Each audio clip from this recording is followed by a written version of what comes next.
Yo, yo, yo, yo, yo, yo, yo. Good morning. Good morning. Good morning. Good morning, Panthers Nation. It is day 3 of the draft. We made it to day 3. This is where over half the picks, well, not even half the picks have been made in this draft. So we have a lot of picks that's gonna be firing off today. They don't really announce it on the screen. We just get the jingle and then they show the player. So we'll be having a lot of conversation today and just analyzing the picks.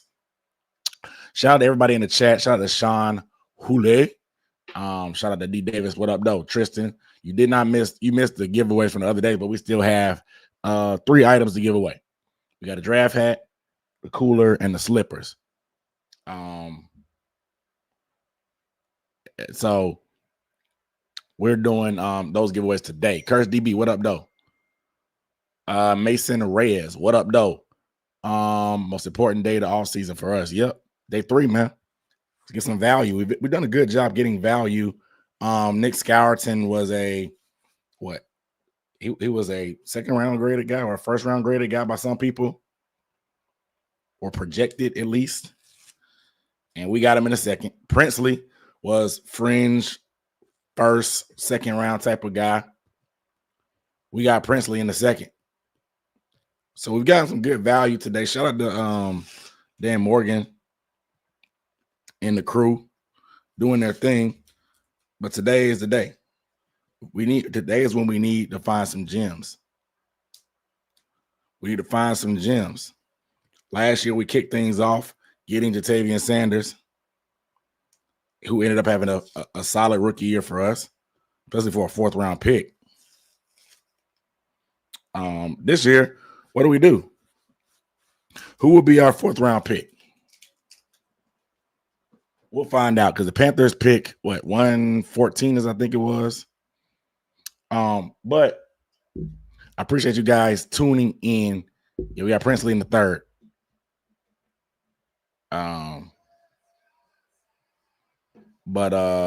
So hit that like button. Yeah, appreciate it. Go ahead, hit that like button, man. Go ahead, hit that like button. I'm losing my voice, man.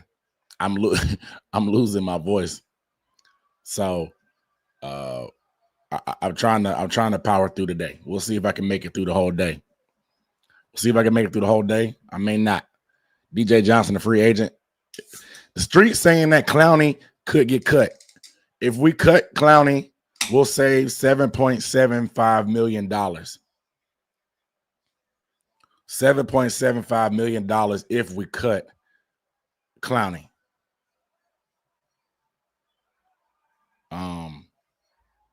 You know what I'm saying? So Dan Morgan was non-committal. He was non-committal. Who do I want? Dan to target? Billy Bowman, the safety. I've heard he's we need a safety, obviously, and we need a nickel. Quincy Riley, I think, is available. I don't know if he might have gotten picked. But not. Let's look at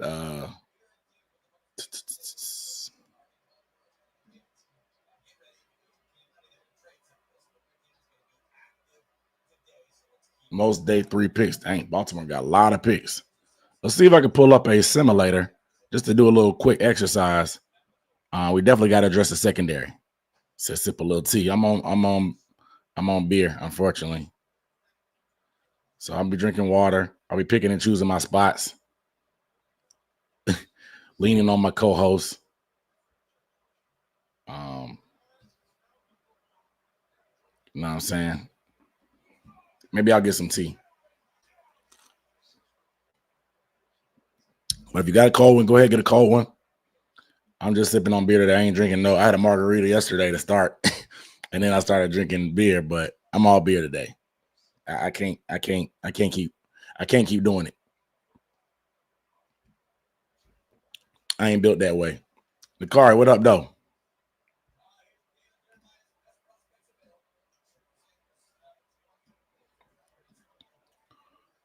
What up, though?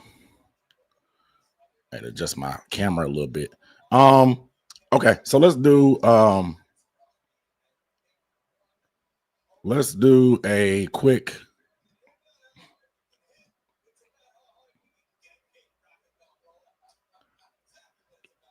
do a quick mock draft.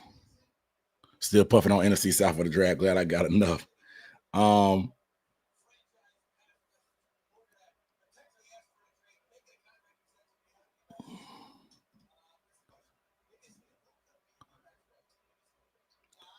Let's run a simulator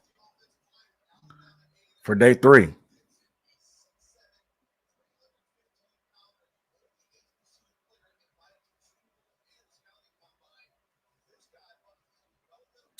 Let's run a simulator with the Panthers. See what happens. Draft for needs. I'll leave it right there. Okay, so we're 114, 122, 14. Dang, we got a lot of picks in the because that's what 114. We got 114. We're gonna be up pretty. Let me see if I can refresh this. 114, 122, 163. We have 5 picks. I got all the picks at the bottom, guys. If there's a blank, that's our picks pretty much. We got 5 left though. Shout out to Anthony Johnson on the super chat. Appreciate it, kicking that thing off. Really, really nice. Shout out to support. Shout out to everybody that's been supporting, man, been rocking with me for the past few days as we do all of this together, conversation and stuff, just talking through all the picks, looking at the scenarios. We're just playing around with a mock draft really, really quick before things happen because, look, we got 114 and 122. So I there could be some moving and grooving. I think this was I don't know when we got. Oh, this is from Brian Burns, 140. This is the Mingo pick coming up first. The Mingo pick coming up first. I don't know when we traded with Denver. I guess we traded with Denver yesterday. This is the Giants pick. That's from the Brian Burns trade. This is from the Deontay Johnson trade, 163. And then Philly trade. I don't know where we got this from Philly. We might have got this from somebody else. I think we got this from Denver. So currently, we don't have any of our picks, if that makes sense. The only pick of ours that we used was pick number 8. Isn't that crazy? Isn't that crazy? The only pick of ours that we use is the first one, number 8. Everything else is we done moved and grooved and traded around all these picks. You know what I'm saying? Yeah, there was a little safety run at the end of the night last night. There was a little safety run at the end of the night last night. But Billy Bowman is a guy. He's undersized. He's smaller, but he'll be available. We'll see how fast he goes. And it's a little bigger. All right, so let's run it. Yeah, Ransom from Ohio State. Let's start the draft here. All right, so Shador went to the Titans. I don't see Shador going there, but it is what it is. Why would they draft Cam Ward and Shador? It just doesn't make sense. But Braden Swinson went, an edge rusher. We're good on edge for now. Jalen Royals, a wide receiver, went. Look for potentially some speed later in the draft for us today. It won't be anything high because we already got Tet. But expect us potentially to draft some speed. Potentially. Dylan Sampson, the running back. Scatterboo went. The running back is a huge run of running backs. Martinez went. Jared Ivey. Mebo is a guy that I would want to target as well, a lineman for depth. He could play. Apparently, people think he can play inside. But who knows? Jack Sawyer and CJ West, an interior lineman who I think we've looked at as well. We got 2 picks. So we got 2 picks in the 4th, 2 picks in the 5th. Let's zoom out a little bit so I can see. Kyle Kennard is still available. Wow. So let's look at safety. These are some potentially okay names. Jalen Lane is a local kid as well. But these are Lathan Ransom from Ohio State. The run defense grade is good. The coverage grade isn't that great. The missed tackle rate is pretty high. Let's look at the profile. Toughness and tenacity are his calling cards. Make good use of the fast of his game. While he may lack the tools some other prospect has, he has instincts and awareness. Ransom played a pivotal role, has a championship run. With a tone setter in the back end, he's a disruptive force in the run game where he earned his highest grade in the nation thanks to punching the ball loose. Missed tackles litter his tape. His instincts are strong, but he can lack the tools, speed, and burst to execute at times. Trouble mirroring breaks and has mild middling burst. Doesn't possess high end speed to match vertically. Can struggle tackling in open space. Interesting. They don't have anything for RJ Mickens. Mickens, the son of former New York Jet Ray Mickens, played a variety of senior roles, secondary roles. This year, he's a veteran at glue. Yeah, he's a savvy and supposed to try to second best my process. Smart said pedigree should give him a chance to find a role. So what does that mean? He has pretty good grades. Plays mostly deep, plays in the box as well. Could this be the first Clemson player drafted in Panthers history? Again, I don't know much about them, these guys. I don't know much about these guys, but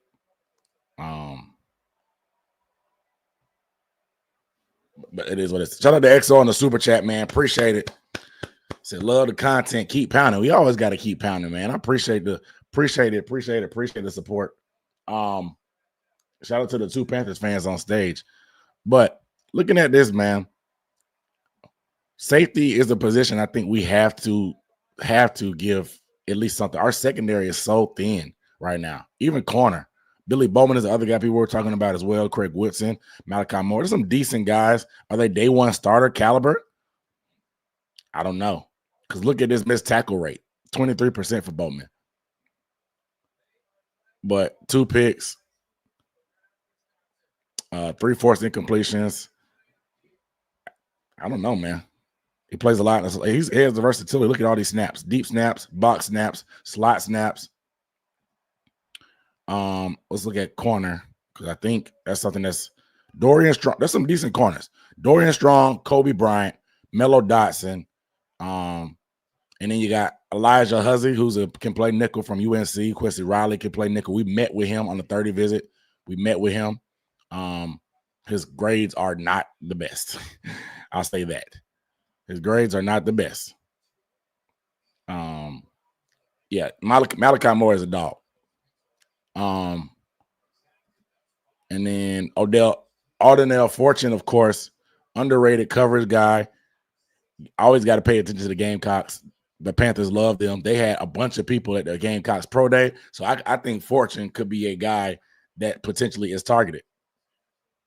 So I'm just running through this exercise, guys, not really trying to be stringent or strict. I'm just trying to see who's on the board. Alamaner's on the board, obviously. Torrey Horton is another guy. But Jalen Lane, Dante Thornton, those are speed guys. Elijah Badgers. It's some pretty decent receivers. I think there's going to be an interesting start to today. Let me see, D-line. Jordan Phillips is a guy. I think we met with him at a bowl game. JJ Pagaze, we met with him at his pro day. Cameron Jackson came in on a 30 visit. Tonka Hemingway came to the day. Deion Walker is a guy that visited as well. I know a lot of y'all love him because he's huge. 6'6", 345. Y'all love him. He's very, very top heavy. You know what I'm saying? He's very, very top heavy. Huzzy tore his ACL. When? I thought he was at the Senior Bowl. Did he tear his ACL recently? He was at the All-Star game. He was just at the All-Star game, the East-West Shrine game.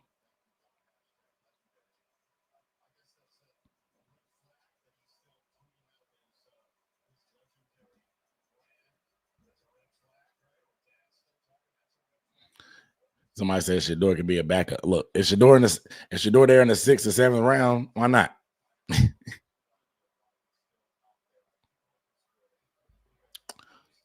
Oh, he said he tore it at the All-Star game. Oh, I didn't know that. Yeah, I'm not a fan of Walker either. He's big, but he's not strong, right? He's like he gets moved pretty easy for a guy to be 345. He's top heavy. If you want to be able to anchor and stay in place, you gotta have some beef in your lower body. Pause.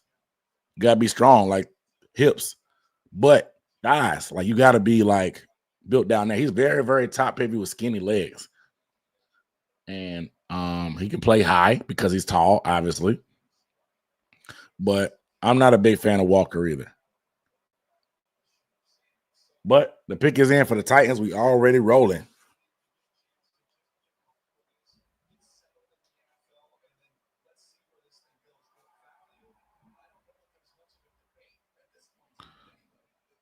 Walker got no base. Yeah, that's what I say. He ain't got no base or anchor. It's the legs.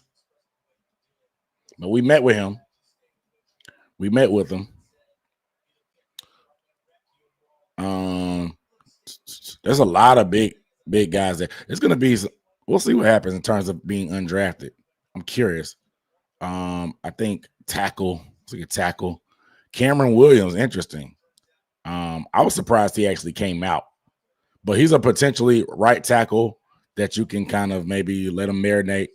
He's a bet of the prospect. Says he was only 1 year as a starter, has a lot of penalties, but it shows starting caliber, length, and traits. He's not the kind of player you plug and play, but he could be a gem to develop on day 2.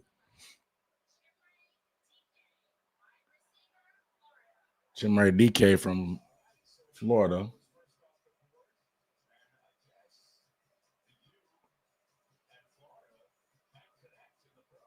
So Jalen Royals ain't gone yet.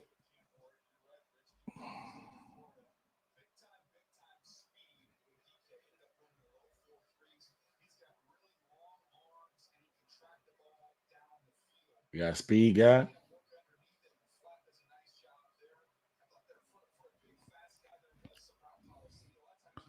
Let me say fit about the second edge we took. Bro, Princely is my guy. yeah, Sean called Princely is my guy. I was ecstatic. I thought he would go in the second round. So for us to get him in the third, cherry on top, bro. Cherry on top. Cherry on top. Say you like Jimmy Horn. I like Jimmy Horn. I like Wester, LeJontay Wester as well. Maybe like in the 6th. But I think we need to target. We definitely need secondary. So corner and safety today. O-line, preferably a tackle, and maybe a running back at some point. This is a good class of running backs. Maybe just kick the tires on a running back. He's built like offensive tackle. His game is more about flashes than consistency, but the flashes are why we're talking about him. He has good power when making contact, but must do a better job keeping the finish between them. Hands are often off, both in the placement, although he can explode well on first step. 13 penalties. Yikes. I'm good on him. Jalen Rivers, there's some decent O linemen on the board, bro. There's some decent tackles on the board. All right, man. We can do some damage. I'm curious to see what direction we go with right away here in the 4th. Isaiah Bond is available. Yeah, the Panthers probably not going after that. I'm just gonna tell you that right now. I was an Isaiah Bond guy. Logan Brown, yeah, Logan Brown is a project guy as well. Yeah, Logan Brown, he's huge as well. He's 6'6", 315. His ideal athletic build for the position with great height, but his fundamentals remain work in progress. Plays too high lunges in the box and can misread run fits. Everything seems coachable. Making a developmental tackle with upside. His PFF numbers are pretty solid, man. And he plays strictly right tackle. Only 1 year of starting, so he needs some more experience. But Logan Brown, Chase Lunt is a guy. He's tall as well. He's 6'8". He plays right tackle. Must get stronger. So there's a year in the system behind Moten to get stronger. Potentially, can he start? I don't know. Should we look at DT today? I think so. Get a space eater, a guy that can take up a lot of space. Shamel, what up though?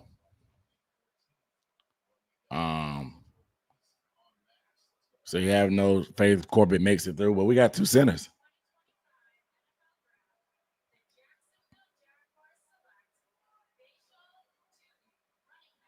Bayshell Tootin, the running back, went.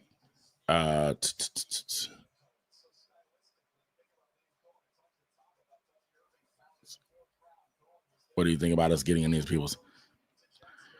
I like Peoples' game, but I'm not sure how much we go. If we go interior D line, if we're gonna do pass rush, it'll be maybe a run stopper.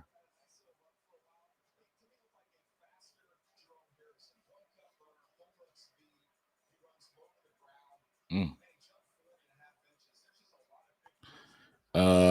But yeah, Kyle Kennard is still on the board, man. Let's look at linebacker. Oh, Chris Paul got picked now, huh? There's a lot of good linebackers. I think Stutzman is great. Kaiser, people like Kaiser. Smile Munden is a good guy. Shamar James is the guy that we had a 30 visit with. Jay Higgins, we met with him at the combine. Teddy Buchanan is pretty solid as well, very productive. And Sean Dolak, he's one of the most underrated players in the class, man. Like his PFF, he was an All-American. The 90 coverage great, 90 run defense great. If you watch his tape, bro, he looks like a small school version of Luke Kuechly. His instincts are crazy. Who's my dream pick for this pick? I don't know. I don't really have any dream picks. I think we just need to. We got good value yesterday. Let's just take some swings. Let's take some swings. Xavier Watts already got Xavier Watts already got picked. Aaron Smith from South Carolina State. We'll see if anybody from HBCU gets drafted. But he was at the South Carolina Pro Day. I'm already yawning. But he was at the Pro Day, the South Carolina Pro Day. So the Panthers had a chance to see him. So they had a chance to lay eyes on him.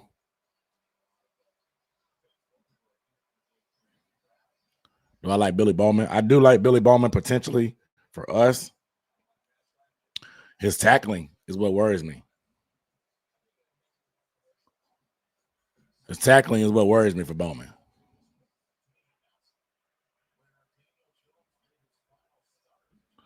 So Sean, stand up. Yeah, I mean, yeah, Bowman, he's got the instincts to take the ball away, but tackling, bro, we need tackling.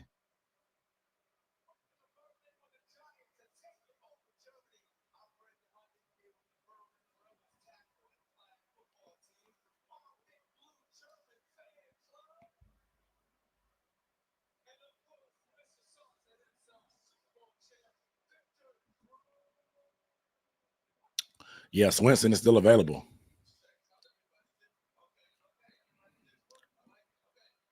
So let's go ahead and take a safety real quick. Let's just take a safety.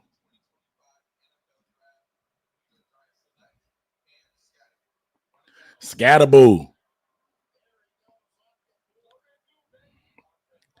Scatterboo just went. I'm gonna draft Bowman.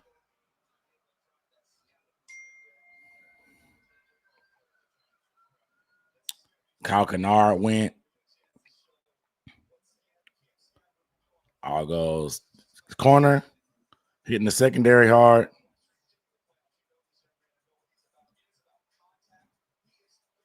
There's some good tight ends still left too. Linebacker. Scatterboo went to the Giants. Wow. Peebles is still available. Again, that's interior rush. I don't think we go that direction, but we'll do it. Why not?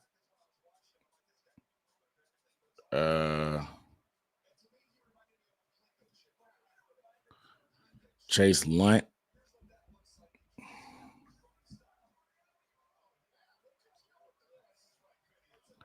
Take a tackle. And then linebacker.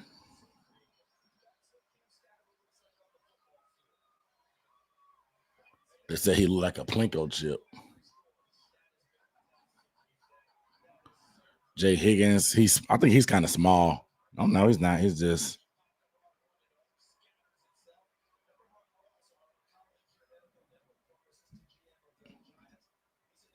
Teddy Buchanan.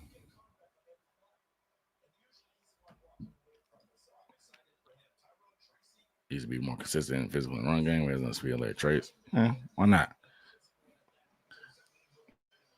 All right, so I just ran that.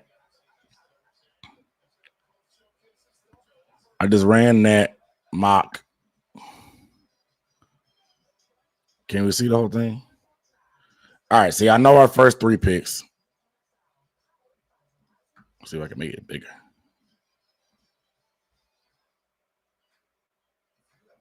All right. So I went safety, corner, D-line, tackle, linebacker. Who I didn't get a running back. I didn't get a tight end. That's something that I think they could do today. But we definitely have to address the secondary, pass rush and D-line. Somebody asked about Peoples. You get your potential developmental backup for Taylor Moton. And then I just went linebacker just to kind of get some special teams value there as well. So I like taking those type of swings. Scatterable, he went in the 4th. Let me see.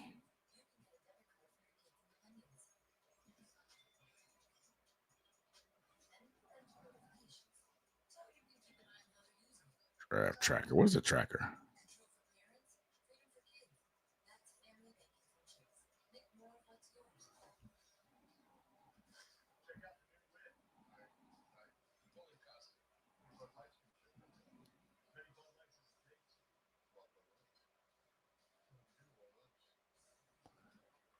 Best available is Alamaner. There's some pretty good play. The 4th is going to be very interesting. I'm glad we have 2 4th-round picks. Money and Merch Marketing, bro. Appreciate you on the super chat, man. Appreciate you on the super chat. So appreciate you putting all this together, bro. Man, I appreciate you rocking with me, watching this draft and us having all this conversation together and talking through these steps of what potentially we could be targeting. Just wanted to get an idea of it, running that quick little mock. But shout out to you on the support, man. Alex Finkill, what up, though? What's up, man? I'm good. He said he built like a bill. ETN, all he does is score touchdowns. He's great in the passing game. ETN is, potential guy. I mean, we need guys that can play, but they're going to go pretty quick, bro. Then there's not any O lineman that can play. They probably gone. There may be some developmental guys, but I don't know. Knucklehead, what up, though? What's good, bro? But I'm about to reset things. We're at pick 106 with the Patriots. I'm about to bring on my guy, Low, right now. Low, what's good, bro? What's happening? Uh-oh, my bad. I lost you. Dang, my bad. There we go. Oh, we back. What's good, my boy? What up, man? Hey, it's been a journey. It's day 3. Day 3, baby. So I ran a quick mock. We got 2 4th-round picks and 2 5ths, and then we have a 6th. I was like, the funny thing about it, dude, I was looking at our picks. We've traded pretty much every pick in some form or fashion except our first one. Like the only pick that was originally ours was pick number 8. Every other pick was another team's pick. Because obviously the Mingo pick is coming up right now. And I think the one after that, we might have switched yesterday with Denver. The 5th round pick came over in the Brian Burns trade from the Giants. The other 5th round pick we got, or 6th, whatever it is, was part of the Deontay Johnson trade, maybe, or something like that. And then the last one, I don't even know where that came from. I think we might have swapped that yesterday as well, if I'm not mistaken. We swapped everything yesterday. Yeah, we definitely did. We've been moving and grooving though. So, what do you think we should target today in terms of position first? Yeah, I've been moving and grooving this morning, so I haven't seen some of the picks that have gone so far. So I'm not sure if Yeah. there's a run on anything. But if we can get a safety, I think we should. Mhm. Potentially another tight end. Yeah. If it's out there. I think Mitchell Evans from Notre Dame is not a bad pick. Yeah. But I think for this first one, man, if we got a safety there, bro, I say we go for it. Yeah. And we were looking at a few people are saying safety, and somebody said safety in the chat as well. They were talking about Billy Bowman. We talked about him a little bit last night because Mike K tweeted out about him. Mm-hmm. I guess that's the run that's happening that you were asking about running backs pretty much. Because Tootin, I guess what's his name, Brashawn Tootin or whatever from Virginia Tech, and then Scatterboo just went to the Giants. Oh wow, okay. Yeah, Scatterboo went to the Giants, and then that was back-to-back picks. Okay. So we'll see if it continues to go. But Jack Kaiser, a linebacker from Notre Dame, he just went to the Jags. So we're up in 7 picks. But somebody mentioned Ollie Gordon. Yeah, we talked about Ollie Gordon a little bit last night. We met with him. I like Brashard Smith too, but we haven't met with him. But today, they're more.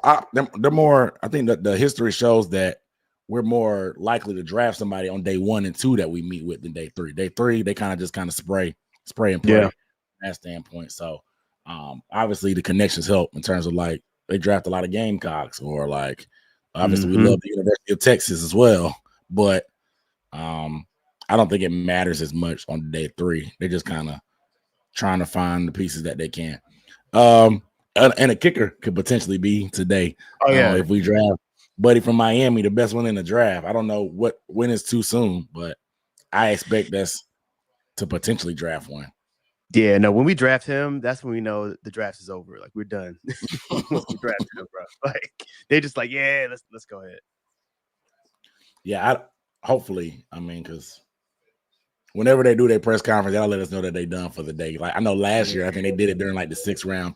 And they were just like, nah, we're not moving no more. We're good. Maybe they'll trade up and then they make it even shorter day for us on that standpoint. We'll hear from the prospects and from Dave and Dan. Somebody was talking about undrafted free agent kicker and punter. I mean, yeah, you can, but why not just lock up the best one if we can get it? You know what I'm saying? We've been in the trenches trying to piece together Eddie and whomever. They in Mexico City. Hey, that dude on the right is if you watch the NFL Network, he is really into character. Yeah. That man is not smiling. Right. I'd say Thornton. He's a burner. He is. 6'4" too. It's crazy. 21 yards per catch. He ran a 4.3 at that height.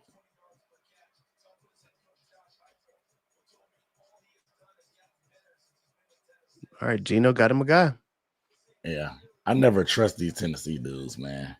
Ever since I got burned by who's that guy that came out? He won like receiver of the year in college, but he wasn't really anything because they had the gimmicky offense. He plays for the Giants now. I can't remember. Jalen Hyatt. Jalen Hyatt, bro. He was crazy, man. Yeah. They doing him dirty. He wants out so bad, you can tell. Right. Right. Yeah, he ain't really, they give him kind of the short end of the stick, but it kind of happens. Good, my guy. Somebody said, what's up? Somebody said we like Denzel Burke from Ohio State. Okay. I do think what's his name? Dylan Fortune, whatever, from South Carolina. I'm sure you can never ignore those guys. They sent 30 people from the Panthers staff to their pro day. Do you think that it's a potential that we will draft a Clemson player today? That Clemson safety is not bad. I can't think of his name. Mickens. We were talking about that a little earlier when I ran that mock. We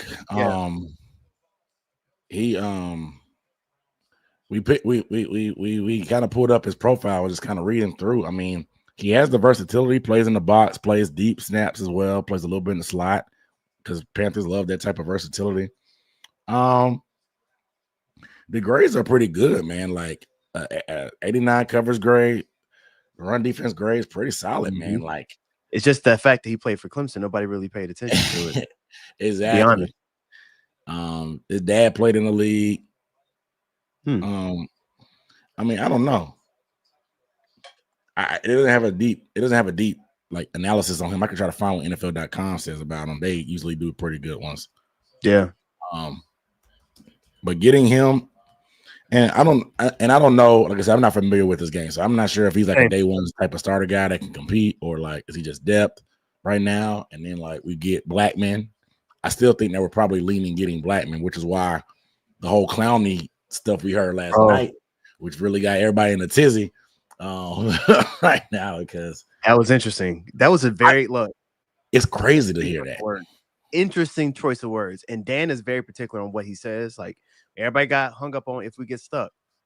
Now everybody get hung up on this. Like I don't know, big dog.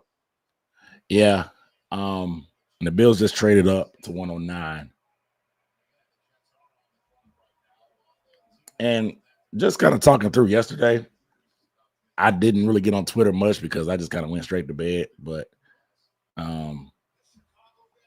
talking through just the picks yesterday, I hadn't really got a chance to analyze the actual trade in itself, to value it, to see if like, because most people just felt like kind of we didn't really lose much because it was kind of pick for pick when we got scoring. And then some people had him as, I mean, we talked about how he was before Senior Bowl, he was a top 20 prospect potentially. Some people had him pegged as a first, and I was listening to PFF's podcast, and they were just like, yeah, they really got a first round caliber edge in the second, and they got a second round caliber edge in the third. So it's like you're playing a value game. You got to really like that. Oh, Deion Walker, we were just talking about him. Yeah, I know John is probably mad pounding the table. He was John would really want him from One Carolina. Yeah, he loved Deion Walker. Yeah, we met with him, but his 2023 was better than this year's, apparently everybody's saying. Yeah.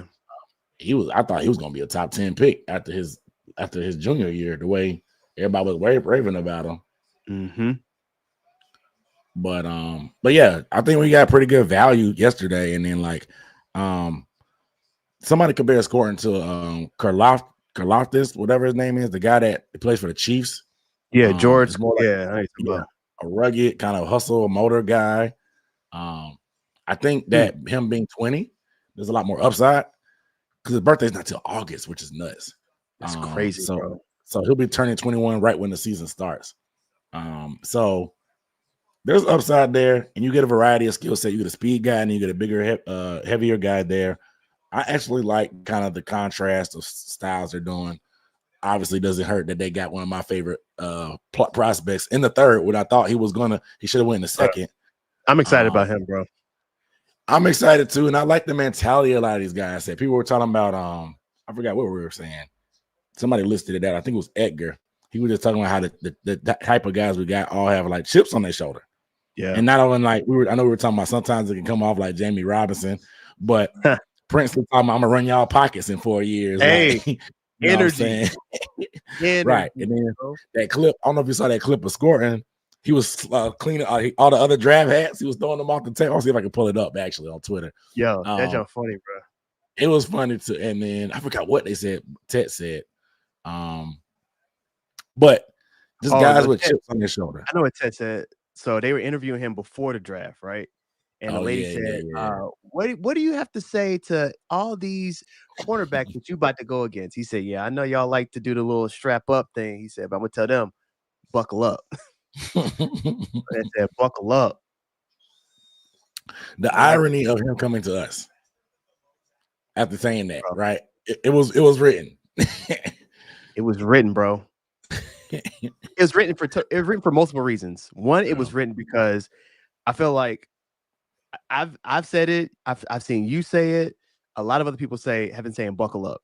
Sheena said it, buckle up, and the fact that he said buckle up, and then JC Horn, the creator of the strap celebration, and he said buckle up. It was meant to be, bro. Yeah, man. It's crazy, right? How stuff like that. Because I just tweeted that. I wasn't even thinking about anything in general. I was just like, man, like it's gonna be exciting. Buckle up. And like you said, you listed everything that kept happening. I'm like, okay. It may be something going on. We may be doing something right. I love it. The Mickens, I'm reading NFL.com. I'll pull up Twitter in a second. He said Mickens is a desirable blend of size and length, son of a former NFL cornerback. Pre-snap anticipation, post-snap instincts. That's the set they said they want. They want smarts. Field awareness is a plus in zone. He's not sudden or fast, so technique and timing will be crucial for man coverage success. We don't play a lot of man coverage anyway. His ability to alter his angles and break down his space as a tackler help him stand out. So he's a pretty good tackler. He's technically sound as a wrap-up tackler, but his stopping power is average.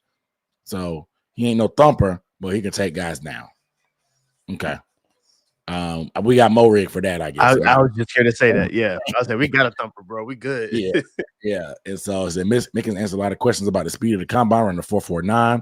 So consistency in reading and responding to plays should not be diminished. His strengths, he's got impressive instincts. He helps him play faster. He displays excellent pre-snap recognition against quick game, works confidently from route to route and short zone, inclined to deliver force as a striker and a tackler, reads and spackles his run fit tight to line of scrimmage, impressive at change of direction. Dude, we might need to draft him. They doubt his top end. Bro, yeah, his weakness, the number one weakness is they doubt his top end speed, but he ran a 4.49. They say it can be a bit leggy in coverage, meaning that his hips are a little bit tighter. So flipping his hips and turning can be a little bit, it's not as smooth because he has longer legs. It could be limited by scheme at the next level. Excuse me. And then needs more consistency slipping and attacking blockers near the box. So I don't know, man. He's around 5 value according to Lance Zierlein, 4.49. He had a 41-inch vert. 6 foot, 199. I mean, a good depth piece, man.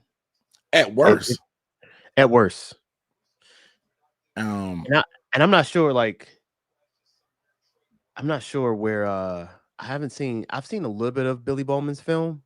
Yeah. I haven't watched it to the point where I can have a good evaluation of who he is.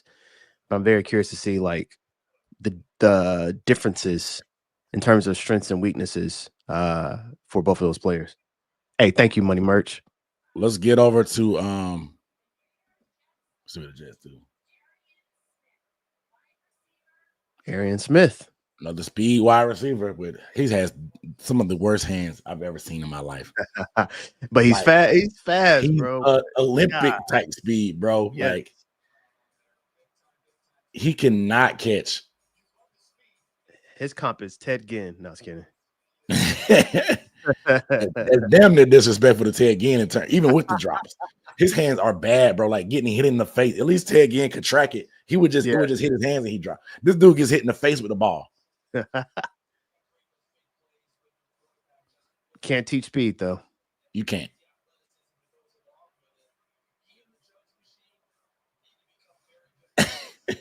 He and the Jugs machine need to become good friends. Yeah, that's hilarious. Was 111? We had 111 at one point, right? We traded it away and somebody else moved it. So Eagles are using 111. That was Denver. Denver traded it. Okay. So we're 3 picks away, guys. Shout out Knucklehead K on the super chat. Say I'm gonna be back. XL having a meet and greet today. I'm finna go get the jersey signs. I can't at training camp. Don't give away my slippers. All right, man. Don't be gone too long, bro. I got you. I'm gonna hold out on the slippers till later for you. Ty Robinson. Okay. Went to the Eagles.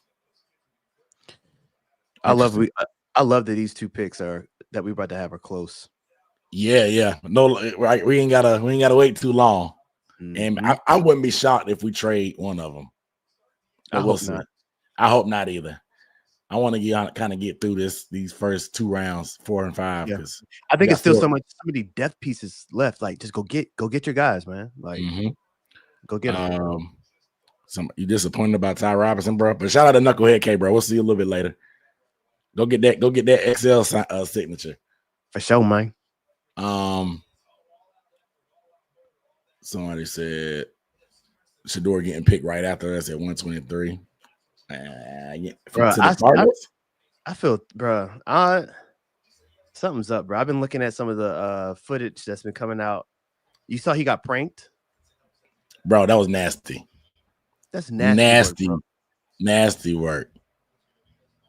That might be worse than the Ben Johnson prank that they did on Caleb Williams. Right. Because he said the way Shador was saying, it's like, this is a private number. He was like, how did you get this number? That's what he was saying. He's like, how did you get this? This is a private number. Like, these scammers out here, boy, they different. How, bro? Right. They are different out here. Ain't no scam likely, bro. Scam for show. Scam for show. Let's check out some Billy Bowman clips. Let me see if I can share that screen. I see success is inevitable. You feel me? That's what I'm thinking that too, man.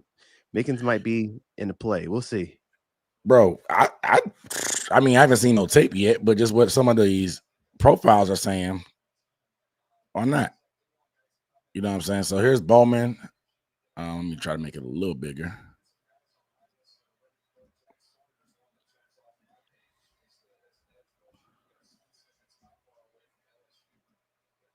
All right. I don't know where he's at. Oh, he's number 2 right here.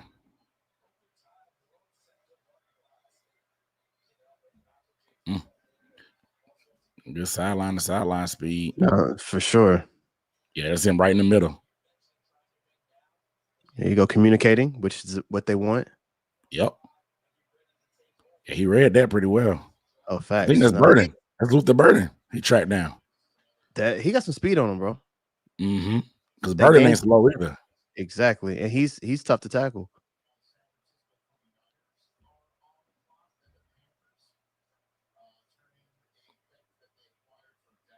His read and react speed is pretty solid. Yeah. I want to see. I mean, obviously this is highlights, not low lights, but he's making tackles. The knock on him is missing tackles, but he ain't scared, bro. He's mixing it up. He's getting in there. That's what you need out of a safety. Coming downhill.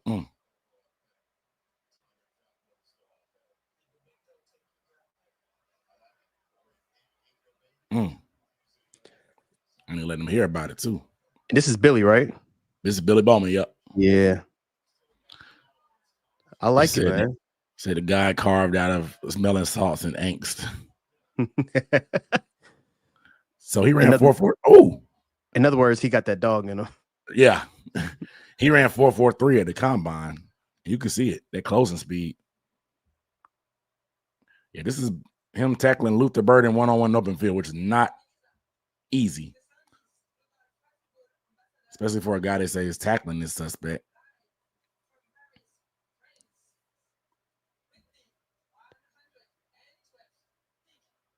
He's smart.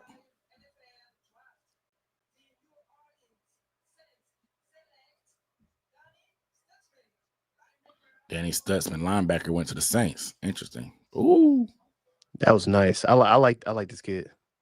Yeah, he's he when he turns it on, he can close and make the tackle. Like I said, he just got a high missed tackle rate. I don't know what the issue is on that. People saying we on the clock. I guess the Niners pick is in. That was fast.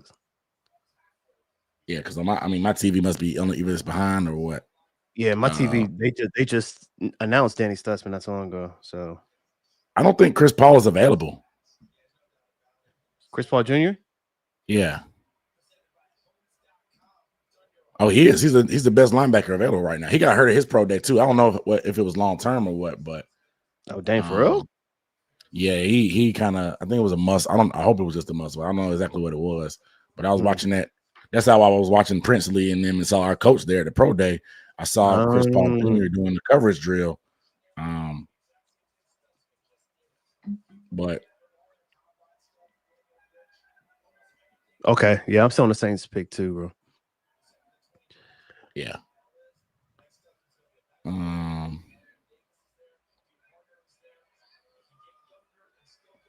Yeah, they haven't changed the ticker yet to see, because I haven't seen the clock yet, because so typically as soon as they go to the next team, everybody's pick is in. So right, they're trying to get through them, because I think we were pick 11 of today. Joe Person just tweeted out we're on the clock. So yeah, we're on the clock. The pick is in for 49ers.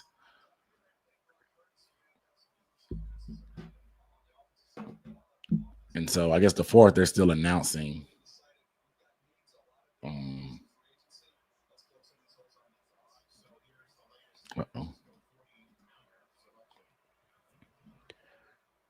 All right, here we go. 49ers about to announce theirs. They moving. I like this. Who is the? I wonder who would do. I mean, we don't really have. Look at Here's Patrick our Williams, international. man. Right. That's a bad boy. I like CJ West, They've been man. putting in work on their D line. They got McKell, they got CJ West, and one more D lineman. I thought They got another one too. Who was it? It was it was somebody that we've looked at, I would want to say. Yeah, let me see if I can find. Can't remember. Usually they show it. They got McKell, Alfred Collins. Alfred They've Collins. Been literally all defense, bro. They got McKell, Alfred Collins. They went Nick Martin, the linebacker. They went Upton Stout, nickel, and then they went CJ West. I like CJ, bro. Yeah, he's a type of dude. He's pretty strong. Mm-hmm. So we met with him, I think, at one of the All-Star games. Yep. I'm not mistaken. All right, pick is in, y'all. Are they going to announce it? They're going to be on commercial break. What we guessing? We probably gonna get commercial, and we did. Come on, bro. After what Dan has been doing all draft, y'all gonna disrespect us like this, bro? Let me go to ESPN and see if they still on.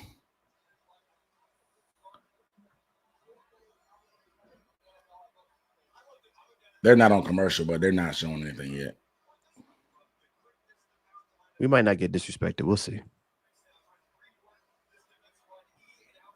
Marcus Mebo is a guy that we met with as well. He plays right tackle, but everybody thinks he'll play guard in the league or even center. But if they want to maybe try him at right tackle.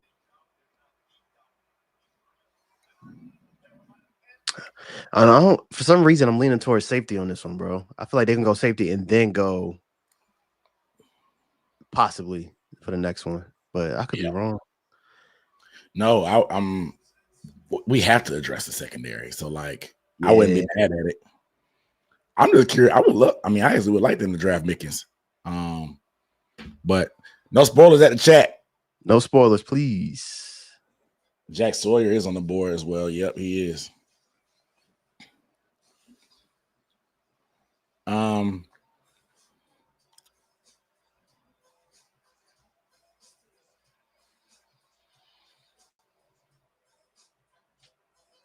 Dang, I'm mad we can't be at training camp. Oh, Kobe Bryant. I like Kobe. I don't know if I'll do Kobe this early, though. Yeah. In my opinion. Somebody said late fourth. We do got another fourth round. We got a fourth round pick coming up and a few picks, too. So, yeah, we'll see. ESPN win the commercial as well. So maybe they'll wait before they announce it. They gotta go to Germany if we're doing international fans, you know? Yeah, I might say it could be going to Germany. Because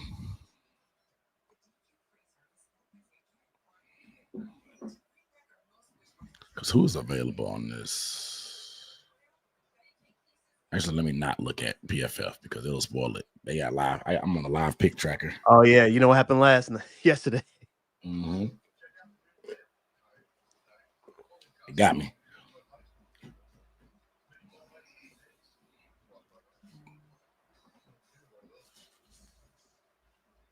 Do you just find yourself, as we're waiting, do you just find yourself saying, dang, we really got T-Mac? Like throughout the day, you be thinking like, dang, bro, we really got T-Mac. Yesterday was the day I was like, bro, we really took a receiver top 10, bro. Like crazy. I didn't because I wanted a running back. Trevor Etienne? Somebody mentioned Etienne in here too earlier. We took a running back in round 4 for Trevor Etienne. Interesting. Extremely. What you thinking? I don't know about that one, bro. It seems mad early, and granted, we have another 4th, but at the same time, I'm looking at. Let me see the best available running backs. Ollie Gordon. Yeah. Like we need. Yeah, he has natural hands. Yeah, they want a running back that can catch. I get that. Yeah, but he can catch for sure. He had some one-on-ones at the Senior Bowl. He was doing a good job one-on-ones, but I don't know, man. It's interesting.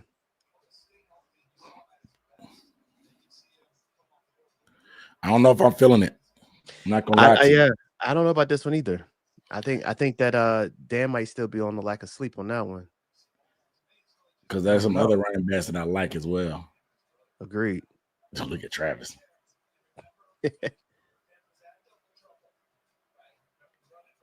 Huh, it's interesting. He was a chunky kid.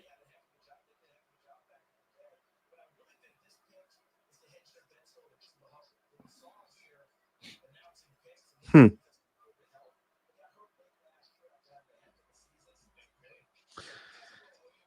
I don't know, bro. Yeah, I don't like it. I'm not gonna lie to you. I don't like it. Yeah, I don't know about that one. I like other backs. Same. For one, I think he has an injury history. Somebody said he had a bad knee. Somebody said I Not. remember RJ Mickens' dad in the league. Mm. Yeah, if you're gonna go running back there, I wouldn't have picked him, in my opinion. That's just me. But I still not because there's a lot of good backs. You got Sampson, Martinez. If you wanted that pass catching style, you could have went Brashard Smith. Devin Neal Mm-hmm. is a pass catcher as well. But you also could have got them probably in the fifth. Yeah. Yeah. LaQuint Allen, you could have got him later. Yeah, Mm-hmm. I'm not a fan of the pick. Yeah, I'm confused.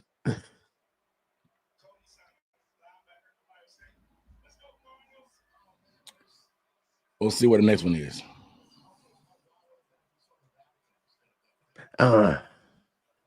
Does he have returner skills? He's gonna have to. He's gonna have to play Special teams have to.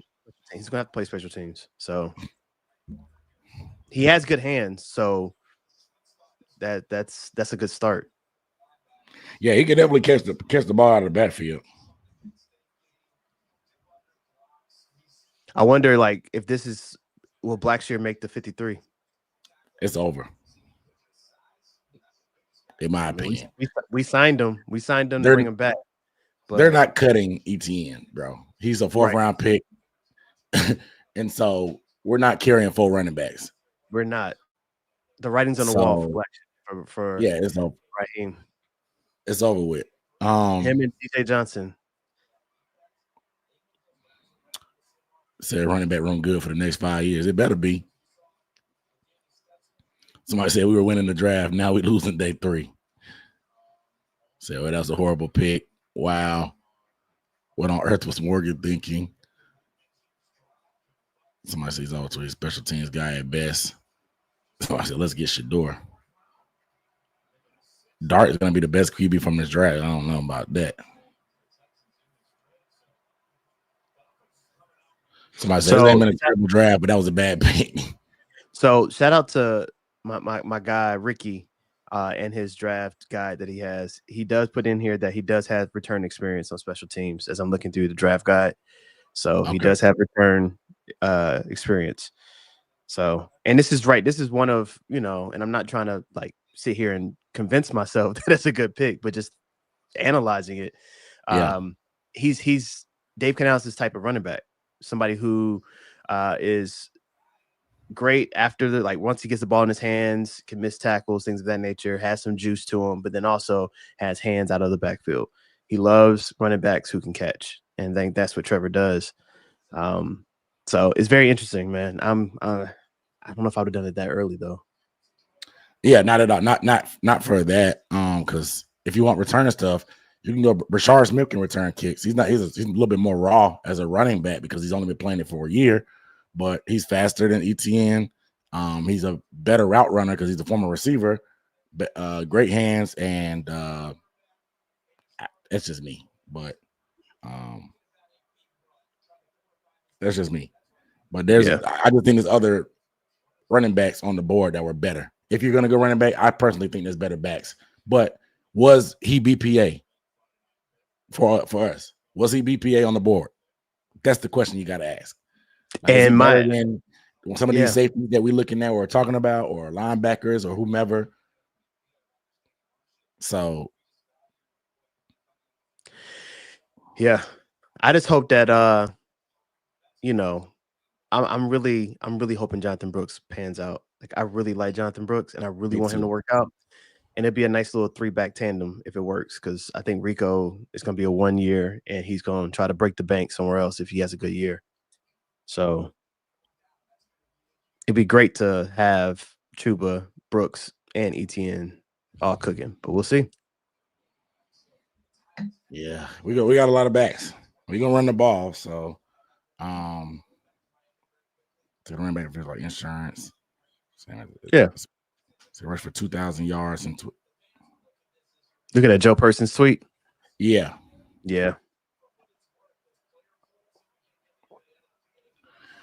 Let's go to the Twitters and get some. Houston gonna go for another wide receiver. Hey, I will take at anybody else. Between them and the Packers, they got. I think this is right on the wall for Mechie. Think so? I think so, bro.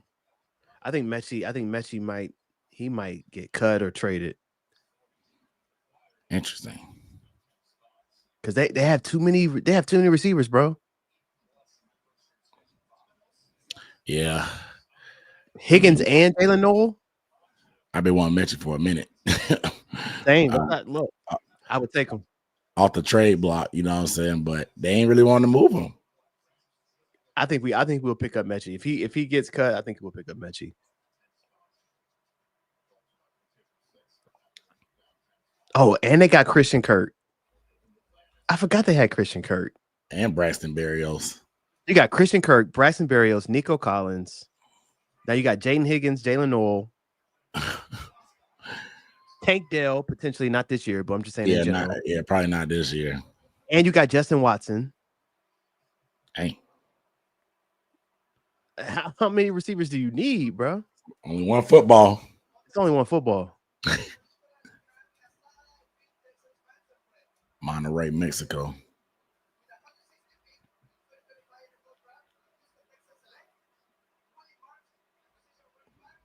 What the chat talking about? Just FYI, guys, I'm gonna be doing a giveaway after the Panthers' next pick. We got 5 picks. Oh, now their running backs are going now. Woody Marks, he just went. I'll be doing a giveaway after the Panthers' next pick. FYI, guys, so stay tuned. Shout out to everybody in the chat. Make sure you give the video a thumbs up if you have, man. All 328 of y'all. Appreciate y'all. I guess Saturday people ain't got nothing to do. This has been the highest concurrent viewers we've had of the weekend. Welcome, y'all. Thursday was a school night. Yesterday, people was probably doing it was date night. Maybe they ain't want to stay at home, but early on a Saturday, people are chilling. Love it. Or you streaming it while you cutting the grass or something, riding a lawnmower. But we here. And make sure too, if y'all want to get into this this raffle he's going to do, man, make sure y'all subscribe to Dunk, man. Unnecessary bluntness, so that you can lock in on this giveaway. Appreciate y'all, man. Yeah, make sure you are subscribed. Another running back. So maybe they knew this was going to happen. I don't know. Maybe they tried to get ahead of the game. We don't know. I can't wait to hear the press conference of why they did it. Yeah. But this is working in our favor in terms of, I think sometimes here's the thing, bro. It's chess, not checkers, right? And I wish I could be on a fly on the wall, Dunk, because I think my favorite part of, like, outside of just football in general is the offseason and how GMs navigate. Like in a past life, I feel like I would have loved to be a GM. But sometimes teams do stuff like what the Panthers did with picking a running back this early to start the trend of, running backs are going to go, right? So maybe this was their plan of saying, hey, let's get a running back, let's start that little trend, and then we'll grab our safety, and it's a high value pick because that safety could have been there, but now we get the running backs, now we can grab the safety or whoever we wanted at the next pick. That's a central strategy. And I told you, because before you got on here, Scatterboo had went, so maybe they felt the signs, you know what I'm saying? And so they try to get in the middle of it or in the front of it, not the very front of it and start it, but more so like, okay, hey, we see 2 running backs already went. Let's go ahead and get here, take the third. Now you got 3 more running backs that have gone since we picked, I think. So it's all a strategy, man. I think that could potentially be a draft strategy. Yeah. So how many receptions did Chuba have last year? I'm not sure. I could try to look it up. Let me see. Somebody said he had an out of body experience in 2 and 3. Not a real Dan is back. Hey, chill on my guy. 2024, he had 43 receptions. Okay. Interesting. 43 receptions. Appreciate it, man. Yeah, I had to get my own paint drip hat too. Because there goes Billy Bowman. And so they got Watts and Bowman. Damn. That's crazy. You got that's wild. You got Watts, Bowman, and who's their other safety they got? I can't think his name. He's a they let Simmons walk. It's Jesse something. I can't think his last name. Jesse Bates. Thank you. Yeah. Dang. That's a solid. Dang, that's a nice comparison. Quandre? Yeah. That's a very good comp, actually. I actually love that comp. Yeah. The more I think about it. Yeah. Actually, yeah. Yeah. I love that's that comp, actually. That's a good comp, bro. That's a good comp.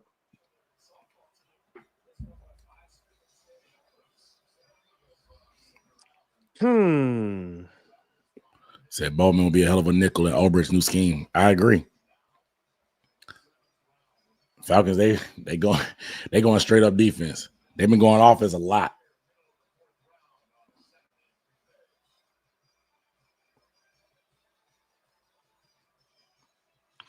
Bro, did you see that when they did the little hat cam and they had it all high on Gentry? You couldn't even see him because he was so short. Why they do him like that, bro? Why they do my boy like that? I was like, bro, y'all could have fixed this, bro. I know the editors are trying to move fast to get the films and stuff out there. You know, they do stuff in real time. I got a homeboy that I went to school with that works for ESPN, and he talks about how fast they got to do their videos and stuff. Bro, I get it. Y'all could have edited that out. Y'all could have fixed that fast, bro. Y'all did him dirty. Yeah. I'm not gonna lie. Missing on a safety man twice to the Falcons, that's tough. But that is tough, again, bro. Maybe they like Nick. Yeah, we're gonna see them. Not that I was like super married to those players, but we need a safety. At least one. And people say they believe in Damani. I believe in Damani as well, but like we literally don't have a safety. We have 3 safeties on the roster. So like we need bodies. Right. And I would love if we're gonna get bodies, not just regular bodies. Let's get somebody that can actually have some upside. Right. They can compete. So maybe we do go Mickens. We'll see. Yeah, I like Bowman. Yeah. That mentality. So you get 44 points on your head to do that to you.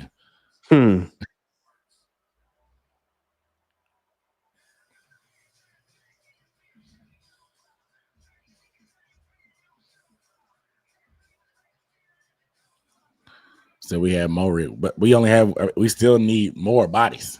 Yeah, we got Morik, but like we literally lost every safety except Damani before free agency. Of course.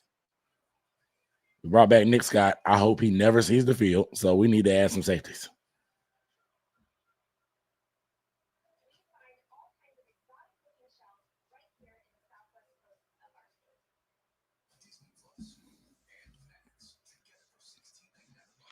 Yeah, it's gonna be interesting to see what they're gonna do with this one.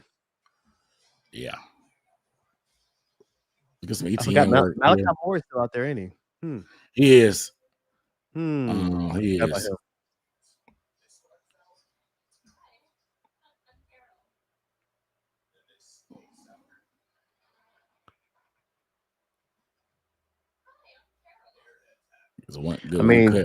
One cut back. Ooh. I'll break that tackle.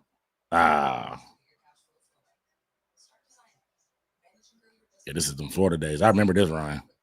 Yeah. I mean, he fits our scheme in terms of zone run, right? Yeah. So it should be easy. Hopefully, a quicker. Nice. Stay in bounds. Nice. Nice. You got good vision. Yeah, good vision for sure. I was just about to say that. He might. I'm so curious why he left Florida. I mean, I get it, I guess, but like, NIL. yeah.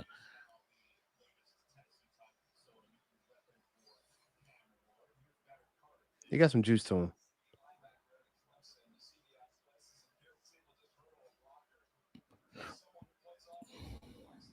No, Gunnar Helm went. Jump cut.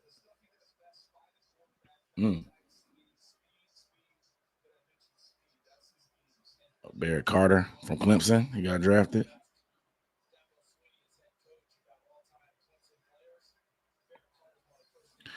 But we love the SEC, don't we?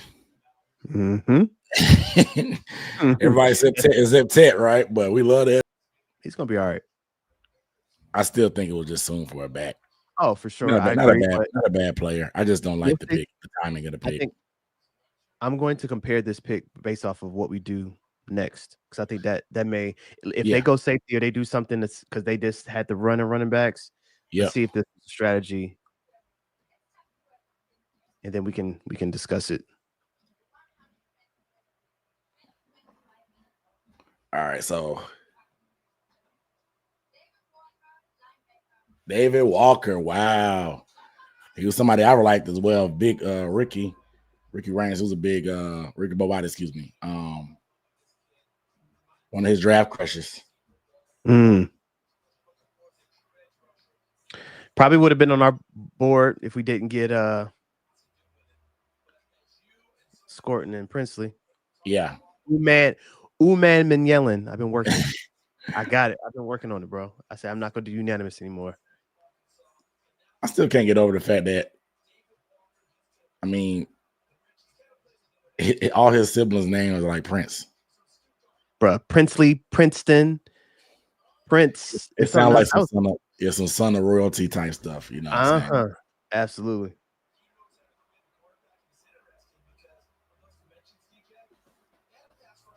So they got two corners and an edge. Bucks. Of course, they're going to commercial again when our pick is. Bruh, the disrespect, bro.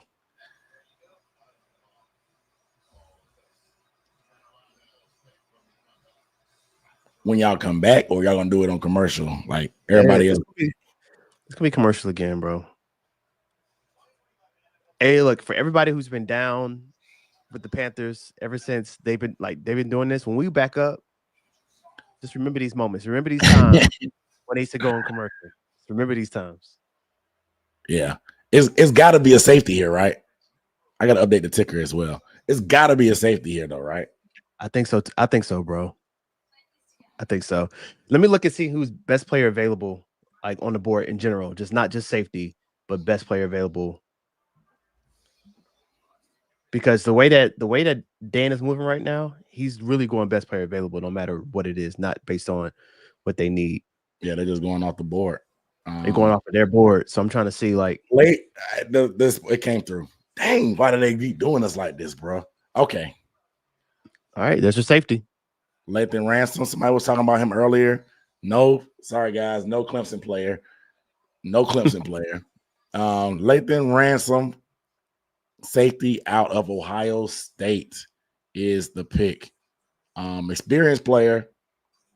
Said not the ass again. So he's stout. He's a good tackler. Yeah, he is a good tackler. Let me see if I can find some clips. If he is not, one thing, as you look into clips, I've never seen his film, so I'm curious to see this. But if he is not a ball hawk, Julian Blackman's still on the way. He may not be. Let me see. What's his name? Lathan. Can he play nickel some too? Ransom? Yeah. I don't know. We're gonna find out. Brian Davis said he knocks people out of games. It's my kind of guy. Okay. Violence. It's my kind of guy. Violence. All right. So 6 feet 206 from Tucson, Arizona. Not an SEC player. So, all right. So he's 5 years in college. He played all 13 here. He had a severe leg injury in the Rose Bowl in 2021. So it seemed like he was honorable mention All Big Ten. Okay, so he was third team All American, first team All Big Ten, 3 forced fumbles.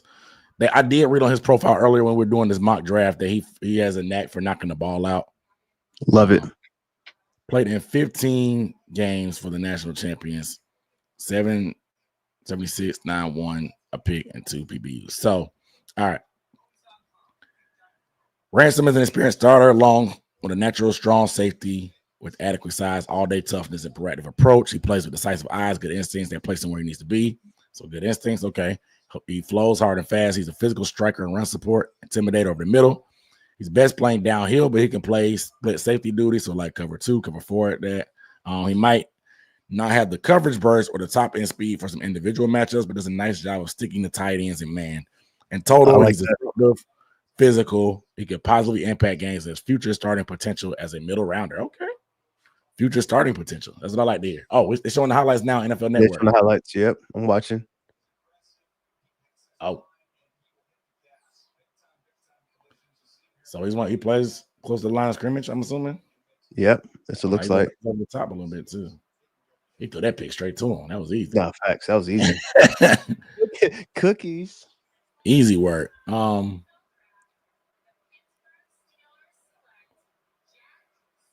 don't hate it. Jack Sawyer.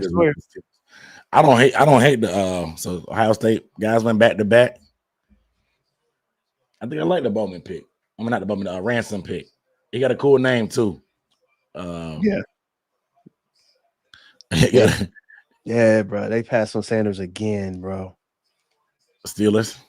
Is he going undrafted? I think you can start having the conversation after next round. If he doesn't go in the 5th, that's when it gets nasty. This is crazy. Maybe the Raiders break him on some not Tom Brady type vibes of I was a 6th round pick, because Tom Brady supposed to be his mentor and all that stuff. So maybe they take a shot at him. I just don't know if they want that drama with Geno. Mm-hmm. But a lot of people comped him to Geno, right? So like, mm-hmm.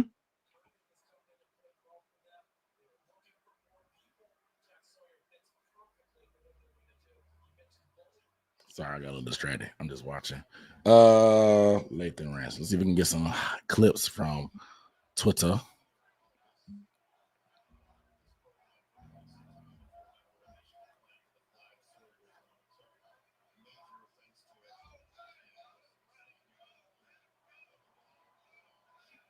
So you run a 4.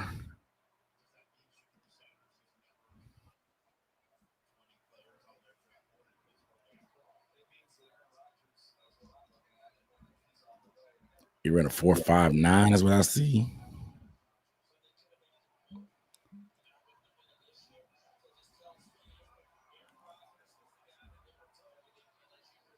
So he's able to come downhill and be physical, man. He okay, let me get this. Some people had him predicted to be day 2. They say he's arguably the best run. Somebody says he's arguably the best run defender in this class. A safety on the championship team. We need it for the culture. Somebody said his pro comp by Bleacher Report is Jeremy Chin. That is that's funny. That's funny. I mean, said let's like BPA and checking the box.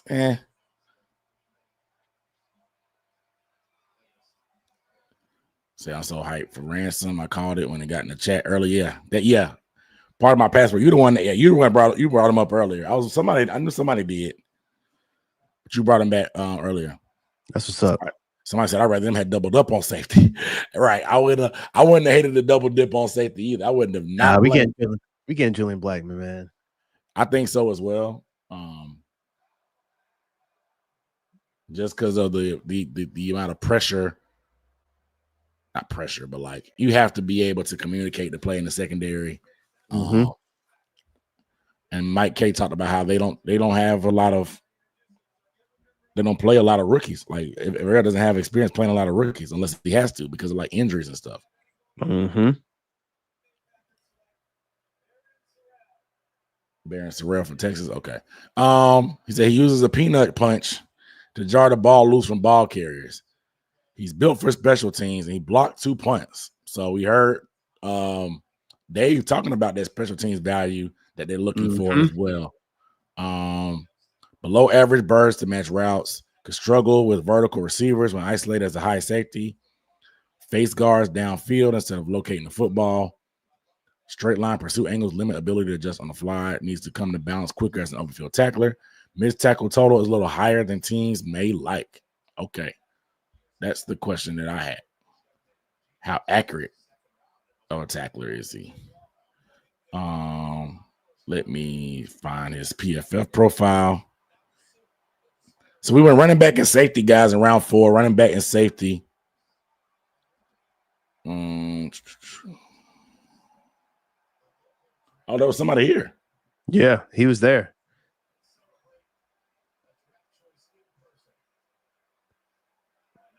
That's kind of cool. I ain't gonna lie to you. I mean, look, bro. He wasn't going in the first round at all. I didn't think he was going in this day 2 at all either. But I mean, it's a once in a lifetime opportunity, bro. Absolutely. It's what you dream about. Take advantage. And it's even better that he got drafted by the hometown team too. So you really get to stand and know and make it worth it, in my opinion. Absolutely.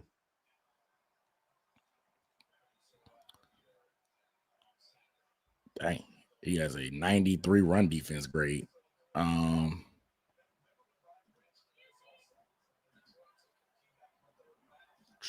Oops. All right, we got 2 picks in the 5th. So Marcus say, I think we ain't done yet. I think we ain't done yet. Okay, there it is. Here's his profile. 93 run defense grade. He played a lot of deep snaps in the box a lot as well. 19 run stops, 15% missed tackle rate. Let's look at his profile. So toughness and tenacity. It's calling cards, so makes a good use of it. While he may lack the tools, he has the instincts and awareness to make up for it.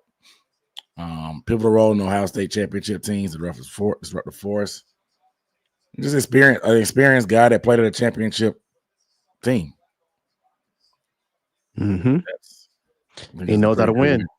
Yeah, pretty good way to sum it up. So it doesn't process high end speed and manage vertically. Doesn't possess high end speed. Can struggle tackling in open space. Trouble mirroring breaks and milling burst step ground. Always looking to punch out the football. We need to force some turnovers too. That's what they said. We need playmakers on both sides of the ball.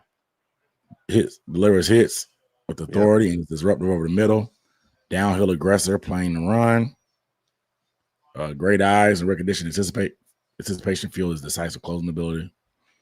All right, I'm actually excited to dive into his tape when I get a chance to do it after this weekend. Let me share this other tab.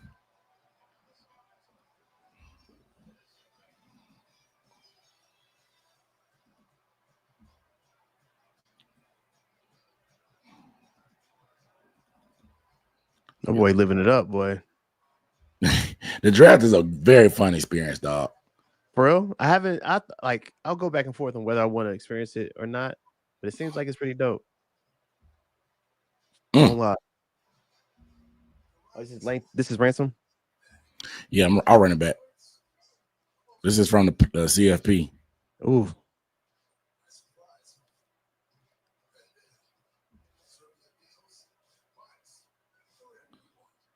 Yeah, he liked to hit. Yeah, he likes to hit for sure.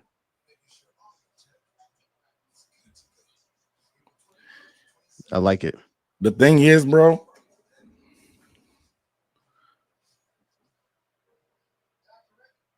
and he's probably better in coverage, but Damani Richardson was the type of guy that's pretty physical and like to hit as well.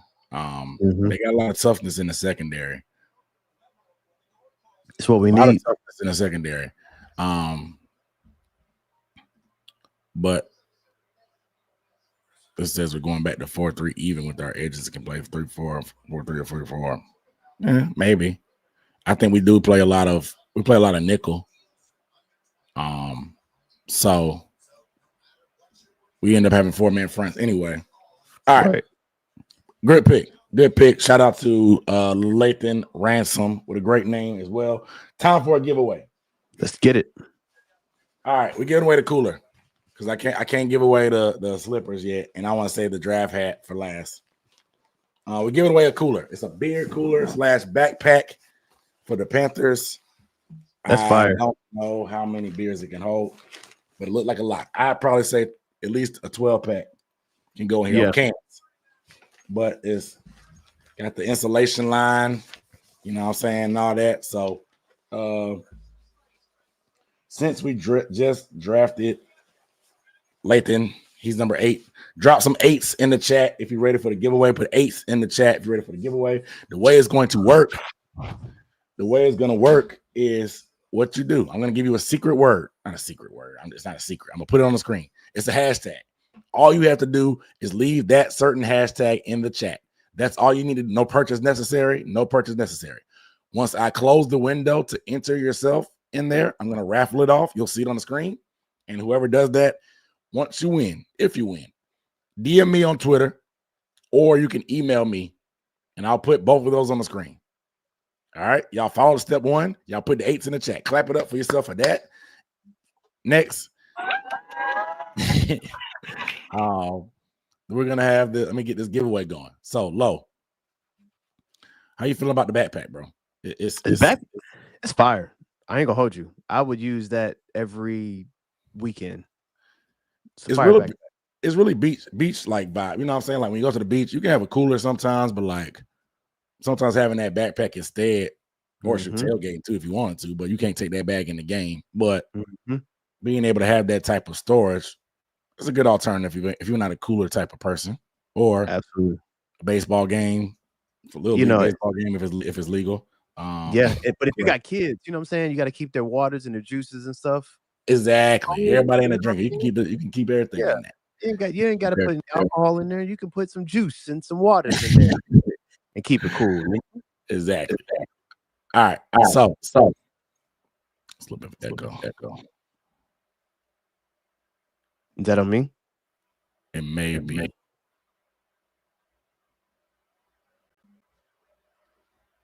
Check. Is that better?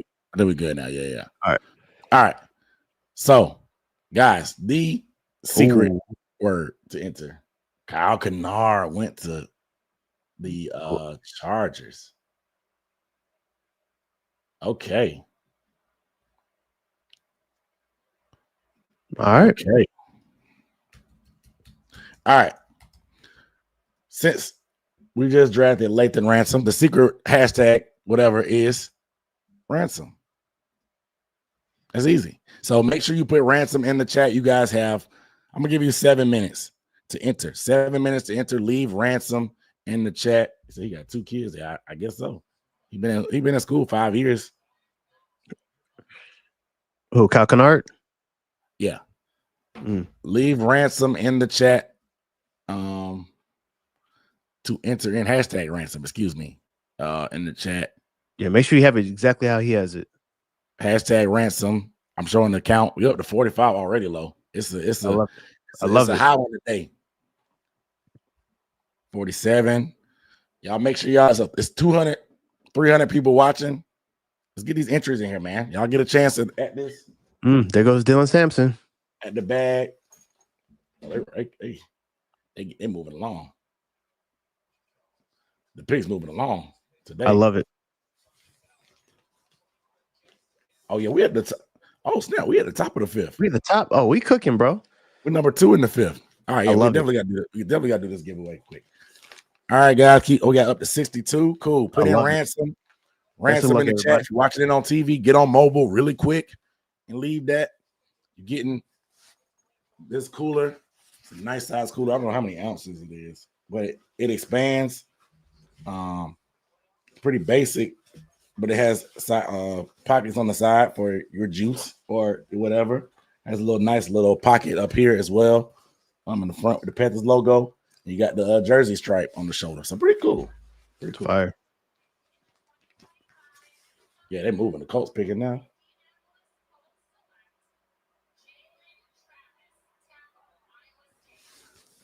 Okay. I'm thinking we could go tackle at some point, but I don't know when.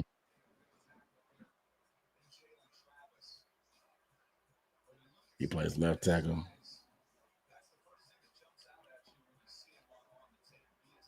That's a good run. We at 72. Yeah. 74 now. Love it.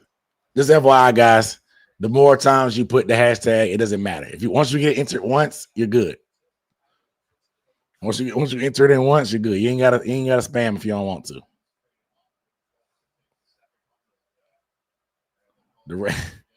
Knuckles said he don't even know it's for. I put I was gonna do the slippers, but you was gone. Dude, they are moving.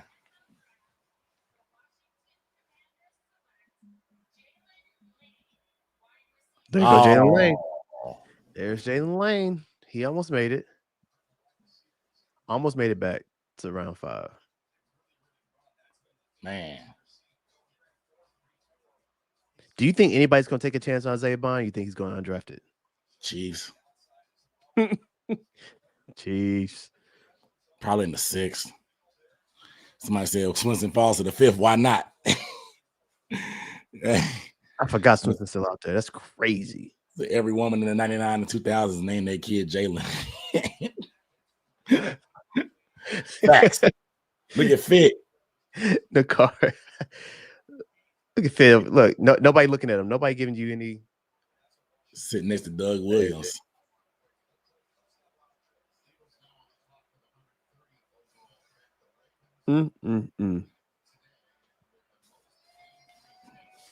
All right, we up to 82. Once it starts slowing down, you got about 3 minutes left.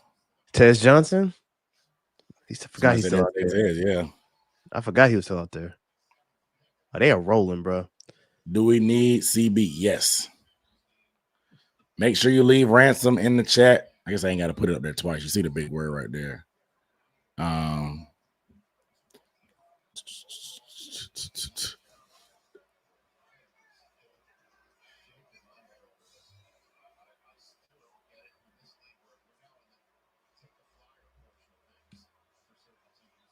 They talking about Shador, man. Mm.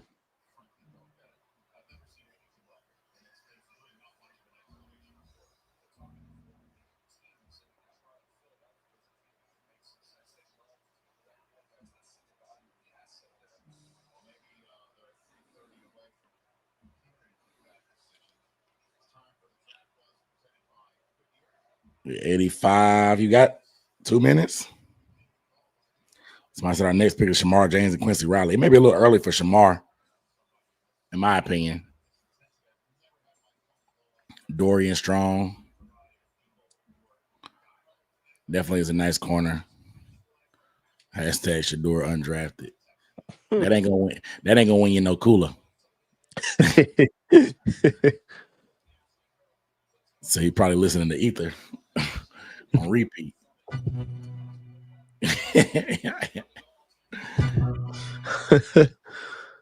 Said, will the rookie start? Yeah, let's talk about that. Actually, we'll do it after this. We'll do it after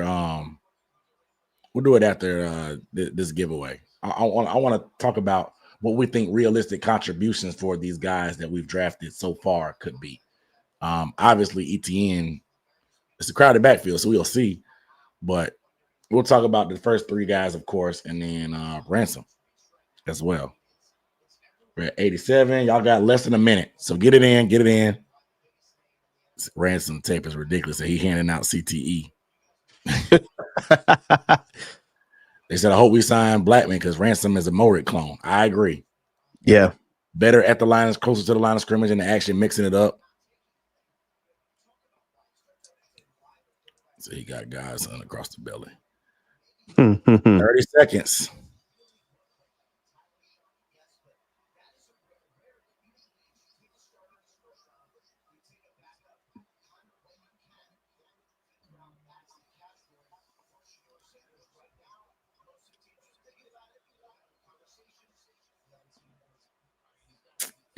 Rapper here carrying water for the NFL.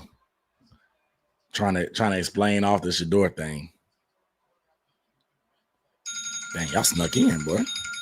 It jumped about 9 different entries over that last 30 seconds. All right. It's about to be closed.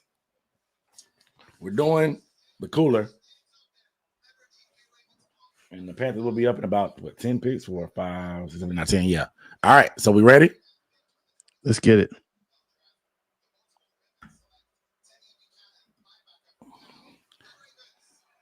Round and round and round we go. Quentin Trade 90. Quentin Trade 90 is the winner. Shout out to Quentin Trade 90. So all the things you have to do. Actually, let me clap it up right quick. I gotta clap it up. Yeah. All you gotta do is reach out to me, email me, or DM me on Twitter or X, whatever. Email me or DM me on Twitter. Let me know your name. Let me know that this is me from the giveaway.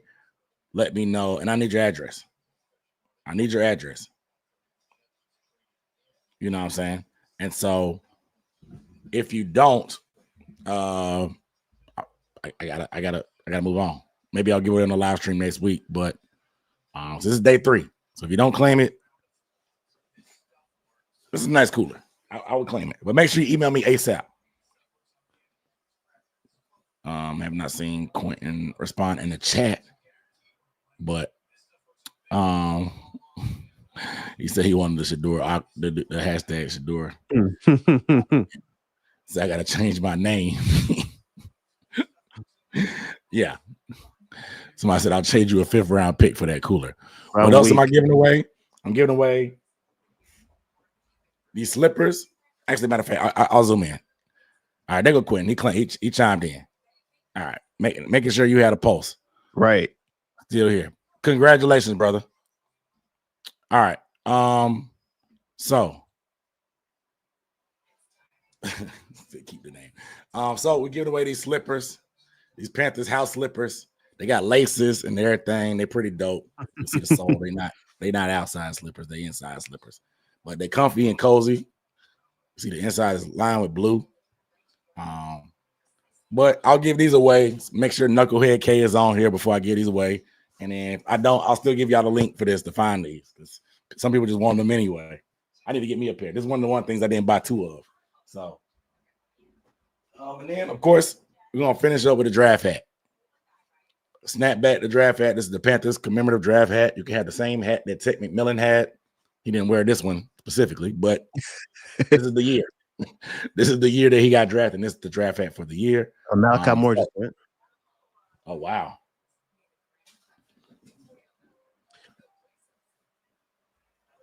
What do you think about double dipping that safety? I think that's a conversation to be had as well. Obviously, I know you're big on black men. You're big on black men. So I am. I think he'll be good. We just need, if we double dip, then it needs to be a ball hawking safety that will go well with Morik, because I feel like as much as Ransom is a dog, he to me is like Morik. Yeah, the same skill set. So we need somebody that's going to be a ball hawk that could be free safety, not strong safety. So yeah, it is a possibility. Yeah, and some people brought it up like maybe we move Morik, because Morik can play free as well.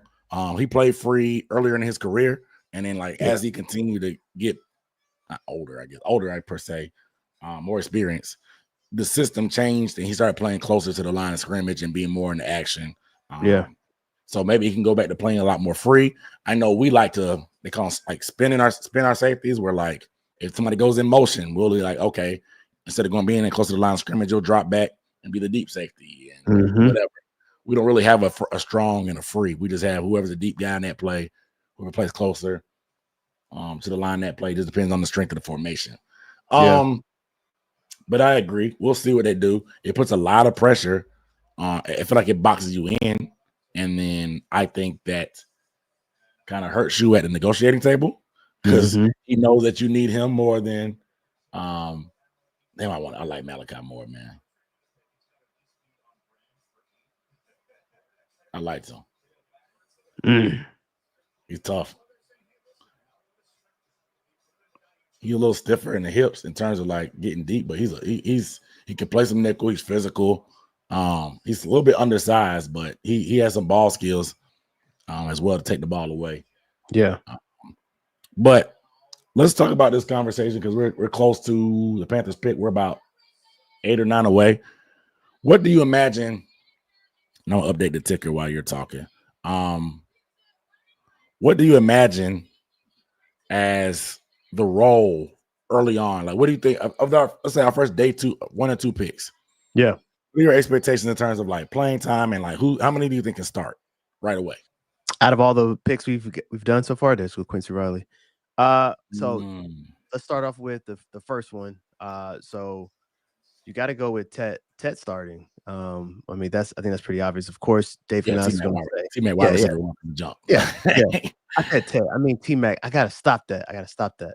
Yeah, he got Super One. Even though, of course, Canales is going to say he's got to earn it.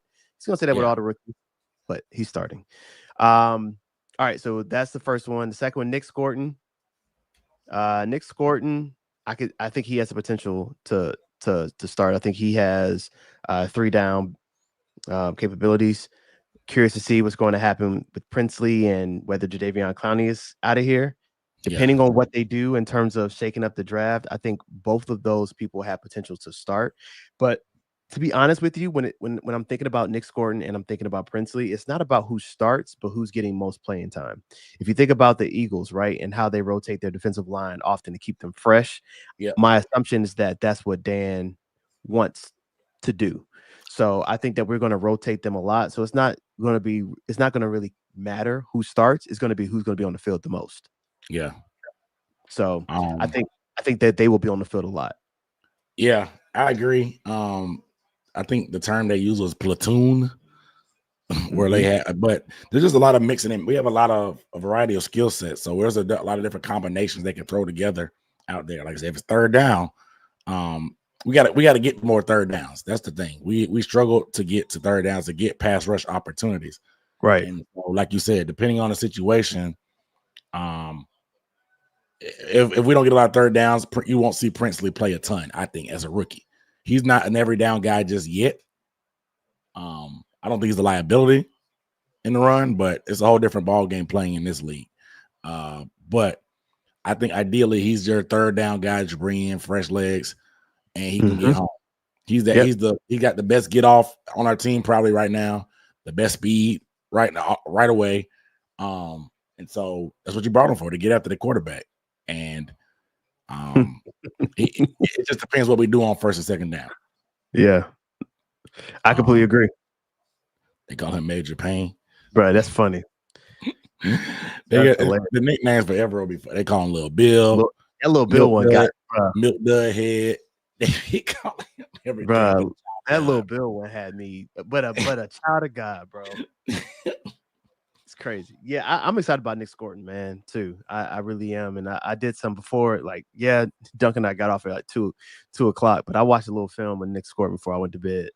Yeah. I'm excited for him. He's very intriguing, just because of it's the age for me. Guys that like him saying that the guy that he played basketball with is just now going to college was crazy to hear. Bro. Yeah, he's crazy. Hippolyte.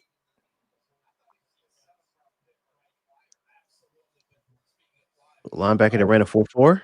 They just said they thought he would. Oh, I'm saying he ran a 4.4. They said he got a 7th round pick. Tape. 7th round or 2nd? 7. But he tested his pro day was like he had ridiculous time. I think. Let me see if I can find the exact numbers, but I think he ran like some crazy time. He ran a 4.42. Yeah, for a linebacker, that's nuts.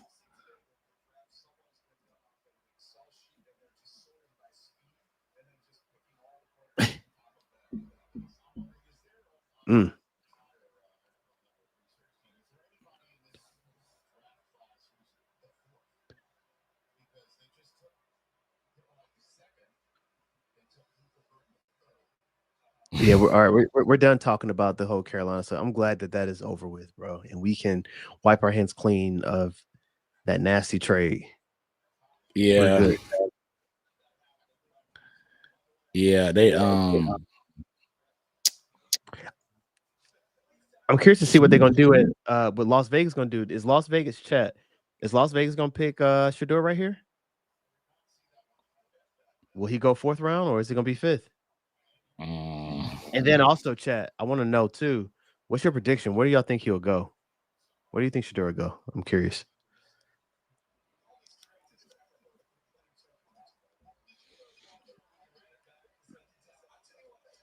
So it sounds like today they're not going live with the prospects. They're doing interviews, so it'll get posted eventually, but they're not going live because it sounds like Ransom is doing his Zoom call right now, but it ain't streaming. Oh, word. No. They So probably after this pick, we'll I'm gonna watch. They posted a tech interview. a new one. A couple of them, yeah. He sat down with Anish, and then he had one standing up at the draft with Cassidy Hill. So we can Nice. watch those. Honestly, Yeah, I'm down. We might have enough time now, to be honest. Somebody said Dallas for Shador. Dallas, San Fran, hashtag undrafted. Said Tom Brady tucks him, saying it's called tough love. So they're going to test an elite starter because they're going to make sure he doesn't see the field for years. Said Prime going to take the coaching job of anybody else. Say go to Miami.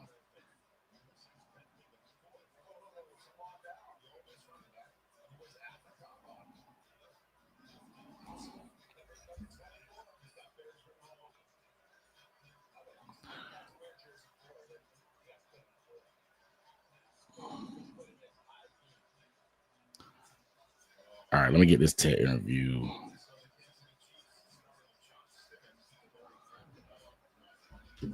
They turned up about the.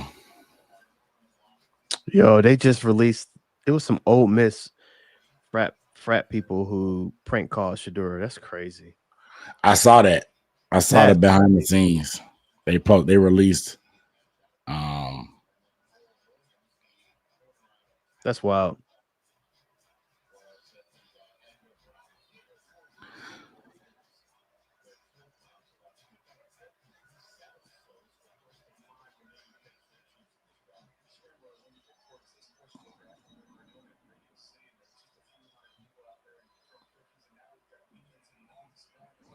All right, my bad.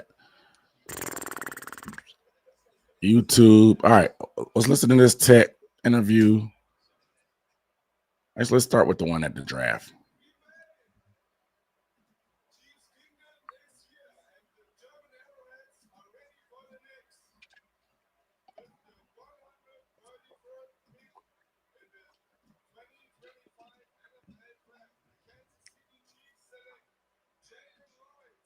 Wow. Jalen Royals. That's a good pickup for them, man. Yeah. That's a really good pickup for them. Yeah. I know my boy Shad is mad. Shad is a huge Jalen Royals fan. Really? Yeah, he wanted Jalen Royals.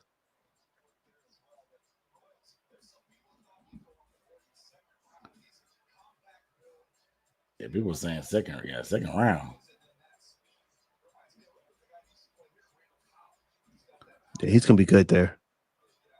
Yeah, for sure. Because he's a yak guy as well, but you know, Andy Reid is very, very creative. Mm-hmm. All right. Introduce you to your new wide receiver, Taitatora McMillan. How is it feeling so far? I mean, you just walked across the stage, hugged the commissioner, and now you're in the NFL. What's it feel like? Man, it feels amazing. You know, I'm finally glad that this process is over. You know, I finally figured out what team I get to play for, and it's, you know, I'm gonna be in Charlotte. So, you know, I feel blessed right now. Dave Canales told reporters tonight that, unless somebody else came and blew them away, they were going to go get their guy, and you were their guy. What does it mean to hear that? You know, that's a big compliment. You know, I appreciate the whole facility over there in that organization believing in me, and you know, I got to give credit to Bryce Young, man. You know, he's a Cali kid, so, and I know he was in there in the GM's ear and Coach Canales' ear, and just telling them to grab me. So shout out to him. How long have you and Bryce been close? Actually, I kind of just met him recently, just officially, but I've been playing against him since high school, so I wouldn't call it much battles, but we was on the same field, so we kind of saw each other's talents. You get to be on the same side now. We saw what Bryce was able to kind of do on the second half of last season, and then we also look at what you did last season. I mean, over 1,300 yards back-to-back years. You had third most in the FBS last year. What do you think you can bring to Bryce Young's game in the Panthers offense? Oh, man, I think I'll be a perfect complement for that offense. To Bryce Young, I feel like, even though we have never played together, I feel like our Cali chemistry will kick in. And as well as, the receivers. I feel like there's some vets in there and also some young guys that can teach me the way, teach me the ropes as far as what it takes to be successful in this league. And at the end of the day, I know that we have good coaching in the facility to get this team where it needs to be. So, man, I'm looking forward to, stepping foot back in Charlotte and shoot, man, just putting smiles on everybody's faces. As you kind of went through this draft process and you talked to different teams, how much did Carolina come up, and did you go back and watch any of that tape when they did? Yeah, no, I did 30 visits to Carolina. I also did a few Zooms, so they kept contact with me for sure. How much do you know about just Bryce Young beyond What was that question? Carolina? That tape process, and you talked to different teams. How much did Carolina come up, and did you go back and watch any of that tape when they did? Yeah, no, I did 30 visits to Carolina. I also did a few Zooms, so they kept contact with me for sure. He was being very careful. How much do you know did about that. just Bryce Young beyond what you've done when you've met him and playing against him in high school? Did you watch any of him last year? Shoot, I wasn't fortunate to watch him much, but I know at the end of the season, he finally got his groove back, started playing like his normal self, and just really got his swag back. And I think a lot of it has to do with Andy Dalton and just kind of just lead him along. And man, I think this upcoming year is Bryce's year to explode, and I'm just glad that I get to be a part of it. We know you were a Hawaii native, went to high school in California. Have you ever had Carolina barbecue? You know what? I never have, and I'm looking forward to it. I heard the barbecue is real good out there, and man, y'all got to put me on, so I'm ready. We can't wait to have you there. First team All-American, now number 8 overall pick for the Carolina Panthers. Thanks so much. Welcome to the Carolinas. Oh, thank you so much. Ted said he want the barbecue. Hello, Panthers. The barbecue. That's hilarious. He said, "Put me on." Right. Anish Shroff here with the newest Carolina Panther, first-round pick Tetairoa McMillan. Appreciate you joining us. Welcome to Carolina. Let's give the fans an opportunity to kind of get to know you. Start with your journey. You grew up in Hawaii. Describe what it was like growing up in Hawaii. What are some of the things that you remember that have kind of helped you on your journey from Hawaii? Man, we're a Polynesian family, so we're big on family, and big on our faith. So I remember spending a lot of time. It's different nowadays, but I spent a lot of time outside the house. Whether it's, riding dirt bike, going to the beach, outside the house as much as possible, just running around with my cousins, running around with my siblings, and shoot, it was ultimately just a good time, man. What was the benefit growing up playing multiple sports? Oh, yeah. I feel like it's different nowadays. I feel like people or kids nowadays just start off so young as far as playing one sport and taking it so serious, whereas when I grew up, everybody was trying to play different sports and with no future in mind. It was kind of just a way to get out the house. Definitely helped me to become a better football player. What were the sports that you played? I'm going to just tell you the ones I played seriously. So I played baseball, basketball, football, volleyball. I heard you were quite the volleyball player, and you got to high point those balls. What was it about volleyball that you feel translates to being a wide receiver? Shoot, honestly, just the timing. Like you said, we got to high point the ball and just being able to time the ball at its highest point. And as well as, the body control. I feel like me being able to move my body in certain ways in the air, and then as well as, being a pogo stick, being able to come off the ground quick, it definitely helped me in the football realm for sure. We're in a world where a guy like you, 3 years at one school, that's not normal anymore. And I'm sure, you get a successful season. People are calling you and trying to get you to go somewhere else. What made you commit and stay with Arizona your entire time? Shoot, honestly, it was the people in the building. You know, I want to play. Bryce Young, go way back. I think, was it 2019? Last time you guys played head-to-head? It was, 2019. Anything that you remember from that game? Getting embarrassed on national television. I did see the highlights. You had a heck of a touchdown catch in that game. It was okay. We was down by 50 at that point, probably. What did you learn about, at that time, the guy who's now going to be your quarterback? Shoot, I mean, I tell everybody this. You know, he's literally been the best player at every level. You know, in 8th grade, he was the best player in the country at 14 years old. Finished his senior season as the number 1 player in the country. Went to college, won the Heisman. You look at the dude's resume, you know, he's pretty ridiculous. And, you know, I have no doubt in my mind that, you know, he will one day be the face of this league. Recently, it was out there that you two had worked out together. How did that come about? So he trains in Cali. And, you know, I just so happened to be in Cali at the time. And, man, I felt like we hit it off good. And, you know, hopefully y'all can tune in and see what the chemistry looking like on TV soon. What stood out to you from your conversations and your meetings with Dan Morgan and some of the Panther staff? Shoot, to be honest with you, just the vibe, the energy in the facility.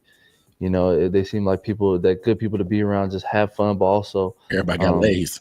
Get serious when it's time to get serious. All right, before we let you go, one thing Panther fans should look forward to when they see you out on the field this fall. Man, y'all should look forward to a bunch of points being scored, some wins, man. Let's go. Bank of America Stadium turning up. T-Mac, welcome to Carolina. Appreciate it. Get it. Thank you. Let's get it. I'm so sick. I'm so sick. You said what? You so sick? Oh, training camp? Yeah, bro. Yeah, bro. Yeah. That's tough. Because I just want to see him in person, like moving around, running routes. A dude that size, like it's just. We had Kelvin Benjamin and like Funches, but they just don't move the same way that this dude can move around. He's smooth, man. Like he's like it's different, man. He's definitely different, and I'm actually, and he has great hands. That's the other thing about it at that size. Like, look, if the Panthers are listening, if y'all are listening to Dunk's live stream right now, look, all you gotta do is, this is a very unique way to bring in some content creators to do like a live stream at training camp. Just bring in 2 or 3 people, maybe every, you can rotate them and just get a little footage of training camp so fans can tune in and see a little bit of something, bro. Not enough, because people got in trouble for the drone last year and all that. Not enough to expose the game plan that you got, but enough to get people excited about what's coming. Keep the energy going. You cannot lose the energy that we have around the Panthers right now. Do something, Panthers, bro. Do something about it, bro. For real. That's how I feel about it, bro. I wholeheartedly agree. The Titans took Alameda. That's a nice pick. In the 5th, in the 4th, back in the 4th. So we're 4 picks away, guys. But I agree with you, man, because like there's so much momentum that we finally got something to be excited about, bro. Like, and now we feel like we're ready to take that whatever the next step may be. It feels like the next step is right there in front of us, man. And like adding the best receiver in the draft, getting 2 edge rushers when we know we needed it. Hopefully we end up getting Blackman to have a safety to really complete that secondary. Let's get some depth. Another trade. Some depth here. And man, I'm excited about what this offense will look like. I want to see that connection kind of grow. And I don't know. I mean, because when you go first round pick, I think he said he's going back to Hawaii or Cali. Have a party. He's going to Hawaii. He's going to Hawaii. Yeah, have a party. So he'll probably get a week to 10 days. Because I think rookie minicamp is May 9th. I think is what I saw. I may be wrong. Yeah, it's in 2 weeks. So I'm assuming he won't get to work with Bryce before then. But once OTAs start, that's when, because I think the rookies have their minicamp, and then the vets come that following week, and then we'll start seeing that work together. So I'm excited to see that. Somebody said thoughts on Swinson. I like Swinson. I'm thinking the reason why he's probably dropped is, like I said, he had an incident with his coaches at LSU, and some people may have some character concerns about that. He's a good player. Because I saw Q Robinson win, and he's a good player too, but he didn't play much until his senior year. And I like Q Robinson as well. He was one of my, when I was thinking double dip for us, I was thinking take one edge rusher on day 2 and then come back and get a guy like Q Robinson or whatever like that. But they went ahead and got a couple of dudes certified, bro. I love it, bro. So it was interesting. The Patriots have had a pretty good draft, bro. They got 2 starting O-linemen, Kyle Williams, and then they got Travion Henderson. Okay, so we're in the last pick of the 5th. No, the 4th, excuse me.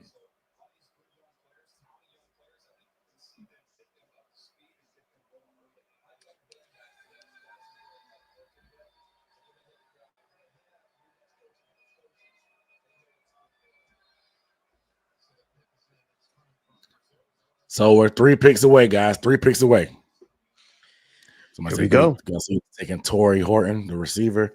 I don't know. I don't know. I think if we go any receiver, it's gonna be a speedster. Yeah. We need speed. I agree.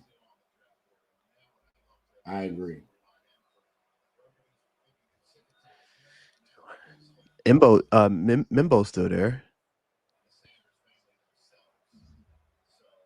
That might be the pick. Who? Oh, the guard. Yeah. We need a tackle though. We definitely, because he played tackle, but people think he'll be a guard in the league, so that's why he's listed at guard. Makes sense.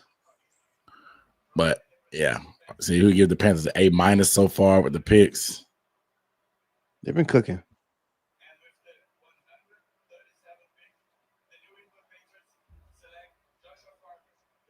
Joshua Farmer.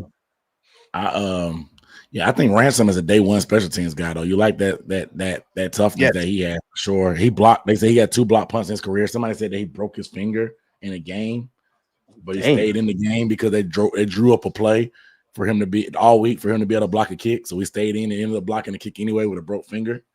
Oh, bro, this sounds like Sam Franklin all over again. We lost Sam Franklin. Toughness. We got Ransom. Right. That's toughness because blocking kicks hurt.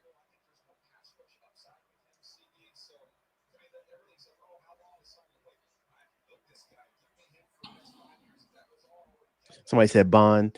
Man, look, if they drafted Bond here, I wouldn't be upset, but I wouldn't. But I don't think it's happening. I don't think it's gonna happen.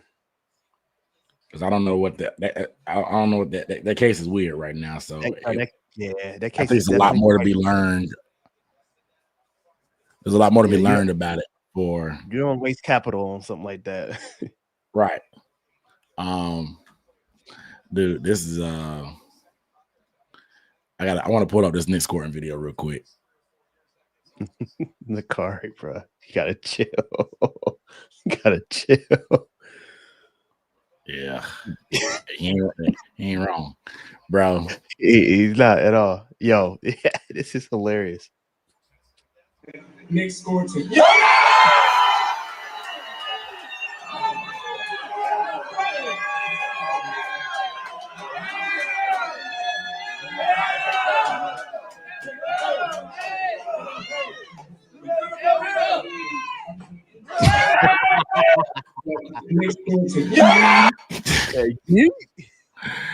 Right. Hey, man. I like the energy, bro. I do. I respect it. That's hilarious. But we're up. We're almost up.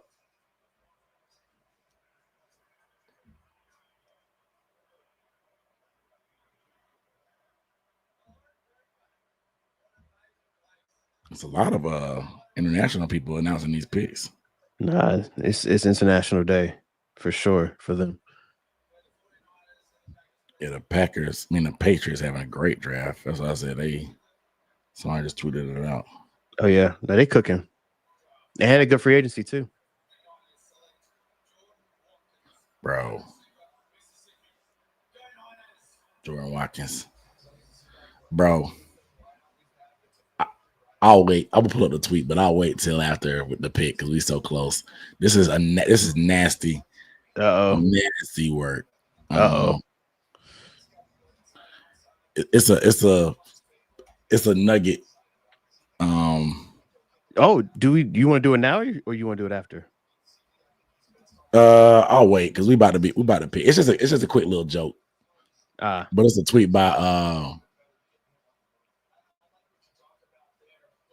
it's a tweet by Mike K.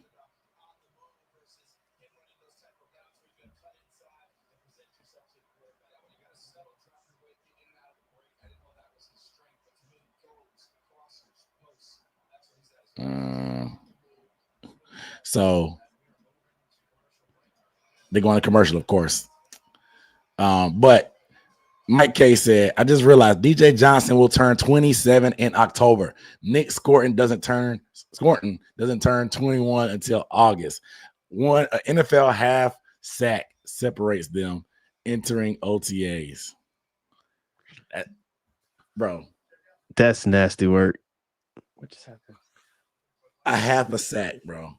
He only has a half a sack in his career. Ugh. That's embarrassing. Extremely. Why did I just go black? That boy Fit got blood on his hands, man.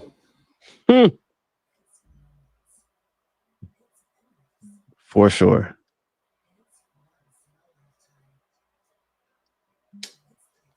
Can you see me? Or yeah, it's froze a little bit. My computer's acting weird. Hold on. The camera gone now. Yeah, I don't know what's going on with my computer. I'll pull you down until you come back up.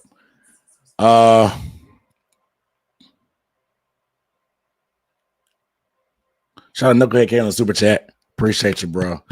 He said, I know them folks seen that post just like I did. It's my only day off, and I'm back. All right, we'll do the slippers here soon.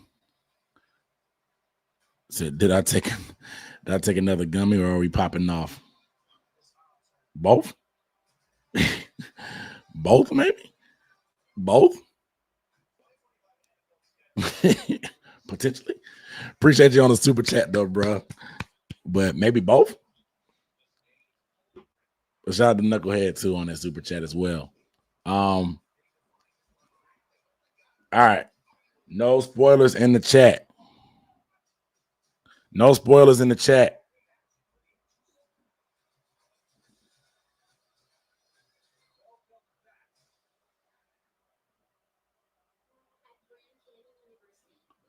No spoilers in the chat. Was Princely mad we didn't take him sooner? Yeah, he was mad, bro. He was mad.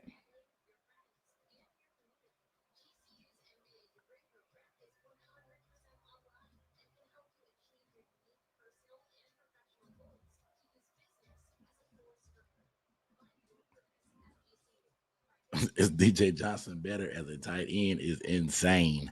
But you may have a point. You may have a point.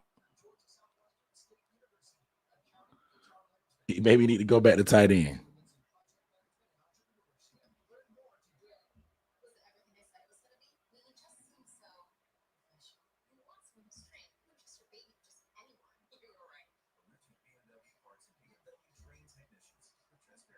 All right, guys. So y'all thinking corner? Some people are saying corner. You good now? Might be muted.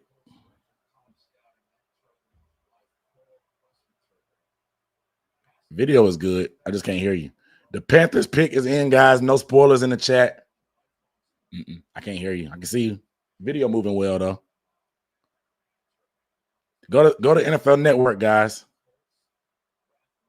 It's not on commercial in NFL Network. You hear me? Yeah, I can hear you now. Oh, okay. Okay. I thought he might go a little later, but okay. This is a guy that I don't know if you saw the pick yet. I did not. Who's the pick? Cam Jackson. Okay. Tackle from Florida. We met with him, 6'6", 300. He's huge, bro. He's 6'6", 300 something, like 330, if I'm not mistaken.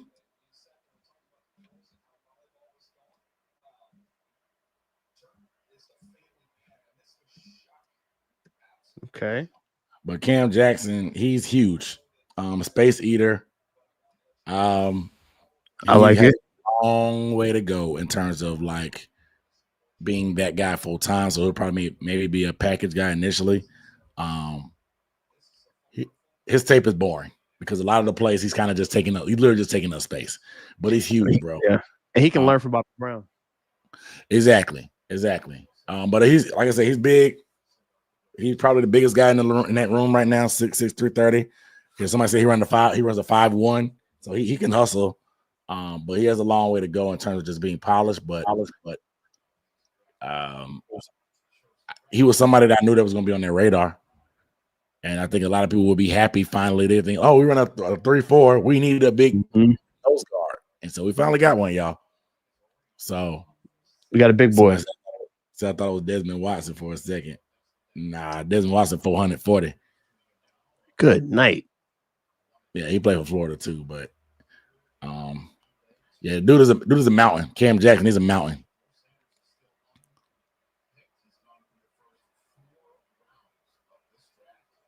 I don't know what number we pick again. What, 160?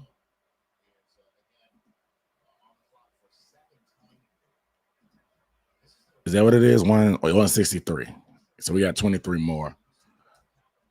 All right. So what's his name? Benjamin Solik from ESPN did a breakdown of they got the 40-yard dash thing. He did a breakdown on Princely on ESPN, about 3.5 minutes long. I want to play it here on the stream. Hopefully, I don't get clapped by them, but I don't think it'll matter because I'm playing it through Twitter. But Cam Jackson is a guy that can play head up on the center, play that zero technique, take up space, hopefully free up our linebackers. Hopefully, it doesn't get moved. He can anchor because a lot of times what would happen is our D line would get blown off the ball, and then they're in the laps of our linebackers, so our linebackers can't run around free. Hence why Luke Kuechly was so good because we had Star in front of him. They're about to play some Cam Jackson clips here. He could play high. Yeah.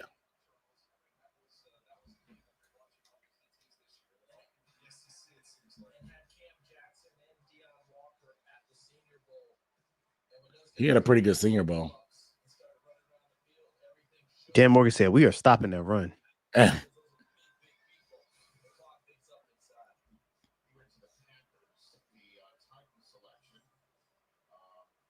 Yeah, so Cam is actually, I was going to think of some Cam first, if I can.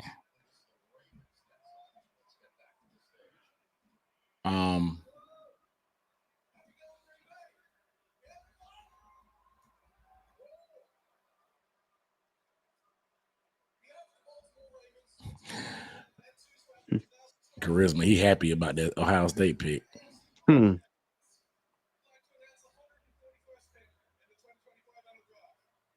When's our next pick? 163. Cool. Yeah, we got a while.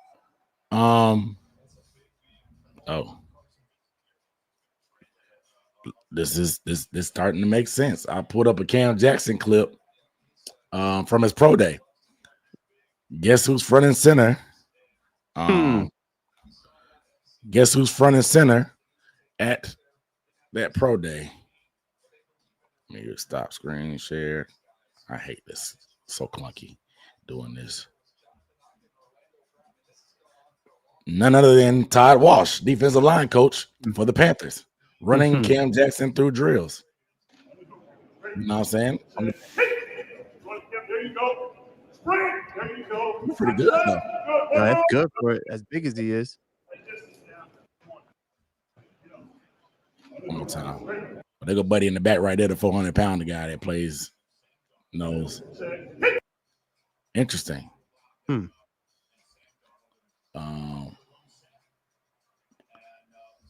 But I want to look at this Princely breakdown real quick.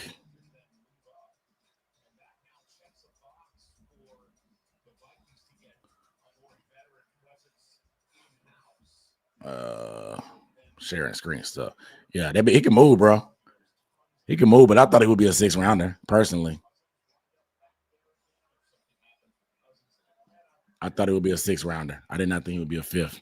Yeah. But another SEC guy, another Senior Bowl guy. Somebody said, let me go pay for my PSL.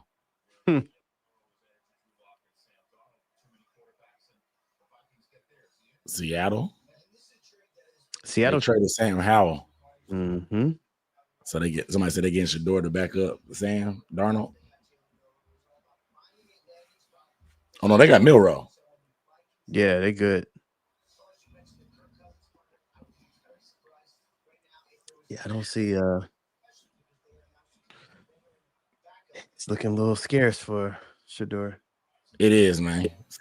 Slim pickings. Yeah, no, I'm looking at Princely Umanmielen. He was the 77th pick from the Carolina Panthers. Edge rusher out of Ole Miss. I have 3 plays all from the same game, the Georgia game. Panthers fans, if you want to like Princely Umanmielen, you go watch the Georgia game. Don't watch anything else. Unbelievable film.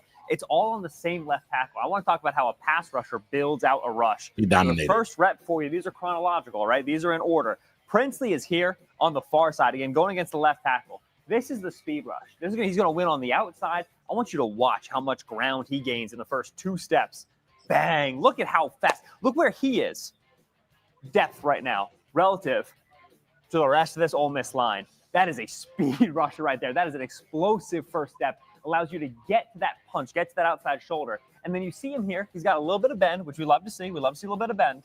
But he also is great at reducing surface area. It's slipping a punch in boxing. That inside shoulder, you want to drop it. So that way, as the Georgia tackle goes to punch, he doesn't get you square. He doesn't get underneath your pads. It allows you to slip that contact and then burst, flatten, and finish at the quarterback for the sack. So that's our first rep. That's the speed rush. It's beautiful. Second rep. Now, once I've shown you speed, you're going to be back in your sets fast. You're going to be worried about that outside shoulder. You're going to be back on your heels. Now I want to come at you with power. Now I want to get into your chest because you're fearing that speed rush. So that's number 2. Princely Umanmielen again, up against the left tackle here from Georgia. Watch him give the little Euro step and then get 2 hands in the chest. Uproot the tackle. Uproot. There is no ground contact right here. Heels off the ground. That is power. We call it a forklift. You get said that that power. rush and take him and put him in the quarterback's lap. No, it's not going to be a sack because you're moving that man, but you're going to compromise pocket integrity. You're going to allow your other rushers to go and get home. And so ball's out fast this time from Carson Beck. We don't get a sack, but that power rush right there, we set it up with the speed, and then we come back. Watch him give that little outside step, and then bam, 2-handed bull rush with the power. Love it. Now, I've shown you speed.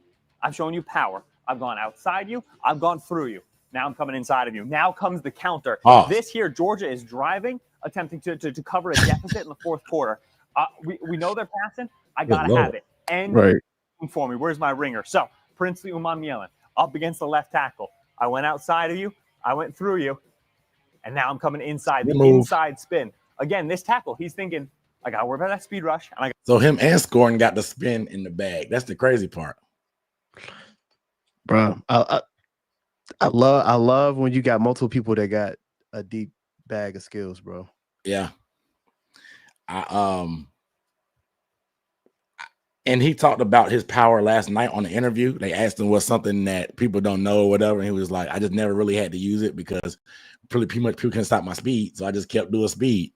But like he talked about his power, and I'm glad he gave that example there. I'm excited about. He might be my favorite. I mean, he's clearly my favorite pick. I love Ted, but like I just like the value that we got Princely at. Yes. That's kind of why. And like last year, it was probably JT Sanders. Getting him in the 4th. Some people had him as tight end too, and so I like when we get the value. But I think Princely, man, he can be one of them ones, man. I got to worry about the power. So he's waiting. He's waiting. And now he's got to throw the hands. I'm worried about that outside rush. Umam gives him one long arm, and then we're going to talk about the ice pick. With that off arm right here, you take the ice pick, and you put it in that tackle's back. You arrive with contact and velocity, clear his arms, and then flatten into the quarterback. So watch him now throw the ice pick into the back of 71. Bang. Watch it again. Violent strike. Bang. Win with that elbow. Get into the quarterback. Beck has to throw this ball early. He's targeting right here, this route. Jared Ivey, going to get drafted on day 3, gets his hands up because the ball's got to come out from Beck right now because Umam Yellen won. He's going to get a little tip at the line of scrimmage.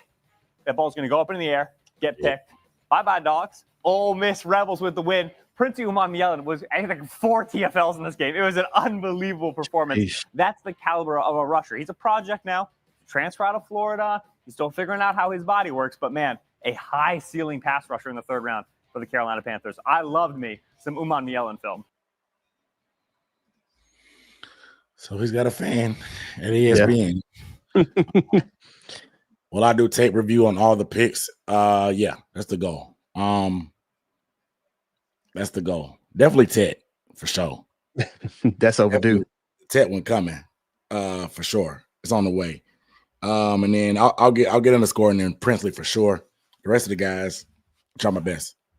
But I definitely want to get a D-line video out, like just thinking about some different combinations and what we can do with the type of guys we have now, even now as we added Cam Jackson to the trenches as well, because trying to turn a weakness into a strength, man. I think it's it's been great by Dan so far, man. I like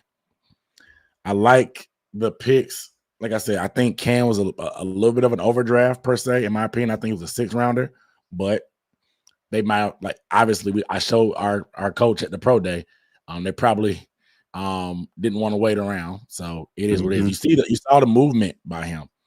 But he's nimble. He ran a 5.1, but you saw him moving through them bags as well. I don't know. What do you think? How you feel about how we've been addressing the trenches? I love it, man. I love it. And I think Dan's been very intentional with the picks and making sure that we turn a weakness into a strength. And sometimes, like, I was a little nervous that we would just overcommit to fixing the run. But I think that he's done, like, every play that he has made in terms of, like, grabbing Tershawn Wharton, grabbing Bobby Brown, you know what I mean? Like, it's been really intentional. And I feel as though this defense would not be ranked 32nd this year. So I love the picks. And it's depth. Like we talked about the platoon. Like we have a platoon now where we can keep people fresh and getting after the quarterback and stopping the run. Love it. Yeah, I agree. To me, I'm just trying to see what would be realistic progress. What do you think realistic progress could be in terms of the jump? Because in terms of ranking, we went from worst to top 10 in terms of the O-line. Yeah. What do you think a realistic jump could be? Obviously, we're still a little incomplete right now. We'll get, hopefully, Justin Blackman, knock on wood. But what do you think is a realistic jump that we can make? And what do you think is necessary, like, for us to actually get where we need to get, which would be potentially a division type of competing in a division, at least, like being able to potentially be a winner of it. Let's say that. Yeah, that's a good question, bro. I think, and let me know in the chat too. I see our people answering themselves. Let me know what you think a realistic jump would be for our defense based off of what we've done. But go ahead, bro. The word, no, you good, bro. The word that I'm going to use is a word that has such a negative connotation when it should not be as negative, and that's mid. I just want to be mid, bro. Like, just good. Mid is good. Mid means you're right in the middle, bro. You're literally right in the middle. I want us to be mid. Like, just don't be at that bottom half. Be at the top half. I think somebody said that. Benjamin said that in the chat. Be at the top half. All right, what are Browns gonna do right here, bro? Are they gonna do it?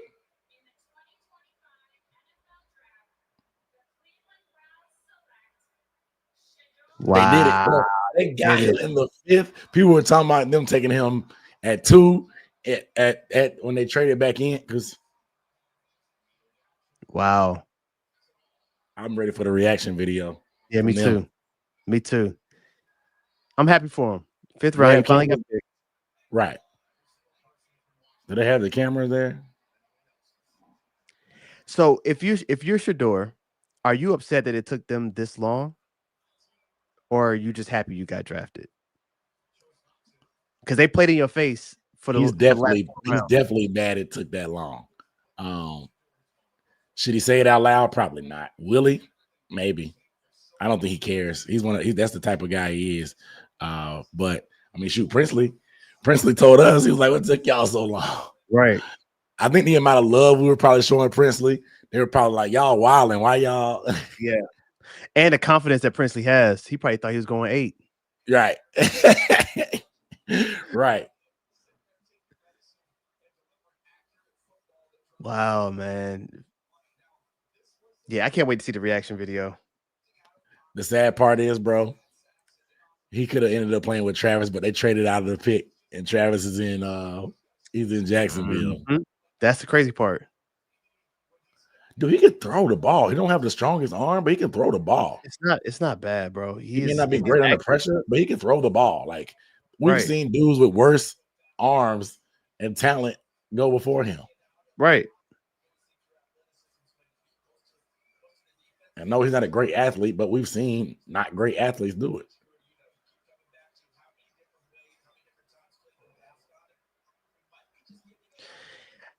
Interesting. So Shador, 5th round. What do you think about LeJohntay, Jimmy They took Horn? Dylan Gabriel before. They took Dylan Gabriel before him. Yeah. I forgot they took Gabriel. Oh, they did. Oh, Browns took Gabriel in the 3rd. No, okay. What y'all doing? Deshaun They got Watson, Watson, Pickett, Flacco, Gabriel, Watson. He good as gone. Andrew Berry. The thing is, they traded for Pickett. Yeah, and they just signed Joe.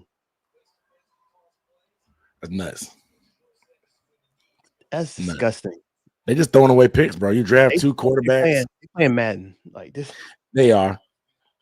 This is crazy. They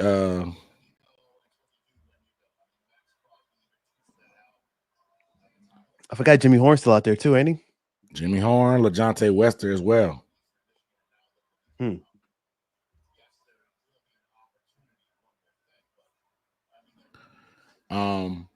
Come on, said the QB room toxic. Hey man.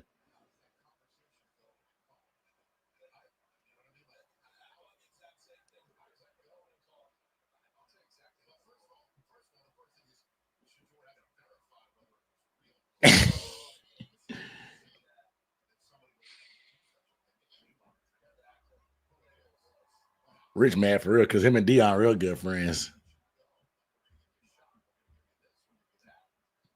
I'm waiting to see that video. I want to see his reaction. I thought they would have had like NFL Network there, like to at least get like they do with everybody else.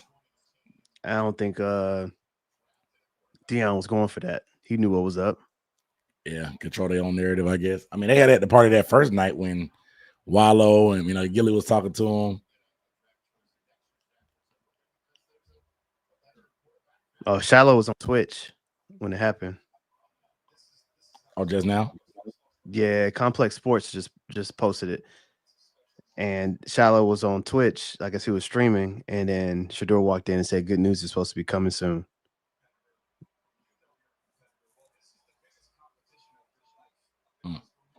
Interesting.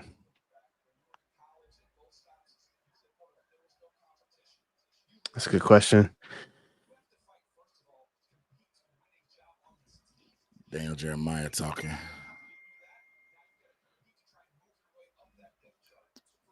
Shout out to I Am Tez on the super chat. This is a good question, and this is a little bit. I'll do a. I don't know when we pick 160 something. And we're gonna we'll answer your question right here in a quick second. because this is a good question to talk about and a good conversation to have. A little bit off topic from football. The card said you said that it was a good question and it went silent. Oh no, I said good question because this is not my stream. I gotta let Dunk take care of it. But I was saying good question so Dunk can catch on that is a super chat. Don't pay in the card no mind. We're still trying to verify if they related to Excel. We're gonna try to figure that out by the end of the stream today. Somebody said we fit the look. Is it kicker time in the 5th? Or you waiting to the 6th? I might wait to the 6th, bro. It's still a lot of depth out there. All right. But appreciate you on the super chat, man. So let's go ahead and bring up JJ from FPFO. What's up, bro? JJ. What's happening, fellas? What's happening? What's good, man? How y'all feeling? Yeah, all right, man. I was a little bit iffy about the running back, mainly because of who it was. It was a couple other guys that I liked more. Ransom, he's a good player. I think the only question that me and Lowe had is he seems similar to some of the guys that we had. So it seems like we're almost going to have to get Julian Blackmon now in free agency, and he knows that too. So that's not going to help you at the negotiating table. Cam Jackson, I personally thought that we knew Braden Swinson just went to the Pats. Nice. They're having a good draft. The Patriots are having a really, really, really good draft.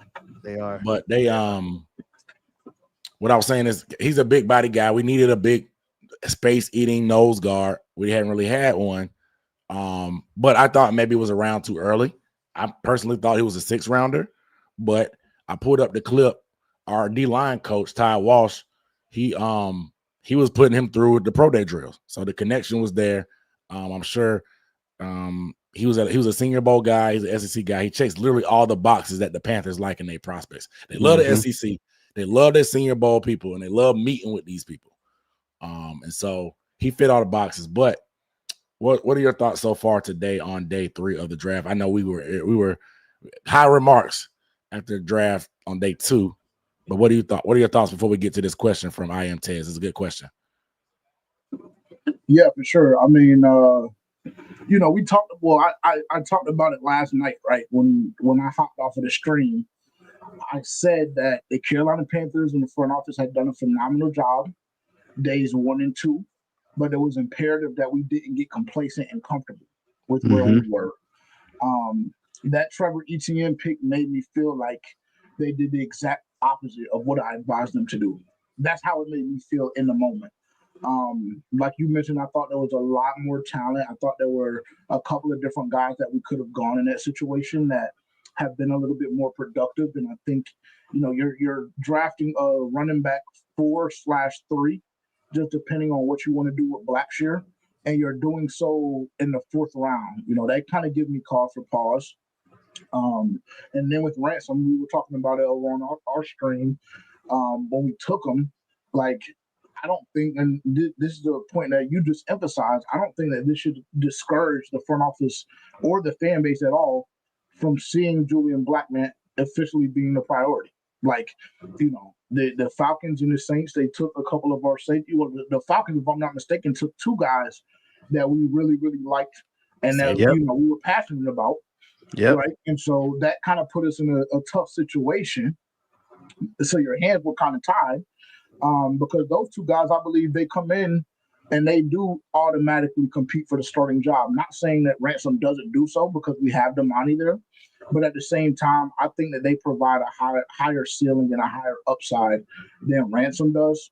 So now I'm really, really, really honed in on, okay, well, now you have to go make a move for Julian Blackmon at this point.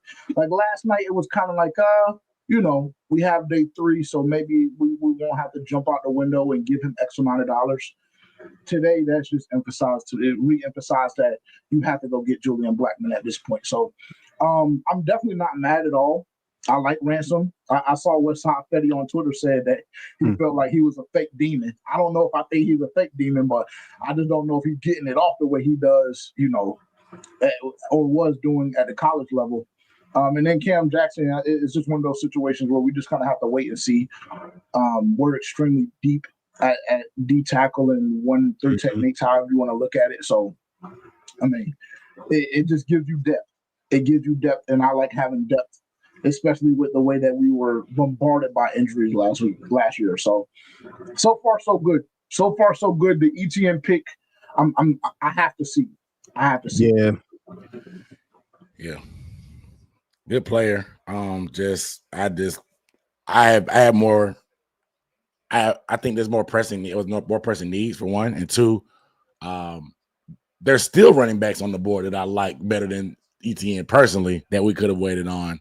I would have to go back and look at the picks to see who I think we should have took, but obviously we missed out on the safety train there. So it's very, very interesting on that standpoint. But completely agree.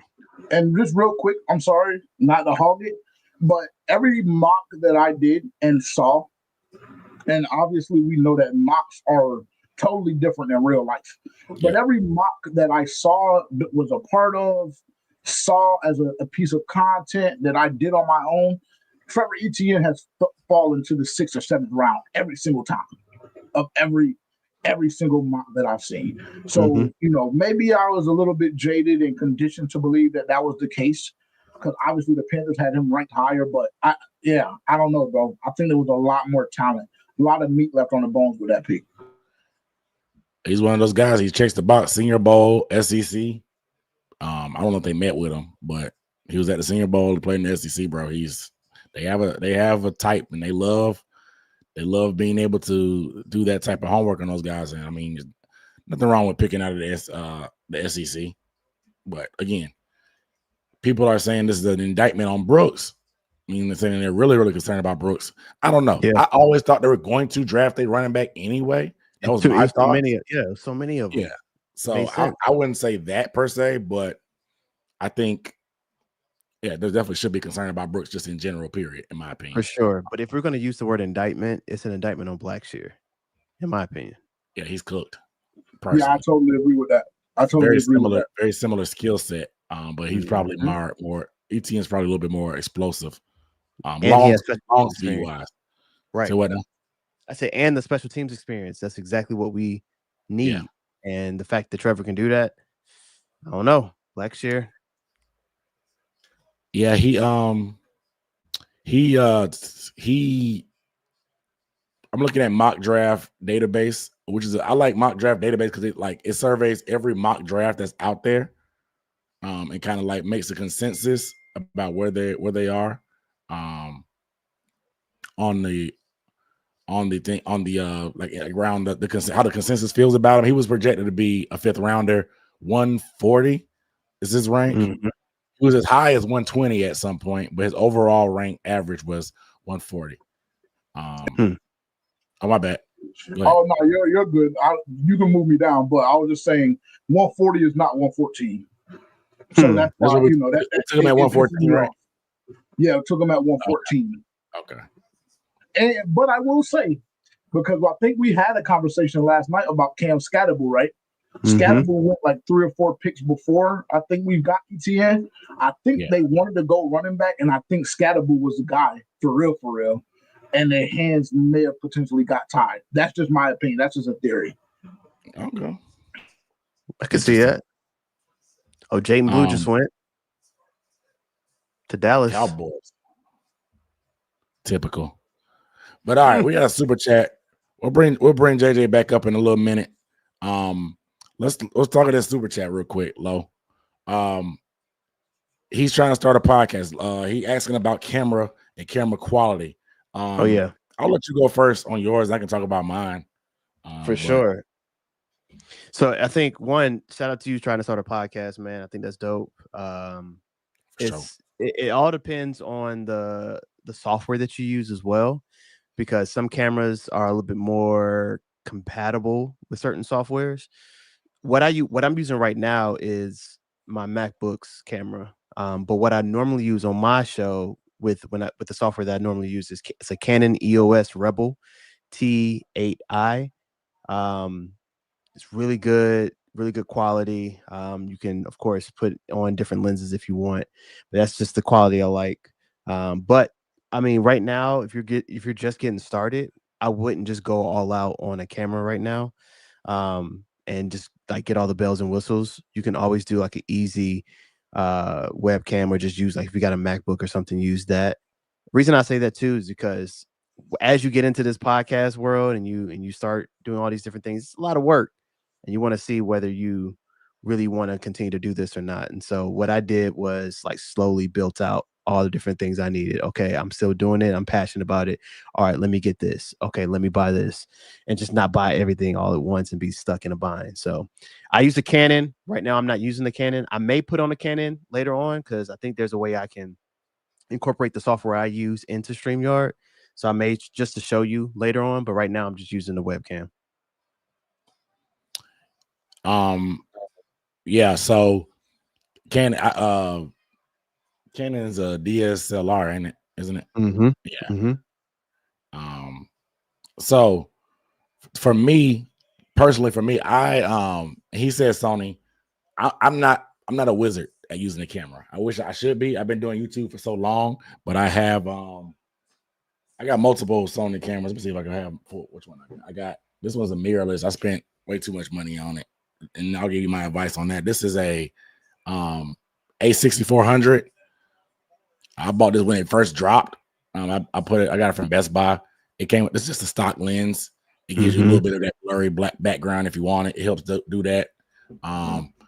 But currently I have the what is it? The Sony. It's the point and shoot. That everybody uses, the EV1. Yeah, Sony EV1. That's what it is, and it's $500. You could probably get the EV1F that doesn't have zoom in and out. It's $300. It's very clear, as you can see on mine. It shoots 4K. I'm in 4K right now streaming. I can blur the background if I wanted to. I can zoom. It's easy, just a point and shoot. It doesn't have like a little focal lens, but for streaming, it's easy. And it's very very clear, very crisp and clear. You can see probably what I'm thinking. It's so clear. And I love it. And it gives a little bit of that blurry background. You can see, because you can see my background, but it's not as clear as I am. And I think having the blurry background is what helps you look clear. All that being said, like Lo said, when you first starting out, do not buy nothing expensive, bro. That's the mistake I made. Fortunately for me, I've been doing this for 7 years. I didn't give up. I actually like doing this, but don't spend a bunch of money on a camera, one, that you don't know how to use, because that's exactly what I did, because I really don't know how to use this, except I don't know how to take pictures. I thought I was going to get into photography, so I got a expensive camera. It was a mistake.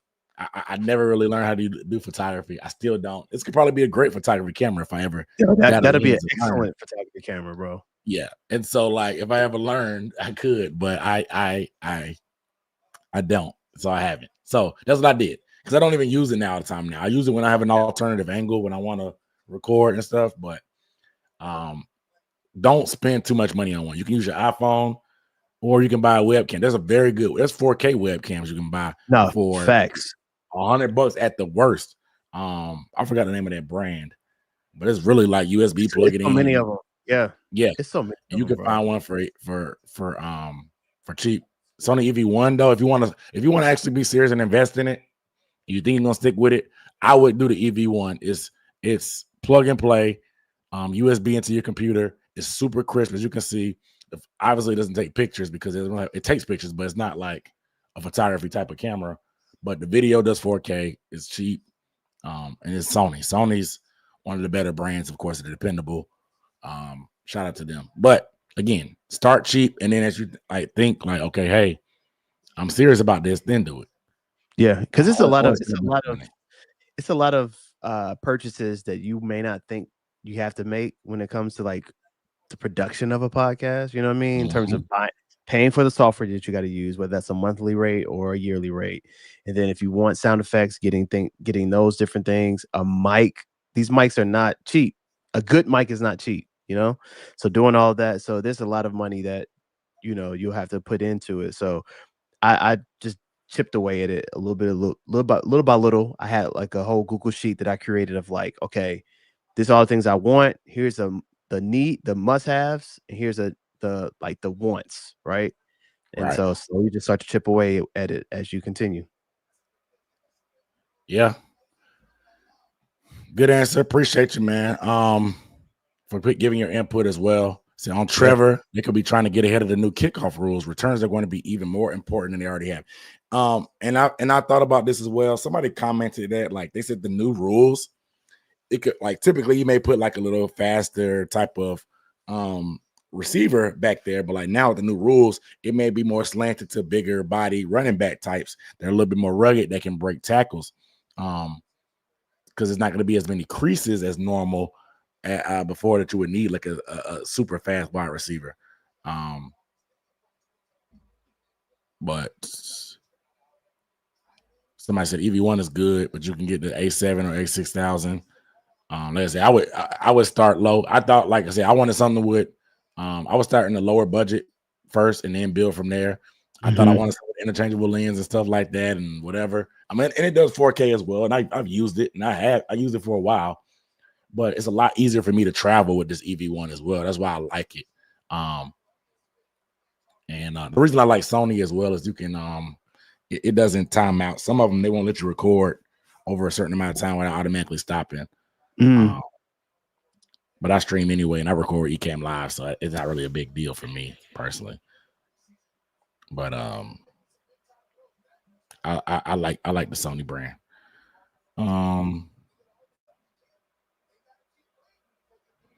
So learn how to use a digital audio workstation. The number one thing that turns people away from podcasts when the sound quality is bad. Oh, facts. I agree. People can watch. The cameras look cool for like social media and stuff, but like people can put up. If we were up here in 720p, people wouldn't trip. But if it sounds bad, y'all gonna turn it off or take your headphones off or do whatever. You know what I'm saying? So like, it's very important. Audio is very important. Extremely. Logitech, that's the brand. Logitech, I have a Logitech USB. I started out with that was the next thing I did. I had an iPhone, and then Logitech was the next one I bought. That was like $70, and it did 1080p. It was very, very clear. Lighting is the most important thing when it comes to your camera, bro. Lighting changes everything, especially natural light. If you buy a window and you have that shot in your face, like natural lighting is the best. Yeah, and it can make or break your camera. Oh, absolutely. So I teach courses at Logic Pro if anyone needs help. Shout out to Logic Pro. Absolutely. I'm a Final Cut guy myself. I'm not into the sound and mixing and stuff side of it, but I'm a Final Cut guy. All right, so we're 1, 2, 3, 4, 5, 10 picks away from our second, 5th round pick.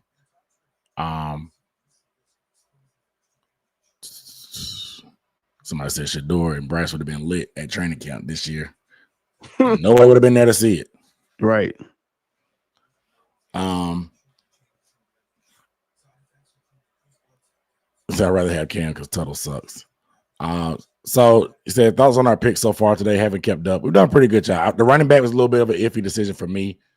We picked Cam Jackson, who's a nose guard. We picked Ransom. Ransom's a physical guy. He'll have him and ETN both will play special teams. They're not only for special teams, but you can definitely see them being day one special teams type of guys going to play probably all four, in my opinion. But Cam Jackson, we got a space eater, nose guard. He probably will be strong. He needs to play with lower pad level because he's huge. He's 6'6", 320, but he ran a 5'1". He moves pretty well for a guy that size. So I understand the vibes there. I thought he personally was a guard too early, but they said Chris Paul still hurt. I think that injury at his pro day might have been serious. Then I knew. I never followed up to figure out what it was, but Chris Paul was supposed to be one of the better linebackers in his class from Ole Miss. And he's still on the board. So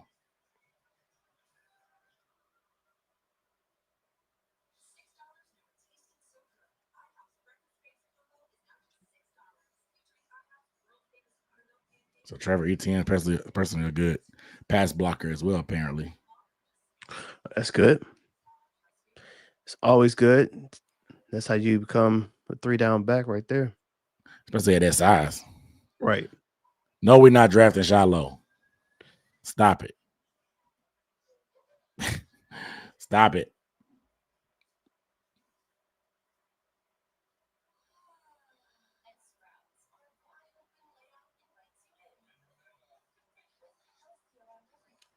They posted the reaction video. I see in the car. He said he's not as close. He's not close to Excel, but he knows Zion Wilson and T.J. Sanders better than he knows Xavier. But that's still family, right? It's still your cousin, so you see him Zion, around. South Carolina product. Mm-hmm. Shoot. But yeah, the PFF dudes that they love day 1 and 2 of our draft. I was watching their videos, man. They just been so giddy about what we've been doing. Mainly because they big Tech fans, but like the fact that they were talking about, everybody was saying defense no matter what, but they were just like, hey, if you play it right, oh yeah, Mebo went to the Giants. So if you play it right, we played the board right, man. No, we definitely did.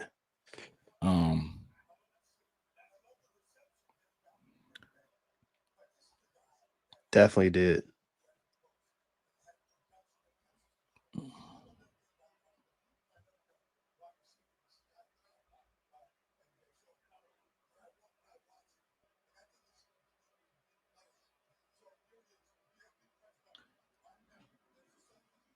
I'm so curious about.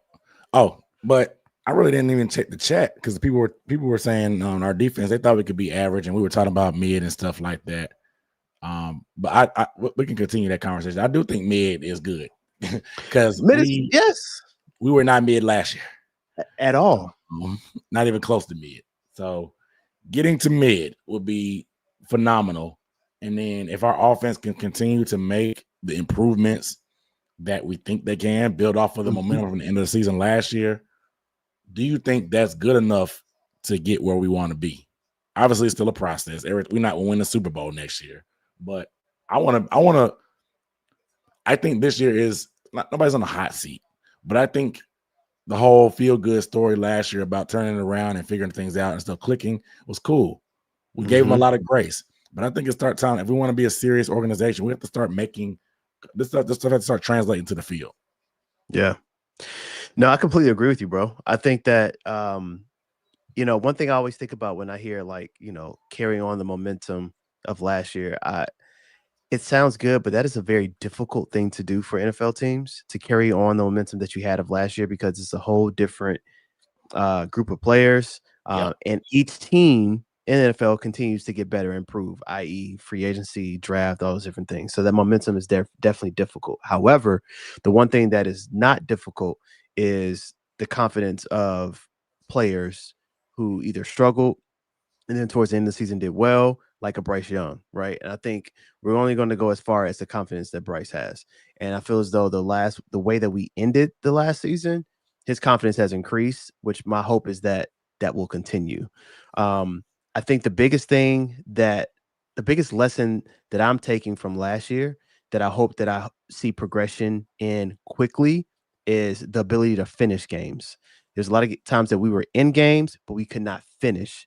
The Eagles game, the Chiefs game, like we're in these games with these really good teams, these playoff Super Bowl contending teams, and we weren't able to finish. And I think since we have that same nucleus of players on our team, I feel as though they know and they understand what that felt like, what they did wrong. And so my hope is that they fix that during the offseason and they fix that during training camp. So if we can take that step, like you're saying, Dunk, and our defense can be mid, we might be able to sniff the playoffs, bro. Interesting. Yeah, I agree. Like somebody said that mid defense gets us 4 more wins compared to last year, and I'm like, 9 wins may win the division. That's what I'm saying. Bro. I wouldn't say this if we weren't in another division. It's the NFC South, bro. And depending on, like, we may be able to win the division, bro.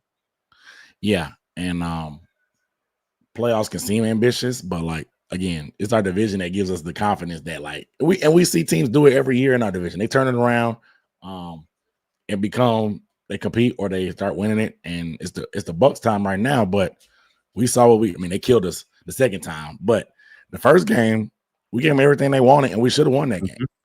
So like you said, finishing the Eagles, finishing the Chiefs, that's 3 games right there in itself. That's just off the top of my head without looking at the rest of the schedule and really thinking it out. But again, you're right. But I think having a guy like Tet that can win in the red zone helps finish those games. Having pass rushers like Princely, when you're in obvious pass scenarios that can get after the quarterback and get them down. Like you said, you saw the Georgia clips. He ended up getting the pressure. They ended up forcing the quick pass. They got tipped. Ended up being a pick that sealed the game. So those are the type of impact plays that it won't show up in the stat sheet. All you'll get is a pressure. But having that type of player, those type of players, helps get you closer to what you mentioned about closing those games. Absolutely. It said Ransom's presses up. We'll start watching these pressers.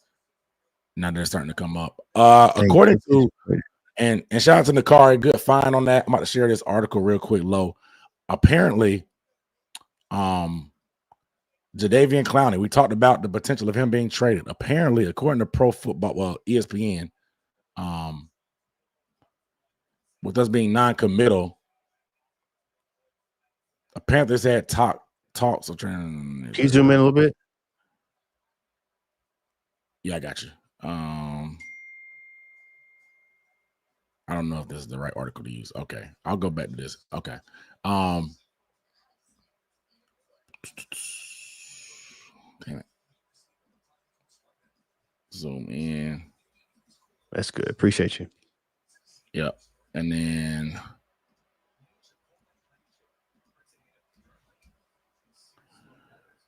apparently we engaged in pre-draft talks.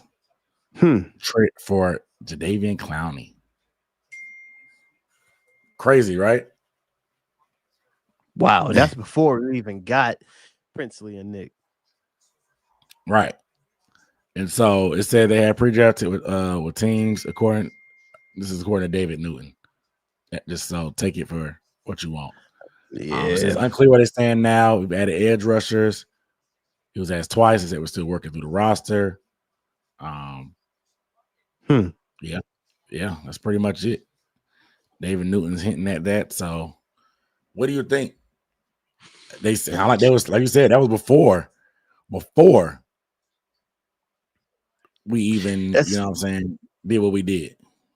That's wild, man. I think one, it's just funny, like how we were sitting on a table to get him last year because we needed help, right? And Burns leaves, and then we get the consolation prize of a Jadeveon Clowney. Of course, like we were excited because he is a Carolina native. Of course, he's a little long in the tooth, and he's had a solid career. And we're not getting him in his prime, but we're excited about it. Now, the fact that they are the need of getting Julian Blackmon, and now Julian Blackmon's price is going to be a little bit higher now because they're showing how much you need a Julian Blackmon. The fact that it's coming out that if we cut him, it's $7 million is very interesting, right? When you have somebody like a Jadeveon Clowney, you don't want to cut a talent like that without, just for no reason. Like you want to get some type of value for him. So I think that's what they were trying to do. Yeah. But the fact that they like it's mind-boggling to me, and I don't know if it's true or not. Like you said, it's David Newton, taking it with a grain of salt. But I could see Dan like trying to trade Jadeveon now versus before, because you didn't know if you were going to get Nick Scorton and Princely. Like you don't know that. And the fact that you were trying to he was our best edge rusher last year, right? And at his age, he should not be a 3-down rusher. He should come in on he should be your Princely coming in 3rd and 12 and keeping him fresh. And the fact that he did everything, he played almost every game, he stuck in. I don't know if they would just cut him off like that out of nowhere. I don't know. I just don't see that. I don't think that regime would do it, but that's just my opinion. He should, like you said, his role was a little bit more than he should have. He should have been, and even the same thing with Thielen. Thielen shouldn't be. He was the Adam Thielen of the defense. Yeah, he shouldn't be. And calling him the Adam Thielen of the defense to me is a little disrespectful because Adam Thielen actually produces, but he should. It's just in the fact that he shouldn't be that type of guy. No shade to Clowney, but he's just not supposed to be that every down guy at big 32. But I think it was more so of like we were desperate last year, the same way that we're kind of desperate now for Blackman, because we signed Clowney after the draft last year too, right? I think, if I'm not mistaken, or was it before the draft? I can't remember. But I can't remember either. I think it was before. Okay. I can't remember. Well, all that being said, we were desperate, and so because we brought in Chase Young for a visit, we brought in Clowney. Obviously, we lost Burns, so we were trying to scramble. But I don't know, man. I don't know either. I think that the reason I would keep him is, and I understand what you're talking about in terms of being disrespectful, but in terms of like calling him the Adam Thielen, but he is definitely the OG in that pass rushing group. And I feel as though he could really teach Princely and Nick Scorton a thing or two. And I think it'd be great for them to learn from him. Yeah, we got Pat Jones. Yeah, we got DJ Wonnum, but they're not as experienced as a Jadeveon Clowney. Plus, I think he wants to be here. Like, it's not like he sat there and said, "Oh, well, I guess I'll come because nobody else wants." Like, he wanted to be here. So, plus, we probably paid him the most to be here with that 2-year, $20 million. That's a whole different conversation too. Money talk. I'm about to say, yeah, he got the bag because we were desperate. Again, we were desperate. So it's that Panther tax. It is. But I'm gonna go ahead and bring JJ back up on here the stage. Yo, so what do you think about these? What do you think about these rumors, man? Before we get to the picks, so just real quick, we got 5 picks of the Panthers pick. Let me get how you feel about the potential of them having conversations pre-draft trading. JD, That's very interesting. It's very, very interesting. It to me, it just supports the theory of pre-draft them wanting to double dip at edge, which we had a conversation last night that we felt as though that was probably the best situation. Yeah, it's very interesting, and it supports the fact as well that the Carolina Panthers want to get younger, right?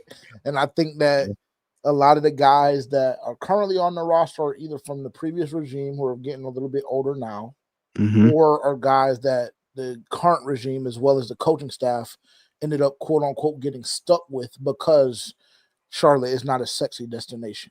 The Carolina Panthers overall aren't a sexy destination, right? So it tracks to me, especially if the ideology was we're going to double dip at edge. Now, if it's going to be the first round or, we go second and third, however we do it, that's how we'll approach it depending on how our board falls. However, we do know that this is the plan and this is the thought process. So that just kind of solidifies that to me. And like you said, like we talked about last night, like you trading or getting some value for Jadeveon Clowney is imperative. I mean, because you did pay him that bag. You know what I'm saying? You did pay him that bag, and ultimately he didn't produce as much as we would have wanted to. But I will say he was a good stopgap. Like it wasn't like he was just out there, collecting a check like we saw Brian Burns do a couple of times the last season he was in Carolina. Now, of course, 2-15, I might have been the same way. I'm not here to lie to the people. You know what I'm saying? But Jadeveon Clowney, I personally never challenged his effort. I never challenged if he wanted to actually be playing on Sundays. It was just always you're just a little bit older now, and these plays that you were making previously, you may not be able to do it, anymore at this point. So I don't know. It's interesting. So you're saying Burns was stealing money? I mean, what does the eye test tell you? JJ didn't have to be the one to tell y'all that. I'm just going to be the one that say it because you know how I am. Yeah, he was robbing us, bro. He was robbing us. Bro, to me, it's tough when and not saying that it's acceptable, but there's a crop of core players that we have. All they know is losing, bro. JC has never seen us be good. Derek Brown has never seen us be good. Chuba, never seen us be good. Trimble, who just had an extension, never seen us be good. Brady Christensen's been here too. Never seen us good. It weighs on you, bro. It can weigh on you, dog. And year after year, I mean, you're getting paid a lot of money. to live your dream. I get it, because there's a level of integrity that you need to have, professional integrity, to go out there and do your job for the fans, for your own teammates. You owe it to your teammates. You owe it to the organization, stuff like that. But, man, these dudes are human, bro. I'm not saying that I don't ever think Brian Burns was out there, like, trying to avoid injury like people claim he was. But, like, I mean, so it can get disheartening sometimes, man. It can. Yeah. I'll say that. But not that that's it's why I an said excuse. I don't know if I was in that situation. I don't know if I wouldn't have been doing the same thing, because I think me and Brian Burns are around the same age, or he may be like a year older than me. But if I was in that situation, bro, like you said, all I know is losing, and really at my core, I'm really a competitive dog. And every single week, I'm getting bashed in my head. Like, yeah, I kind of get it. I understand. I get it for sure. Yeah. Somebody said Shaq was really the only person, and JJ, the only people that seen us actually have a good year. Well, Moten was here in 2017, wasn't he? He was a rookie, or I think so. I think Yeah, I so. think that's right. I think so. yeah. So Yeah. yeah. It's there's gonna be some transition to learn how to win, bro. Learn how to be successful, have those successful habits, a level of accountability amongst the players, and the coaches as well. Yeah. I think they're starting to create that competitive environment of guys that, hey, like, if you want to see the field, bro, you're gonna have to play. You're gonna have to you have to play hard. And then if you don't, you're not gonna play. Or just tap your helmet, bro. We have somebody behind you that can come in fresh and give us one. Just pull you it. don't have to be out there. You know what I'm saying? So I don't know. It's gonna take a culture shift. Getting guys from, he talked about successful programs. We did that with Georgia. We did that with the Ohio State guy. Florida really ain't been hitting on that over the past few years, so I don't know about that one. But I don't know. It's gonna, somebody said Smile Monday. I like Smile's game. Smile's one of the best coverage linebackers in here. Said Burns still on a losing team. Bro, Nakari said Sir Purr being in the locker room telling them about what winning feels like. Man, Sir Purr. Shout out to Sir Purr too. Yeah, I definitely want that Supreme shirt though. I will wear that. That one that he did, that video, that Supreme. Yeah, I don't know why they ain't dropped them. Bro, you got to drop that, bro. They better be careful. They better do it quick. Oh yeah, they better do it quick. Oh, they was already knocking them off in the comments on it. I seen it online. It don't take long. It don't. So the culture is already being set. 2025 open the eyes of a lot of fans on the fence this past losing seasons. Shout out to Knucklehead K on Super Chat. Appreciate you, bro. He said, how we feeling about the safety? So I know you're late. How we feeling about the safety? I mean, I guess I'll go quick because y'all have better insight on it than me. Well, the pick coming up soon too, so just be quick from that because it's a recap and the pick coming up in 2 picks. So okay, got you. Yeah. I'm not mad at it. You had to do it. We had to come out with a safety out of the draft. Like we mentioned earlier, the Falcons took 2 of our guys that I think we were very high on. And so you kind of were your hands were kind of tied behind your back in that situation, and you go best available at that point. So I mean, we'll see. He'll have an opportunity to win the job. Smile Monday went to the Eagles, of course. Another Georgia Bulldog. Another Georgia Bulldog. So I said time for a commercial. You already know. But he has a very similar skill set, in my opinion, to Morig in terms of being physical and playing to the line of scrimmage. I would like to see, and Morig may end up having to play that middle of the field safety a little bit more for us. But we move our safeties around a lot, regardless. I think he's physical. I like the he's a starter on a winning program. He's clearly not afraid to mix it up. He will hit. And they said he got a peanut punch in his back pocket, so we need them turnovers and playmakers like that.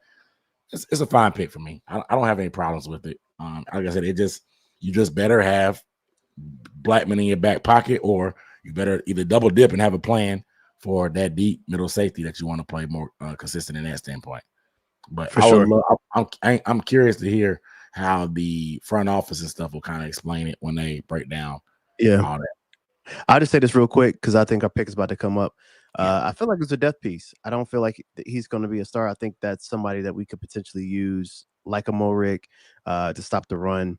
I think that we still have to assess the free safety position.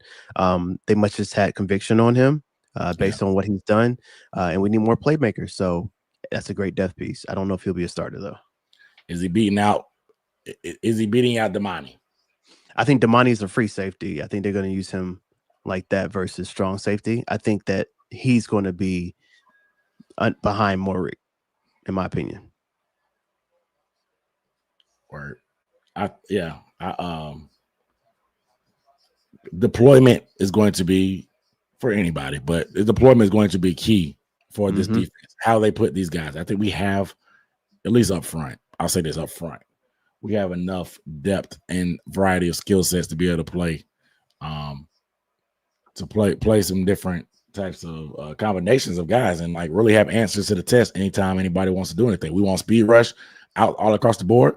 We got Warden, Pat Jones on the inside, maybe bring in Princely. If Clowney's here, you can have Clowney off the edge as well, or Scorton as well. If you want to do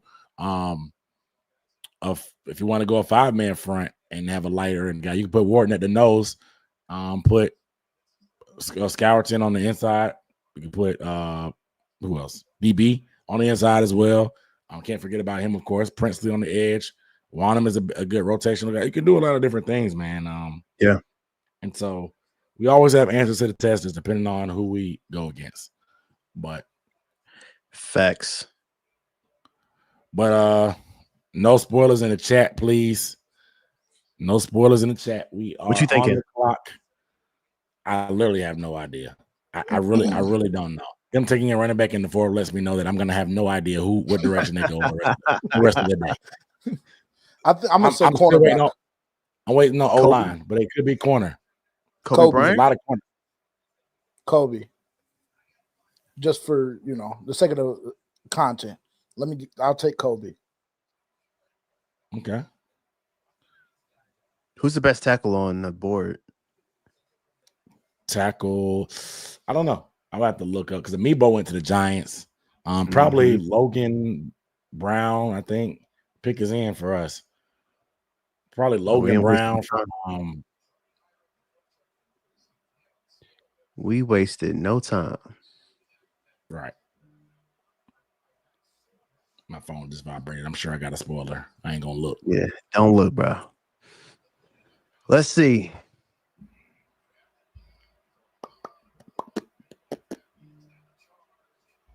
Only thing I don't like about day 3, you don't get the highlights of the player as soon as they get picked.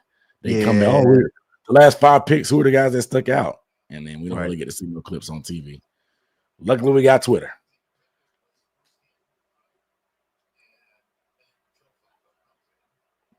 The Browns took 2 quarterbacks, bro. They just play. They got 5 quarterbacks. They have 5 on the roster, bro.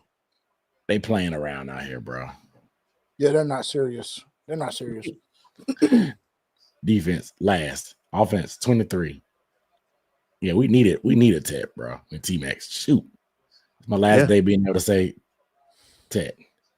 Gotta get it out my system.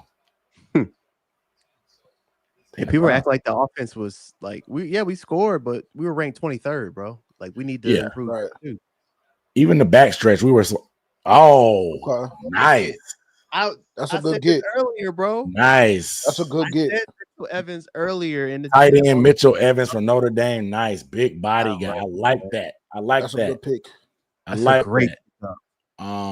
Mitchell Evans, man, that's a great pick in the 5th. Let's see if we can get some homework on him, bro. I like this pick. You're not going to get a ton of production from college tight ends just because nobody uses the tight end in college unless you're Penn State.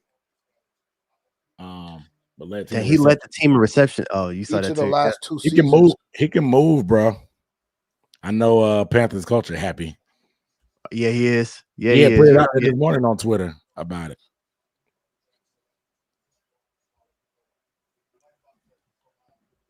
He think that he'll be tight end 1. That's what he said.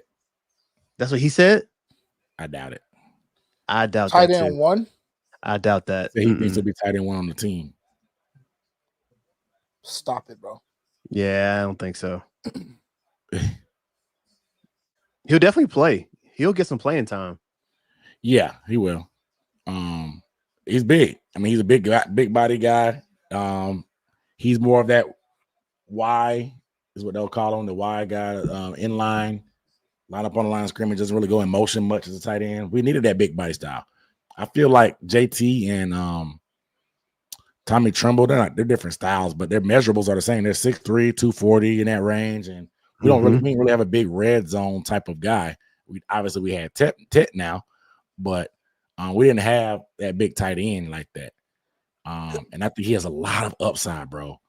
A lot of upside. So let's look at this really quick. This is a playoff with a championship. It's a championship, yeah. It's right there. He's right here, I guess. Offset at tight end. Hopefully there's a lot of he could flex out too. I think he tore his ACL in 2023. And so like his draft stock kind of took a tumble. Breaking tackles. Okay.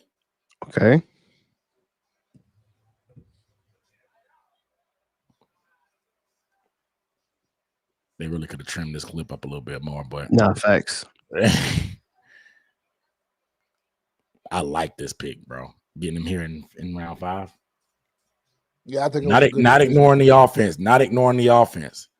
Big target in the middle of the field. We giving Bryce really a basketball team. Dead leg. Good move. Dead leg. He got a little wiggle to him. Yeah. To be 6'5". That's what we need, a dude that can get rolling. And I mean, like I said, shout out to JT and shout out to Tremble. But this is a guy. Huh? How tall is JT again? 6'3" and a half, I think. All right. Here's his RAS score: 6'5" 3/8, 258, 4.7 40-yard dash. So a pretty good, and his arm length 31 inches. So pretty good. Athletic measurables, and tight end is kind of one of those things that you gamble on the athleticism, and hopefully they develop later. I don't really see any more other. All right, the most back gets vertical. Okay. Third down for his game in that 5'260. Your classic wide tight end build, but I think he's got a little bit more to his game than that. Here we go. Penn State college football semis, third down, first drive of the game. I like that. Nice back shoulder vert route on the DB. Back shoulder. Making the tough one when your team needs it. Gets vertical, plays the back shoulder really nicely, stabs it. Body him. Yeah. Got hands. Yeah. He catches with his hands on his body too. So I like that. All over the tape with him. Ooh, get off me. Shakes the defender off too and rumbles for another good 20. I like it. Yeah, I do too. I like it a lot, actually. That's a tight end. Put him in the slot. Yeah. They move him out wide and let him run to something else. I could see him being someone that the Bears would really like at that second tight end spot. Honestly, Ben Johnson uses a similar offense like he did in Detroit and wants to have some of those big body tight ends that can also get some stuff done for you. Leaking out and doing passes. He could be a great addition there. Here we go. Third down versus Purdue. Tommy on a 1-year deal, right? Starting him in the slot. Moves to the left slot. We had another Notre Dame tight end. Speed out. Good hands catch. Breaks the first tackle. Gets the first down. Gets you probably 10 yards more after that too. That's kind of him putting it all together. That's some of the stuff I like. And then here we go. Get the college football championship.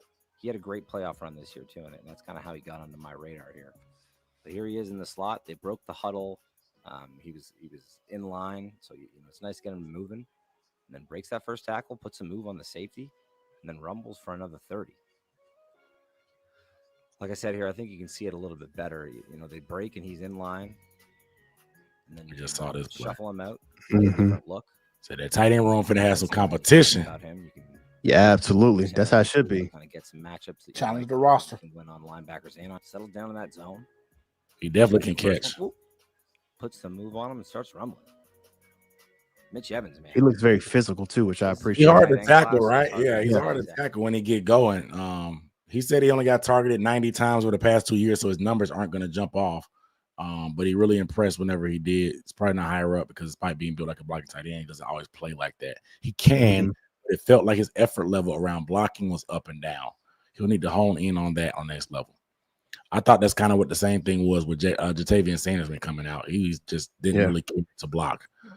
Yeah, and shout out to Ricky too. He said his player comp from the draft guide is Pat Frymuth from the Steelers. Yeah, say word. That's not a bad. That's not a bad comp. Not a bad comp. From what I see, I haven't watched his tape. From what I see, I think he's probably a little bit more of a better route runner than Muth. Well, actually, no. Muth can go a little bit. He can go a little bit, but it seems a little quicker to me. Yeah, this that's is what we it just watched. It seems a little quicker. His first step is yeah. But Muth is like that too. He's hard to tackle once he gets rolling in open field. And just a big body. We needed a tight end like that, bro. An old school type of tight end, bro. Like finally, they said the basketball guy gonna stay on the practice squad. I'm actually surprised that we went offense again. I'm not really? Either. I'm happy about it, low key. Build the rock. I thought that we were going to go defense. Bro. Yeah, we do need a DB, but I think there's a lot of corners left that might go undrafted. Yeah, and we talked about Fortune from South Carolina. He's a good player. He's competitive too. Kobe Bryant is still out there, right? Yep, as far as I know. Yeah, I think so. Oh, Torrey Horton just went to Seattle. Nice. That's a good pick. All right, so am I tripping when I say this, y'all? Like, I know JJ likes to jump out the window, but he does. Is this one of the better drafts that we have had in a very long time, or am I like? Is it just recency bias for me because I'm in the moment, or is this like a really good draft? It's partially recency bias because, like, we said the same thing last year. Yeah, and we saw how it ended up playing out. But I will say, day 1 and 2 has been the best draft since probably what? Who did we get in the first round that year? I think it's when we got Christian, Moton, and Curtis Samuel all in our first. You know what I'm saying? We had 2 second round picks. We got Moton and Curtis Samuel, and plus Christian like McCaffrey. So it's up there with that one. Obviously, we know how Christian has turned out. We know what Moton has been, and we know what. And Curtis has had a pretty solid career in his own right. We just he's brought it around. I don't think in terms of the first 3 picks of a draft, it's going to be hard to beat that. But like we'll see. I mean, if Tet becomes what we hope and think he can be, we can revisit this conversation probably next year and on the stream and talk about it that way. For sure, man.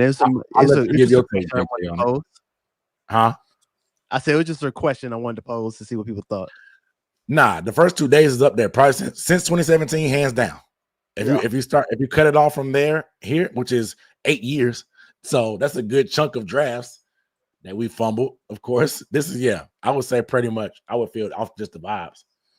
Yeah, I was about to say if we're judging it based off of vibes, I would agree. Agree. I don't know. It could be recency bias, like you said, but I will also have to go back and just look through, like, what we did all throughout all the rounds in the past, whatever amount of years, whatever the case may be. But no, I personally feel really, really good about it. I do. I feel really good about it. And our Dylan, he was on last night. And he said that he believed that this was going to be one of the best drafts, if not the best draft in Panthers history.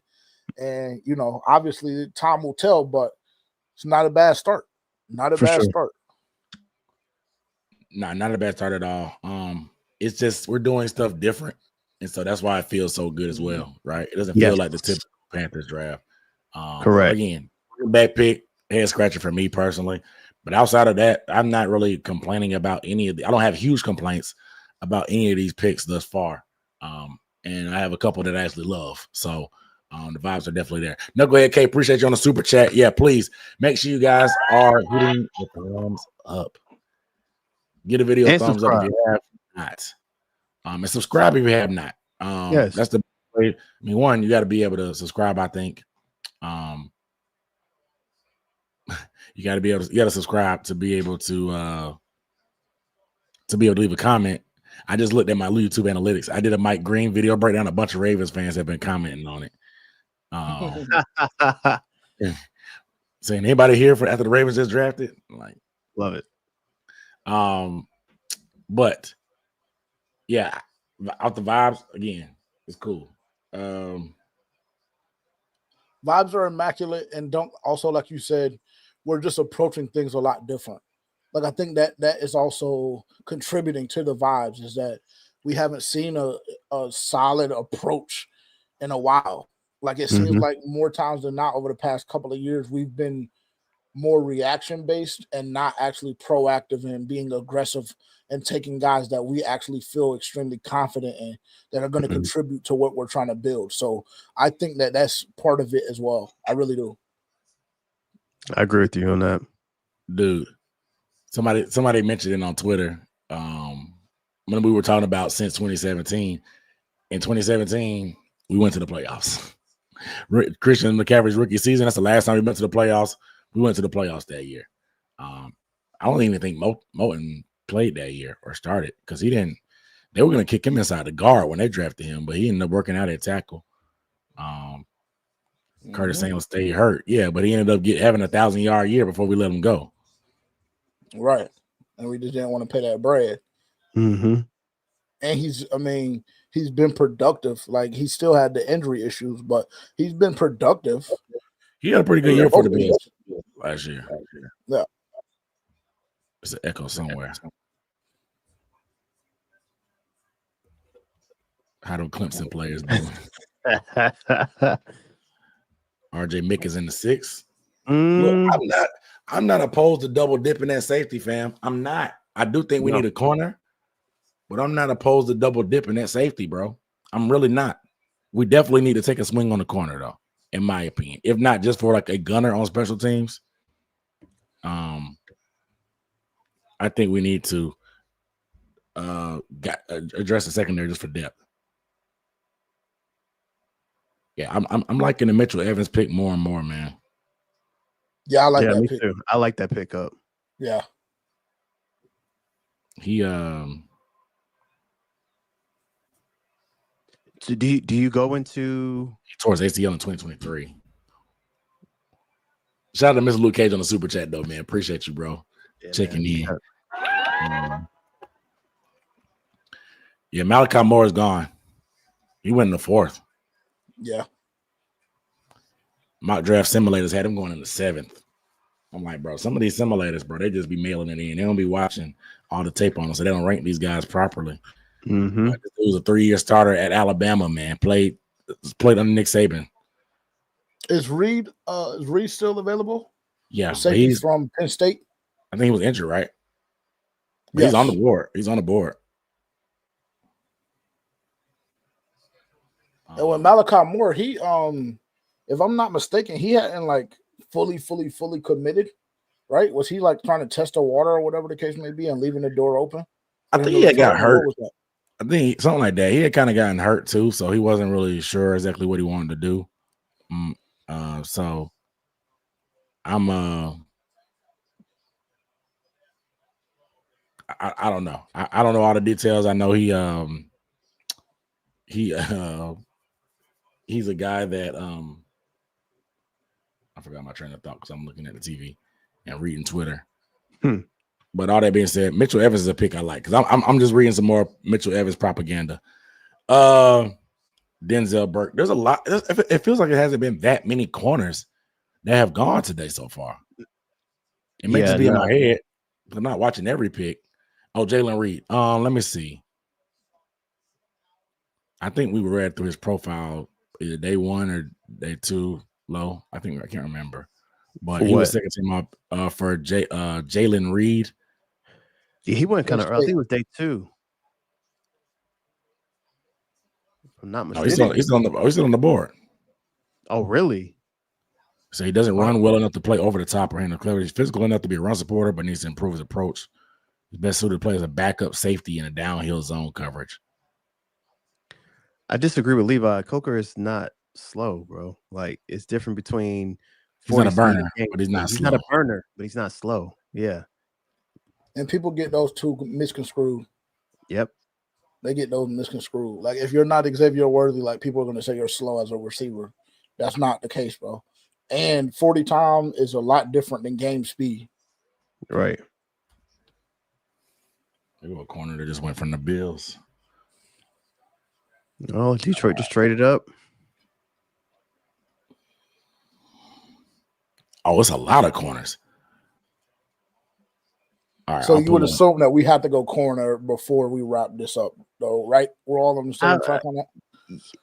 1,000%. Yeah, it makes the most sense, bro. And of course, you're going to have your undrafted free agents too, which we know we'll make a couple of moves there. But I think you don't leave today without a cornerback at some point. And I usually don't put too much. I don't usually put too much work into the undrafted guys, but I'm really curious to see what kind of guys they pick up this year to see, because obviously we got 2 gems last year. I think personally 3. I still got some faith in the center that we got that started. He started for that one preseason game. He's pretty solid. I'll see how he develops. But against Buffalo, Andrew Rain, yeah. Andrew Rain was straight. He did a pretty good job in that as well. He had a great preseason. In camp. Yeah, he had a solid camp, 3 great preseason games. He's a depth guy. I mean, obviously we know we got our starters right now, but I thought from the undrafted portion of it, pretty good. Let me put this tracker up on the screen. Let me ask you this while you're doing that, Don't. Yeah. Who is the starting center this year? Corbett. You think? I completely agree. Corbett? They're going to compete, but Corbett's better in my opinion. He just can't stay healthy. I just wanted to see. Yeah, I agree. But Dorian Strong is cornerback 10 on this list. He's available. I like Dorian Strong. He went to the Senior Bowl, so that's obviously you got to keep that in mind. He's a taller corner, if I'm not mistaken. I think that's what we're into. Strong, ironically, lacks some strength in press man coverage and run defense situations. In line, he's smart, competitive zone scheme quarterback. Ding, ding, ding, ding, ding. It lets me know that he could be on our radar. Yeah. 2020 class, consistent starter. He has good height and length, but just under 6'1", just over 31-inch arms. So that's not the longest of arms, just slender build, sub 180. Oh, he's skinny. I completely overlooked 185 pounds. Oh, I thought you saw that. I was like, I didn't. His name is Strong, but they were saying he's strong, ironically lacks strength. That didn't click in my head what they were trying to say. He lacks the strength to get off blocks and is generally unreliable run defender. Yikes. Much improved tackler in 2024. Experience in press. He lacks strength. Issues are not. Those weaknesses mitigate more in off quarters and cover 3 shell. That's Panthers. Strong is good at giving receivers the appropriate amount of space to make quarterbacks hesitate. He also knows the closing speed well. Both are good, not elite. Foot quickness, his receiver background. So he's a former receiver, 7 career picks, force completion rate of 7. Interesting. Kobe Bryant, of course, Melo, both the Kansas corners are there. Kobe is one of them tall, skinny guys as well. Mm-hmm. He's even skinnier. Good Lord.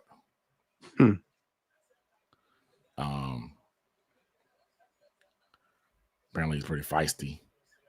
And Melo Dotson, I think he's tall. He's 6'1". I like Kobe, bro. You like Kobe? I do. I like his heart, bro. And I know obviously like there's a lot more stuff that goes into the game than that, but like we talked about last night, we talked about it, the desire to want to. Like that to me, it speaks volumes to who you are as a person, number one, and number two, like you have that dog in you or not. Like he's not the biggest guy, but he's gonna try and come smack you. And I'm gonna always respect that. Because it's nothing for us to buck you up. Like there's nothing for us to bulk you up at all. Like, obviously you have your college nutrition programs and all of that stuff, but we talking pros now. So we can put an additional 4, 5, 6 pounds on you. Yeah. You can always gain weight. Not to mention, Miles Frazier just went. Ooh. I do want to see us draft O-line though. Corner and O-line, I'm good for the rest of the day, to be honest. Yeah. All right, let's look at some of these interviews. We got a couple videos up from the Panthers. Oh, that's crazy. They all wearing the A&T Aggies jerseys. Yeah. That's that gas. GM. That's gas. Don't have you before you get into the interviews, have you done any giveaways today? Yep, we got one more giveaway left. Two more. The slippers Cool. and the draft hat. Actually, we can go ahead and do the slippers right now. It's Knucklehead online. It's Knucklehead in the building. Or he on the mail truck today. Knucklehead, check in, bro. But we gave away the cooler. Shout out to what's his name? Let me find the email. Because he did email me, guys. So it ain't going back into the raffle. Oh, Knucklehead in here. All right, let's go ahead and do these slippers then. And then I'll drop the link after the giveaway. Baby knocked out. All right. So a pair of very comfy black, white, and processed blue house slippers. They oversized sneakers. I don't know what type of sneakers they are, but there's some comfy house shoes with actually have laces as well. They're working laces. They're not just faulty laces. They're working laces. But we're gonna raffle these off. I'm not sure what size these are. I think they're pretty much one size fits most. And they're oversized anyway. Yeah, the cooler gone, bro. So, all right. So let's go ahead and get this thing popping. Let me think of a hashtag in the meantime. But if you're ready for the giveaway, drop a 5 in the chat. If you're ready, drop a 5 in the chat. Let me know you're alive and you're ready for the giveaway. Let me get that giveaway tool set up. What did we just draft? Mitchell Evans from Notre Dame. Irish. Yeah.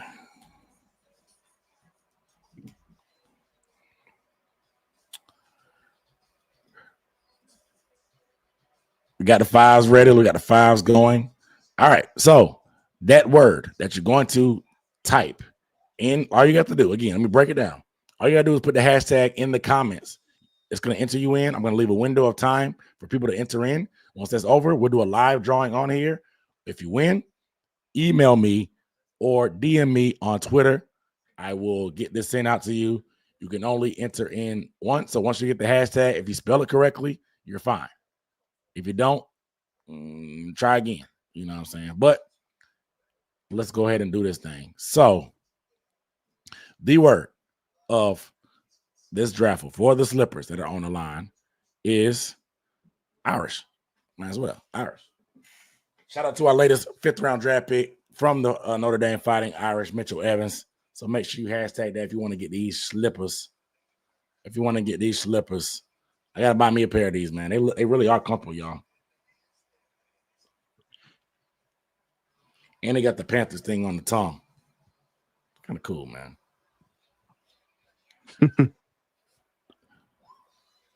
So they're coming 30. in. We got 30 already.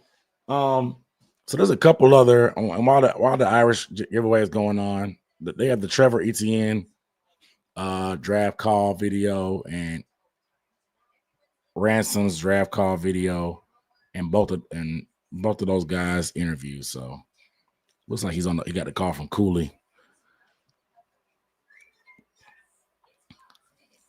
But yeah, as far as our D line, man, I'm really excited. As far as like coaches and stuff, AC Carter, man, I'm really waiting to see what he's gonna be able to do with the young guys we got, man. Like that's what I'm excited about, bro.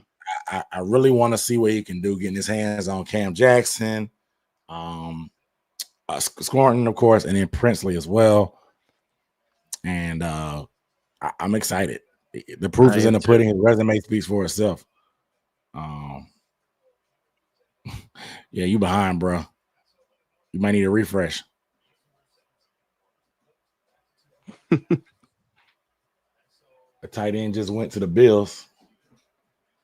I really like that Mitchell Evans pick. Let me see what is available to see how much I like it, because I don't think there was any other tight ends I really was in love. Well, Fedon from Nebraska, he's got some upside. But besides that, I like the Rondre Gatson. Unless somebody picked him already. I think he might have got picked. That's one of my draft crushes. Rondre Gatson.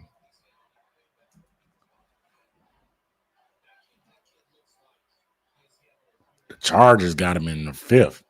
So that was, well, they just picked him a second ago. Interesting.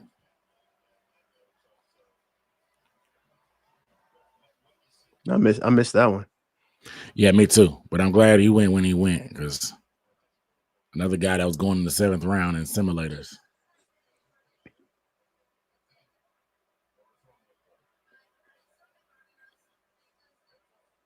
I wonder how it feel out there in Green Bay. 49 people. Who would I like them to pick? O lineman or a corner?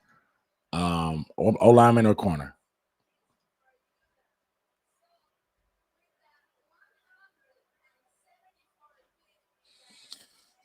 I still think we need a linebacker.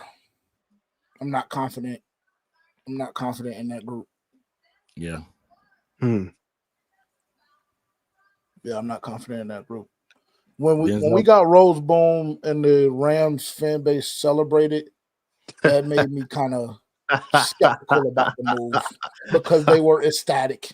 That's a red flag to me. But I don't know enough about the guy. But I digress. I mean, he was like he had a Bryce Young progression of a season. Yeah. Fair. He didn't start off good, but ended the season. Yeah, he was absolutely horrible at the beginning of the year. But like Lo said, Bryce Young turn around over the same time span. I think it was week 8 on. Something like that. One of the better PFF linebackers in terms of production as well. Yeah, something like that. And I mean, Josie didn't start the best for us last year. Josie either, did. But He did. He ended up coming on and doing relatively well. I'm he just making plays down yeah, he was for sure. And I think I'm skeptical about Trevin, bro. And I don't know how deep you guys want to go into it, but he just scares me a little bit, bro. He seems like he guesses a lot. He was a rookie. True. He's a rookie. I think his instincts weren't there right away. Mm-hmm. Now you can improve instincts from tape, experience. And Luke Kuechly had a great clip. I put it on Twitter talking about linebacker instincts. He was like, these dudes aren't dumb. They can go to the board and tell you what they're supposed to do on any given play. But people talk about processing for quarterbacks, but linebackers, how quick can you process what's going on in front of you? Luke said, he was like, look, every play, there's only one guy that's designated to try to block you. You just have to be able to beat him. Once you have to realize who that guy's going to be after the ball is snapped based off what the offense does, and then beat him to the spot and make a play. But everybody can't do that. Everybody can't see what's going on and get there quick. Like, you may know it, but by the time you figure out what's going on, it's too late and the lineman's already up to you and got you. You know what I'm saying? So, like, that was a phenomenal clip from Luke. Yeah. Processing. Yeah, he's a wizard. No, he really is. Processing is big. You know what I'm saying? Somebody talking about the kicker as well. I forgot about taking that swing. I'm trying to think of whether you should do that or just get him undrafted if he goes undrafted. I don't think he's going undrafted just because he's that good. But maybe if he's there in the 6th, we'd take him. Because how many picks we got left? I think we got 2 more picks, right? Yeah, I think so. We got 6 and 7. Check the ticker. Oh, we have a 7th? Yeah, I think we do. I think. Oh, we only got 1 more pick? We have one. Yeah, we have 5 picks coming into the 208. Okay. So is it kicker time or we go O-line or corner? We haven't gone quarter yet. Yeah, man. I think you either have to go O-line, corner, or linebacker. Those are the 3 for me personally. I think you can find a kicker. You can find a kicker. And I mean, push comes to shove, as much as I was despise it, I think Eddie is still a free agent. So We're not bringing Eddie back, bro. Just thinking I was about to say, I'm sure I'm going to get slandered for that, but hey. Yeah, we got Matthew Wright under contract, bro. We good if we have to fall back. Yeah, we're Eddie. Eddie caused me a lot of stress in my life. A lot. Yeah, everybody in the street saying that he's better. Mitchell Evans is better than Jatavian Sanders. Not everybody, but Billy M, and Josh Norris agreed that he's better. All right, so it looks like it's slowing down in the chat. Let's go ahead and get this done. Shout out to Mitchell Evans, Eddie Pendale. Chill, Eddie. Yeah, somebody says he's more traditional tight end. JT's just a big wide receiver. JT's his opportunity wasn't really fair last year either. I don't think he's going to be deleted out of the offense. I just think he has a different skill set, and they both can coexist. I think it's a very complementary style to what we have in there. So really good. But I think and I haven't seen Mitchell Evans do a lot of that, but we saw him split out a little bit in the slot. But JT, we saw him doing that as well, being able to do that. And so, like, it's different.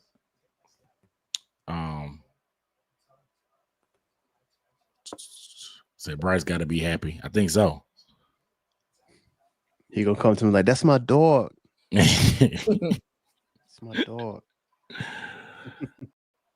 I'm ready to see everybody on the field, man. Man, this training camp thing, bro. It's just sick. Like when you see something like this and you get excited and not knowing that and then you realize you can't see them during training camp. They got to do something, man. I said something earlier, JJ, about like the Panthers. They should work with either content creators or somebody to like live stream parts of the training camp, so at least people can tune in and see something to be excited about. Because when you have this momentum the way we do right now, knowing that we've had so many losing seasons and the fandom is really excited about the progression and the trajectory of where this team is going, you have to capitalize on that. You have to capitalize on that in some kind of way. So whether it's a niche out there or whoever it may be, you should try your best to kind of stream parts of it or like record parts of it to keep that excitement. Yeah, I totally agree. And somebody that does that, the New England Patriots, I went up to their training camp probably about 4 or 5 years ago, just to check out Cam when he was out there. And they do something similar to what you're referencing.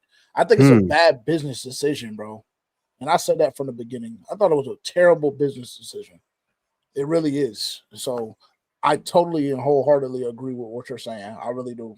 Because, fans haven't had a lot to be excited about, man.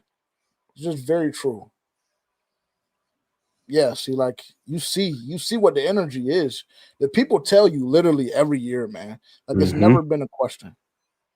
And it's something for me and my friend group, man. Like before we were even creating content, before I was creating content, like every year we just had the opportunity to take a trip for a weekend or 3 or 4 days out of the week or whatever, and just have guy time, sit back, chill, enjoy it, watch football during the summer when the Fiend is at its peak. And it's just bad, bro. It's just bad business. Bad business. And I don't think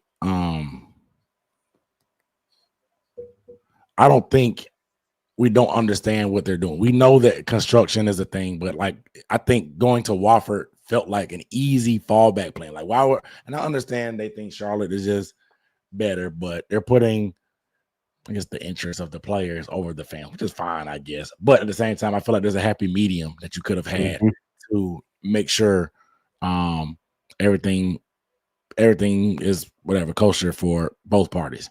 All right, and so you don't even have to go to Wofford, bro. You have a university 5 miles away. So like, let's use our common sense. Ain't that what bro said when he was in the interview? Let's use our common sense, bro. Oh, to my Charlotte. Yeah, USC Charlotte is right there. It's right there. And obviously, you have to work out the logistics of everything, but that's what you got a team for. Fair. I would say, go ahead. I would say it's a reason probably why they wouldn't do that because of the name of the stadium. But at UNC Charlotte, I went to UNC Charlotte, and that's What is the name of the stadium? Jerry Richardson Stadium. Oh, that's a Dave Tepper ego thing. Yeah, Tep ain't doing that. That's an ego thing. It's partially they're showing Derek Harmon. He ended up going to Pittsburgh, right? Yeah. I know my boy Carter is sick. He's a diehard Steelers fan that was riding heavy for Shador. And to see them go multiple days, having the opportunity to get them multiple rounds and still not do it, he's not too happy right now. I haven't touched bases with him today, but I saw how he reacted after day one when they went Harmon over Shador, and it wasn't a pleasant sight. All right, man. Let's do this giveaway because people getting antsy. We got 63 people. Drumming guitars. You got it in the very last second. Let's do it. Good luck, everybody. Make sure to take this time right now to like, comment, subscribe, turn that bell notification on. Shamel Felton. Shout out to Shamel Felton. Congratulations. All right. The next step. Oh, that my bad. The banner. Email me at unnecessary.bluntness@gmail.com or DM me at Dunk on Demand. One of the two. Everybody got an email. So if you ain't got no Twitter, you got to go old school. It's a lot of words. It's 2 N's, 2 S's, 1 C. And unnecessary. It's a lot of S's.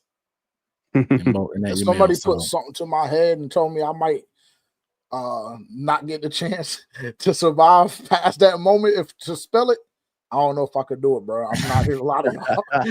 Unnecessary bluntness. Or die. Facts. Do it right now. Autocorrect. No letter, no consonant out of place. That's hilarious. But make sure you email me because if you don't claim it, I'm gonna have to give it away on the stream next week.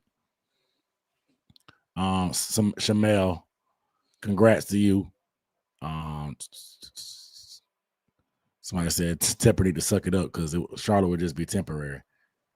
But I don't even know if it's like, I think they could easily, like, why not do the joint practice, bro? Make joint practice open. At least do that because that's gonna be the first week of camp. It would be perfect to do joint practice. Perfect. And you could even charge. If you wanted to charge, you could charge. Didn't they charge the last year in Charlotte? They charged like $5 or at Wofford. They charged $5 at Wofford, for the Jets fans. Yeah, and then they were charging for Fan Fest as well. So it's just like, if you want to charge. But like, bro, it's bad business. Bad business. It's bad business and it's bad for business. As in the content creator business, because it's just a lot that we're going to be. There's a lot of in-depth stuff that we're not going to provide, and I know there's a lot of people in the chat right now that they probably follow me because of the type of training camp content that I put out for the past 2 or 3 years. So, I mean, obviously, selfishly, I hate it because I love that time of year as well. Like JJ was talking about, like being able to hang out with all the guys. I go to games, but like the one time that I get to see all y'all, including you, Lo, how we met, of course, as well, and just whatever is training camp, bro. JJ same way, we met at training camp, bro. Like we wouldn't be doing this if training camp wasn't closed all the time, right? That's so, like, real. Yeah. It's that now that I think about it, because I met both of y'all that way. Yeah. So it's disheartening, man. I think it speaks to the need for you. It really is like a family reunion, bro. But I think it speaks to the need of like, you talking about getting credentials, bro. Like, I'm pretty sure they're gonna have credentialed media. They may have access, right? And so they may be able to get some type of highlights and everything. But hopefully they can fix something, man. If y'all listening, Panthers, bro, I have an idea, man. Hit my line, bro. Let's talk and let's come up with a strategy. I'm down to help. Yeah. And I know that for a fact that there are very, very similar stories with us as well. like people just tapping in and like discovering content creators that they go on to support for years and years and years based on what happens over the summer. And that coverage that only, that specific content creator can bring in that perspective. Like it, it's disheartening. It's disheartening. Yeah. We're working on some stuff, man, potentially, man, like for a game or like during Fan Fest or something like that. We're working on something.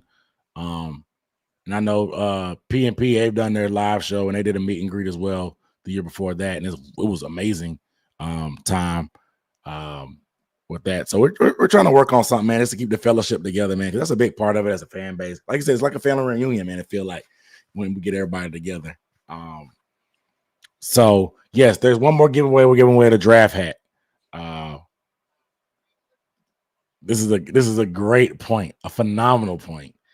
They're giving credentials to podcasters and for the White House now, and so like the NFL, and I'll say this, from what I understand with YouTube, that is the next step. They're going to allow you to watch it like what we're doing now. It'll be an NFL game on here, and us talking about it, and like I don't know what the price and stuff will work out to for us as creators, but also for other people watching. But you'll be able to legally watch it, stream it, whatever, and it's game changer. Everybody can watch along, and it makes sense. Like, why wouldn't you do that? They now I don't know what the structure is going to look like, but they said that they were trying to get towards something like that. Said Panthers fan in LA, so we guys are really only source of Panthers content. Appreciate you guys, man. I appreciate you, and that's the type of thing. Somebody else said in San Antonio. Candyman, shout out Candyman. You remember Candyman, don't from Vegas? Oh, he in the chat? I think I saw him pop in here earlier, but he was on mine as well earlier. Oh, really? But I'm pretty sure he's in like South Cali or something like that, bro. Yeah. Yeah. Like I remember Candyman from Vegas. Yeah. Candyman. Shout out Candyman. That's my dog there. That Vegas game was fun, man. Ruined game days forever for me. I'll never experience anything like it again. The Bills got Dorian Strong. Here come a corner run. Ravens just took a corner too.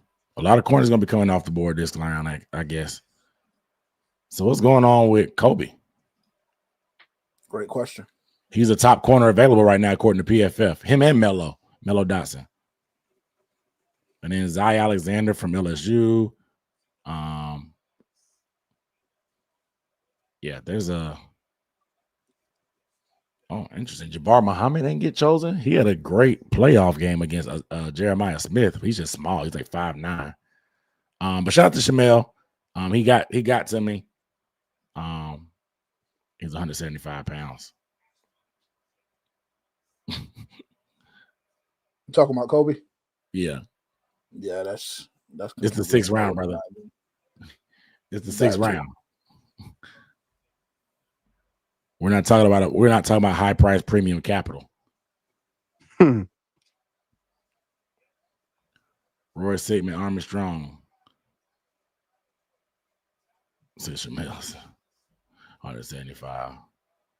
So my son's station in Germany was on here earlier. Okay. Shout out to Germany too. Right. It's tough Germany out there. Be showing love. Yeah. Germany and Ireland. Yeah. Yeah. So it's tough being a Panthers fan, say you're a loner. Nah, it is. And I like how we have a lot of satellite fans, man. The internet can really sound 18. I bet if I would dunk for like forever. Sound like 15. Forever. 3 years since he was 15. That's dope though. That's dope. Yeah, that is dope. That's dope to hear. Because so you grew up watching dunk, huh? Now you can buy cigarettes and the lottery ticket. And what else can you get at 18? Join the army. You can't buy cigarettes in North Carolina at 18 no more. Swear? Really? I swear. Was 19? 21. Nah, 21. 21? Yeah. In North Carolina, buy cigarettes? Yeah, you got to be 21. Wow. Mm-hmm. Wow. Don't, since we're on the topic, do you mind if I plug something real quick? Go ahead. All right. So we are actually doing a FPFO road game experience, and this is something that like kind of organized through Dunk, and this is our relationship that we've grown to have over the years. We committed to going to at least one road game every year together. So we started with Chicago 2 years ago, did Vegas last year. This year we're making it a little bit bigger. So FPFO, we've decided to create a giveaway for all fans to enter. But you have not all fans. Let me take that back. You have to be 21 years or older. So unfortunately, Dara, I don't know if that's how you pronounce your name or whatever. Unfortunately, little bruh, you ain't gonna be able to make the trip. But 2 flights, hotel stay, and 2 game tickets, all covered by FPFO.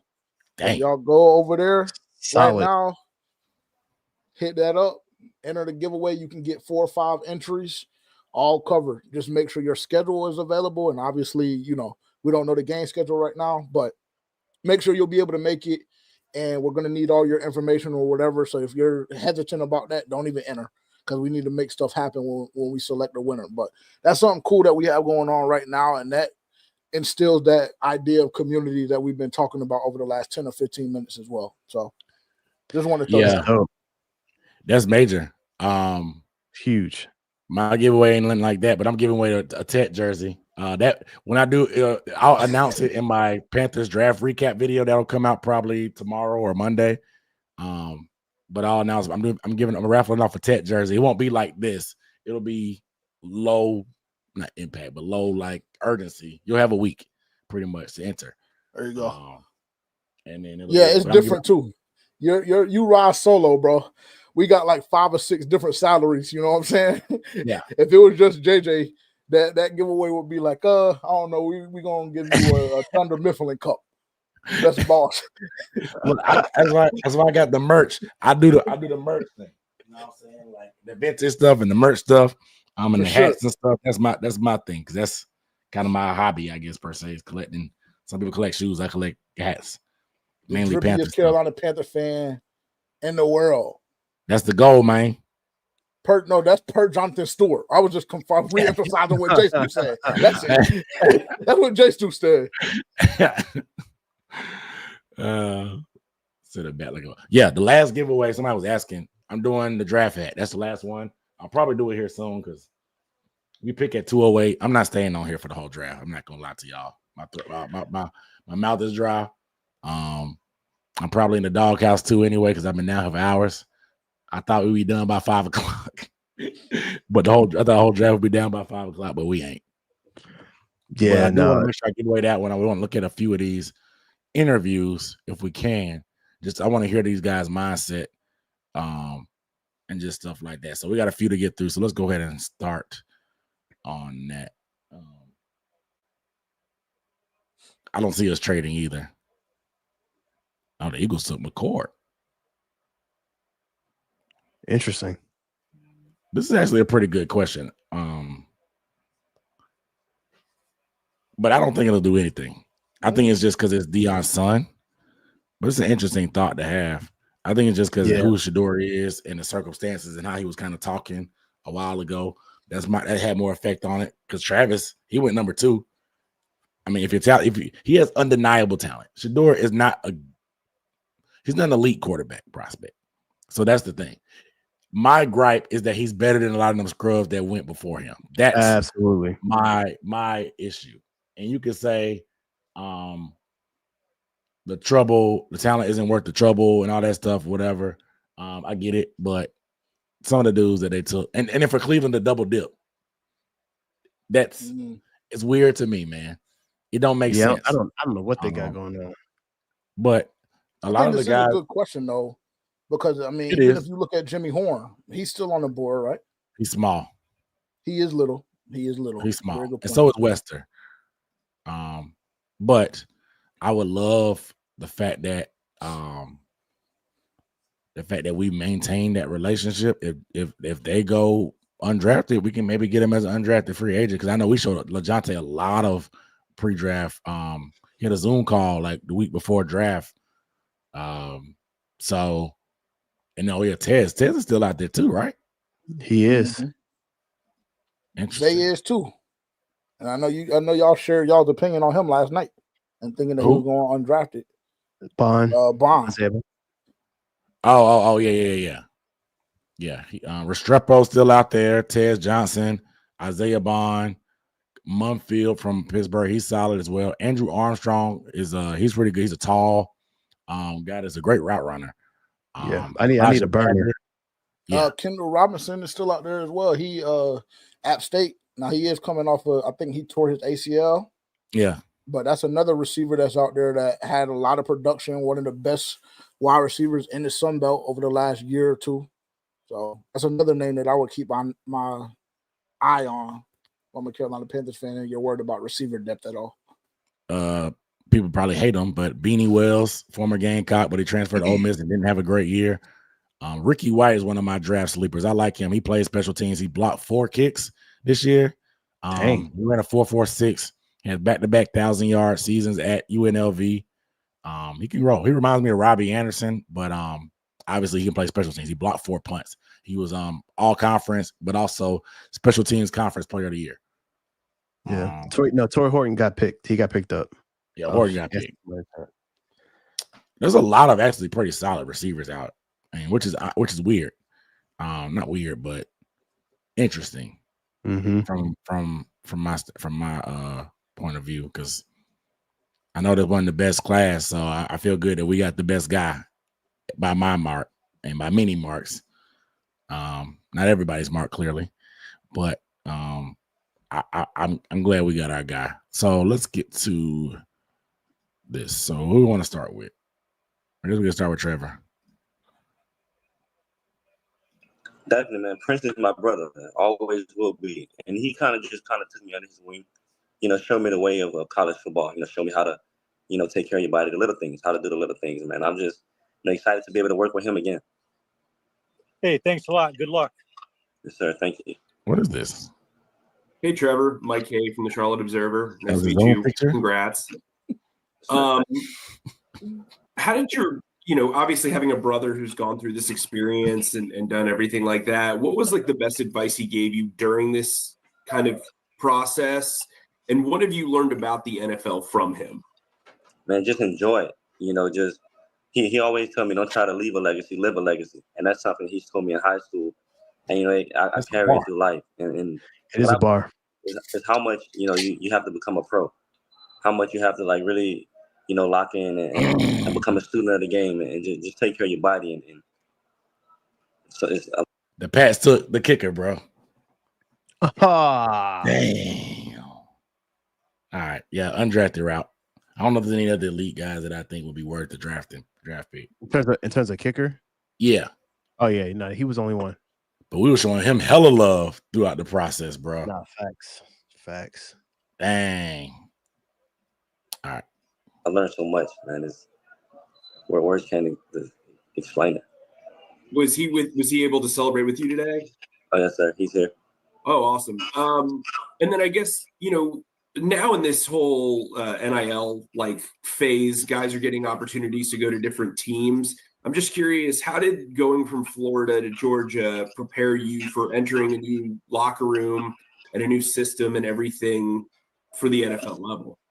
I mean, I feel like two of the best programs there is to play college football at. I learned a lot from both, and I'm thankful to be able to play at both of those programs. And the biggest thing I learned from those programs is football. Really, both schools and both staff showed me what it takes to be able to play at this next level, and they prepared me since day one to be able to come in, give them all. All right, we will go to Joe, followed by Alex. Hey, Trevor, excuse me, congrats and good to see you. Wondering what your pre-draft meetings, what sort of interactions did you have with the Panthers leading to this moment? I love it. Love it. We had great conversations. It really was great conversations with a lot of teams, man. But, I'm just excited for the opportunity, blessed to be in this position and can't wait to get to work. Did you, where did you meet with the Panthers? At the Combine. Nice. And Has there been any conversation yet about sort of what your role might be here in Charlotte? Man, I'm just taking it, day by day, just, enjoying this moment. I can't wait. I'm excited, super pumped. Hey, you're breaking it. Okay. Hey, one more from me. You had some return experience at Florida, and then you caught some. Can you repeat the question? I couldn't hear you. Sure. I'm sorry. Can you hear me now? Yes, sir. Yeah. Cool. You had return experience at Florida, and you caught a good bit of passes last year in Athens. Are those two parts of your game that you think that versatility can help you get on the field early?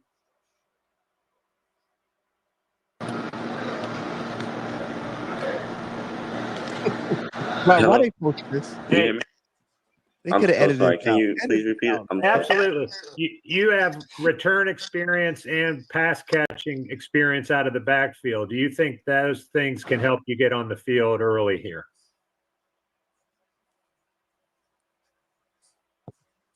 Carolina. This is fake. This is a parody. I think his screen just went dark. So give him My one phone, second. it keeps going and you keep going in and out. I'm so sorry. No, you are all good. I'll try it again. Yes, Hey, sir. The third time has to work. yeah, right, man. Yes, sir. Your return experience and your pass catching skills, do you think those things, along with your running, could help you get on the field pretty early here? I mean, whatever the team needs, whatever it takes, I'm willing to do, anything to help the team, help the Panthers organization, help my team in any way that I can. Thank you. Yes, sir. Hi, Trevor. Alex Zetlow with the Charlotte Observer as well. I am also going to ask about your return game. So hopefully the Zoom isn't allergic to return questions. Do you please? Good joke, Alex. So are you aware of how aware are you of the new NFL kickoff rule? And I don't know, have you studied it at all? What do you think about it? I mean, I think it's great for the game. It helps in many different ways, but just to really answer your question, man, like I said, any way that I can help, I'm willing to do it. Yeah, absolutely. Is there something in particular about being a running back that helps you as being a returner? I mean, as opposed to being a wide receiver or whatever, in your perspective, like, does your running back background give you an edge? I mean, I feel like it kind of can help you see the field, but I mean, it's all based on the player, honestly. Returning, that's something I've been doing, since I can remember. So it's something I enjoy doing. And, if I get the opportunity to, I'll be, more than willing to. Absolutely. And then, so the Panthers have chosen 3 guys from the SEC of their 5 picks. I know it's been long said that the SEC is the best conference in college football.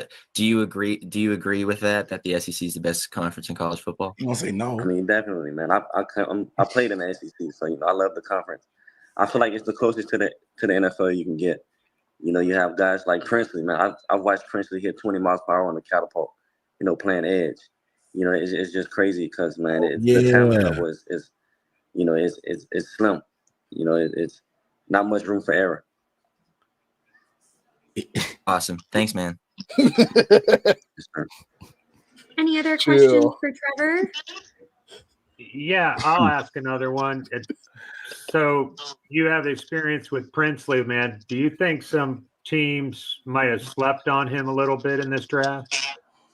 I mean, I feel like everyone that's in this draft is blessed, to be in this draft, honestly. So I feel like it's a fit. Wherever the teams, feel like you fit with their program is where you're going to get picked. And I won't say teams slept on him, but I do believe that he's one of the best edge rushers in this draft. And I don't know, he was only at A&M. Did you guys play A&M last year, or did you ever run into Nick Scorton? So we didn't, but I've been knowing Nick for a while. Yeah, how do you know him, and what can you tell us about his game? So we met at a camp in high school, and been like friends since then. And man, just one thing I've noticed about him is he's a hard worker. He comes in. We train together for the draft. Also, he came, doesn't complain. Someone that's gonna give it their all. Where'd you train? We trained in Dallas at Exos. Awesome. Thanks. Yes, sir. All right, and we will finish off with Mike K and David Newton. Hey, Oh, Trevor, I'm God. back. Question for you. How Say the often best did for you have last. to practice against Princely and Pass Pro? And what is that like as a running back who might have to chip or, take on a block against a guy like that with that speed and power? I mean, man, it gets you ready. Iron sharpens iron, and man, being able to go against someone, of that caliber, man, it just made me better. I was excited going against Princely every day, man. We talk so much noise to each other, and like I said, man, I'm excited to get to work with him again. Hey, Trevor, David Newton, ESPN.com. Sorry about the noise in the room I'm in. You mentioned, having a relationship with Princely and Scarleton. What characteristic you feel like the three of you guys all share that will make you successful in NFL? Man, we're passionate. We love the game. I feel like we don't just love it; we're in love with it, and that's just going to drive us to be our best selves daily. Good answer. That internet quality is suddenly is insane. Yeah, suddenly it's Welcome crazy. to Carolina. Congratulations. But I just want to say again. something We're real excited quick just about that Yeah. interview. I really, really, really like the way that he started talking about his teammates very, very early in the whole situation. I like the fact that he's, emphasizing the point that he's willing to do whatever it takes to get on the field and to help the team. And it seems like he knows that there's work to be done, obviously. And, you want guys like that who weren't the most productive in college, but acknowledge that there is room to grow and get better and, ultimately will buy into what you're selling and what you need them to do. So I like to pick a little bit more. At 114, I'm still, still questioning it a little bit, but I like it a little bit more just off of that. Yeah. You got any thoughts, Lo? No, I liked it. Not a lot of thoughts. I thought it was a solid interview for what we could hear. I think it was just, it wasn't much to say. It's bad when the funniest thing about like some of these later picks that I've realized with some of our beat reporters, they didn't do a lot of research on these people, so they start asking about other players instead of talking about that particular player. So we didn't get much from it. I hate that, bro, so bad. And like the Princely thing, cool. I didn't put two and two together that they overlapped there because they both transferred out of Florida. You know what I'm saying? Yeah. For whatever reason. But like that, like somebody said, like quit, like you wasting their time. Let that man go celebrate. It's a waste of time. Like I said, it was pretty much a nothing burger for me. But I agree, kind of what JJ was saying, though. Him talking about his teammates. It seems like he got a good head on his shoulders too, man. Like I said. Again, he's ready to work. Yeah, he is.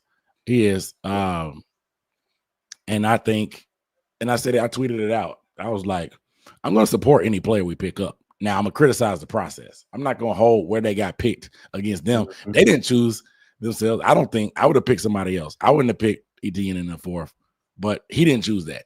You know what I'm saying? So like I'll get my grievances with Dan Morgan and them over him. I'm gonna support whoever they pick up. So for sure. My jersey on the way. Process blue. You getting a Trevor jersey? Yeah, I'm getting a Trevor. I'm getting a Nano, and I'm gonna get Princely too. I want the Princely in the white. I'm getting the Princely in white, and I'm getting a process blue Nalo. Or I'm actually gonna have to get a black Nalo. I'm definitely if you do, like you got a black one would go crazy. Yeah. Somebody asked for the email. Shamel. The email's on the screen. unnecessary.bluntness@gmail.com. See, he couldn't spell it neither. Crazy. See?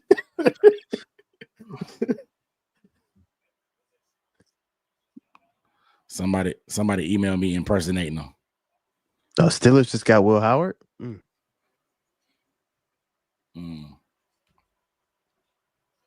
Interesting. Win the Super Bowl next year. David Newton gonna start acting like he actually flew with us. Man, y'all stop trying to steal from people, man.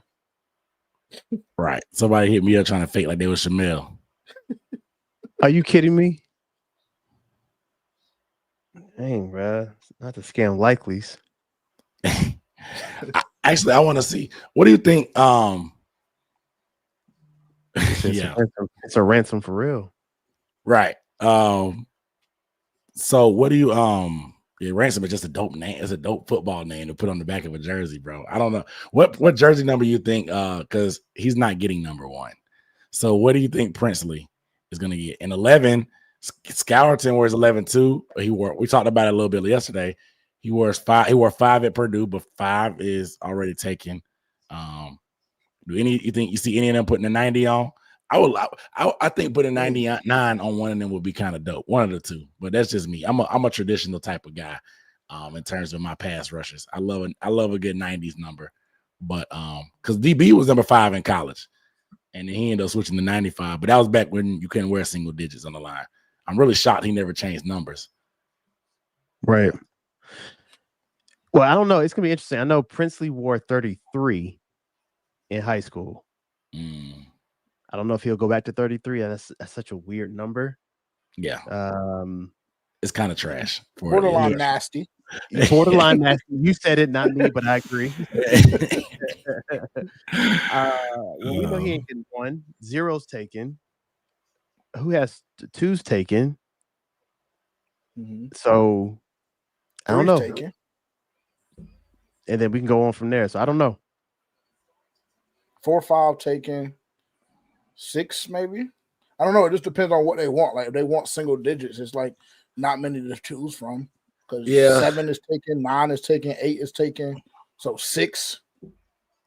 And that's it for the single digit, right? I can see Scourton in 94 is already taken. 98 is open. 97 is open, right? Is 92 open? I think is that Turk? Or is that Turk LeBron? Turk was 98, and I don't know what he picked here, but he was 98 in what's it called? Kansas City. Yeah, and that was what Haynes had, so that's open. 99, actually 99 is shot total. My bad, but we What is LeBron Ray? We can make some arrangements. Let him go? Nah, he's back. No, LeBron Ray is 91, I think. 90, I think it's 93. Oh yeah, 93. You're right. 93. Yeah, 99. Shot total got 99. Ugh. Yeah. But it's okay because that might be getting ready to be free. Snatching it off his back and whatever you want. Yeah, unfortunately. And unfortunately, there's just certain players that can't charge a tax. He done stole enough money, JJ. He done stole. Yeah, like you already done got off enough, bro. Like you'll be I'm gonna need that. Big bro, go out there and pat him on the big bro. I'm gonna need that. Yeah, you got to come up off that twin. Is 30 taken? Yes, it is. Okay, who was 30? Chuba. Oh, I'm blazing. Both of y'all are. Yeah, I'll wear that one. I thought it was a joke. I was like, we joking? You see his jersey a lot. Facts. Right. Nah, facts. I mean, it's down there. We almost don't got no numbers available. We really bought them busy, bro. Yeah.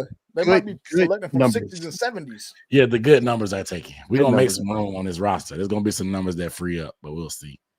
Yeah. All right, let's get to the next one. Ransom. Of course. And if anyone has any questions, go ahead and raise your hand and introduce yourself as well. We got a baby coming in. All right. We will start off with Mike K. Nah, I think his shorty came Hey, Lathan. Congratulations. I'm Mike K from the Charlotte Observer. Welcome. That will be seen. You're known for your physicality. I mean, 6 forced fumbles, Have your house in 3.5 order, sacks, Ransom. the safety position. What is it about you and your mindset on defense that makes you different maybe than than the rest of the crew at safety coming out of college? I just feel that I'm an enforcer and a tone setter. Every time I go out there and step on the field, I play with an extremely big chip on my shoulder, man, and just try to set the tone every chance I get. This was a rough run defense last year. You're probably going to be asked to obviously help in that. What's your approach to tackling, and how do you balance the aggression versus the technique? Yeah, man. My approach to tackling is something I try to critique myself extremely hard at and get better at every day. I'm extremely physical, and when I get a chance to make a big hit, I'm gonna take that big hit. But then sometimes you just gotta make the open field tackle and get the ball on the ground, and just knowing your angles, knowing where your help is, knowing where your leverage is, all things I think about when going into tackle. I mean, this last year has been a pretty special one for you. I mean, the championship and then getting drafted. How has this road been the last, several months and getting here, and what has this not necessarily a conclusion, but the conclusion to the draft process meant to you? Yeah, man, it's just it's been an emotional time, man. A lot of ups, a lot of downs. This is not a championship and then getting drafted. How has this road been the last, several months and getting here, and what has this not necessarily a conclusion, but the conclusion to the draft process meant to you? Yeah, man, it's just it's been an emotional time, man. A lot of ups, a lot of downs. I'm just so blessed and so thankful that the Panthers took opportunity on me. That was a homie. Man, it was emotional. Last 20 minutes, 30 minutes, but I'm so excited, man. I can't wait to get there and just get to work. Thanks. All right, we will go with David, followed by Alex and Joe. Hey, Lathan, David Newton, ESPN.com. Congratulations on being drafted by the Panthers. They really draft a lot of young, good defensive players to go with some already young defensive players. What's it feel like to know you may be a part of something that's just like with all you guys kind of growing as a unit together? Yeah, man. I think first I just want to go in there and just be a locker room guy. Do everything I can to help the team and help the guys around me get better. And I'm excited for an opportunity to go there and make an impact with some younger guys and just go in there and just compete. Do you like that challenge of like having to be maybe one of the young leaders on a defense right away? Yes, sir. I mean, first of all, I'm just going there, man, just to do my job. And when if the opportunity comes, I'll be excited, to do that. But right now I'm just putting my head down and grinding. That's what I do. Appreciate it. Thanks a lot.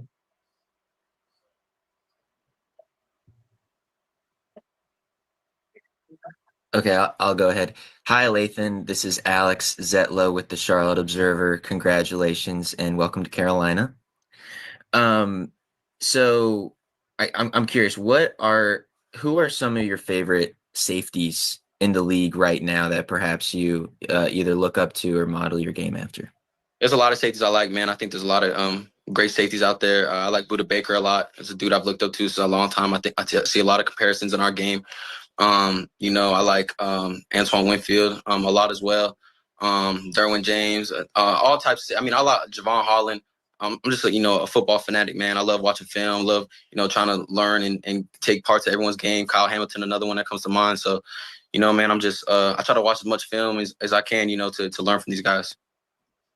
I imagine you've been a football fan and your whole life, and just like football's been a part of you since as far back as you can remember. Yes, sir. Yeah, I started playing football when I was 6 years old, 7 years old. My mom recorded my games. My dad trying to coach me through the film at a young age, and I fell in love with the game, man. I think it's taught me how to be a man. It's grown my faith, and it's taught me so many different things just in life. So I love football, man. I'm a guy that I love the game, and I respect the game. Awesome. Did your dad play football? Excuse me. Yeah. So my dad had played. He went to Mount Sac, but then joined the military. But he's been coaching me since a young age, man. So military guy. It's hard on me, but I love him and appreciate him for that. Awesome. And one more question. Is there a misconception perhaps about your game that you're looking forward to making clear and proving people wrong in the NFL? Yeah, man. There probably is some misconceptions out there. I try not to, pay attention to too much of that. I just, watch film and, try to find ways I know I can get better at. One thing is, I play with a huge chip on my shoulder, and, I'm going to continue to do that because, I got a lot of fuel. Heck yeah. Awesome. Thanks, man. Hey, Lathan, Joe Person with The Athletic. Congrats. You mentioned having ups and downs in your career. How would you rate the foot injury last year? Where would you place that? Because I'd read that you were probably going to enter the draft, but then you, of course, return to school and win a national championship. Yeah, yes, sir. When that had first happened, the time it happened, it was extremely hard on me. When you have so many goals and aspirations, looking forward to, and then, it doesn't go your way. I wouldn't change that for anything. Helped me grow my faith with, the Lord, and I felt that He has a plan, and this was His plan. Came full circle for me to be a Panther, man, and I can't wait, and I'm excited, for what else He has in store for me. You talked about your physicality earlier. Give us a couple of your most favorite hits over the last 5 years. Yeah, I would say my physicality and toughness. I give a co-plays for both. I think for my physicality, the hit against Oregon, everyone likes to talk about that one. I think that was a great hit. I like the 2 hits against the Tennessee running back, and then just as toughness. I had my junior year, I had broke my thumb the first play of the game against Maryland, and then came back in later and blocked a punt with that same thumb. So those are just examples of toughness, and I think that's why the coaching staff at Ohio State and stuff, respect me so much for that. Was this one of the deals for you to go? First of all, how'd you break the thumb? I broke it making a tackle, man. And they asked me if I wanted to keep playing or not. And I say, of course. And actually, they put the punt block in for me that week.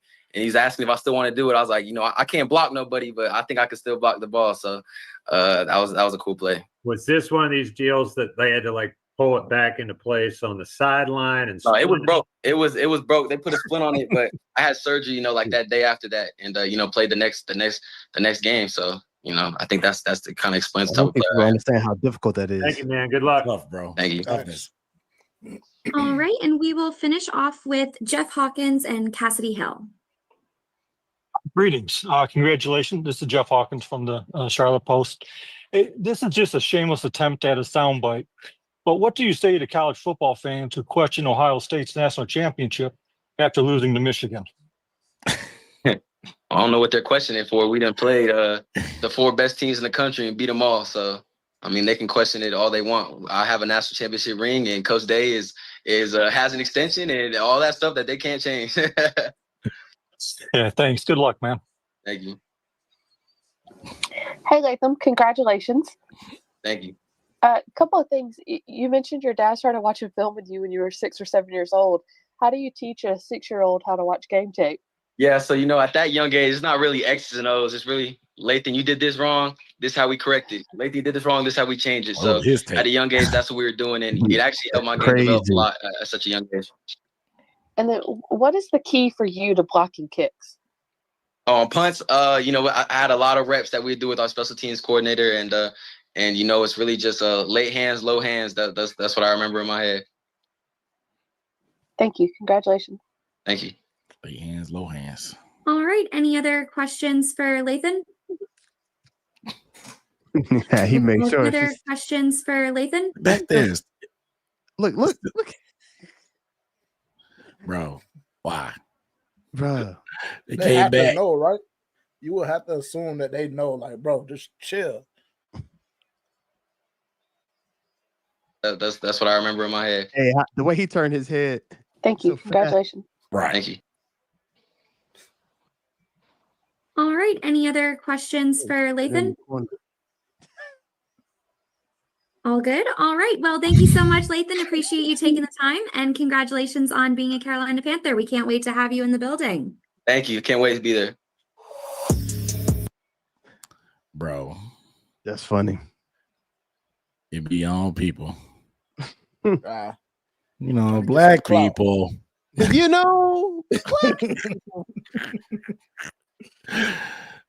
came in twice, bro. Hey, Twice. Dylan said we got Tavian at safety. No count. He do like Tavian, dog. That's nuts. Shout out to Dylan on the super chat, bro. That's what it look like. Somebody was talking about Kurt Coleman because he light skinned, but didn't Kurt Coleman go to Ohio State as well? I think he did. Yeah. Let me see.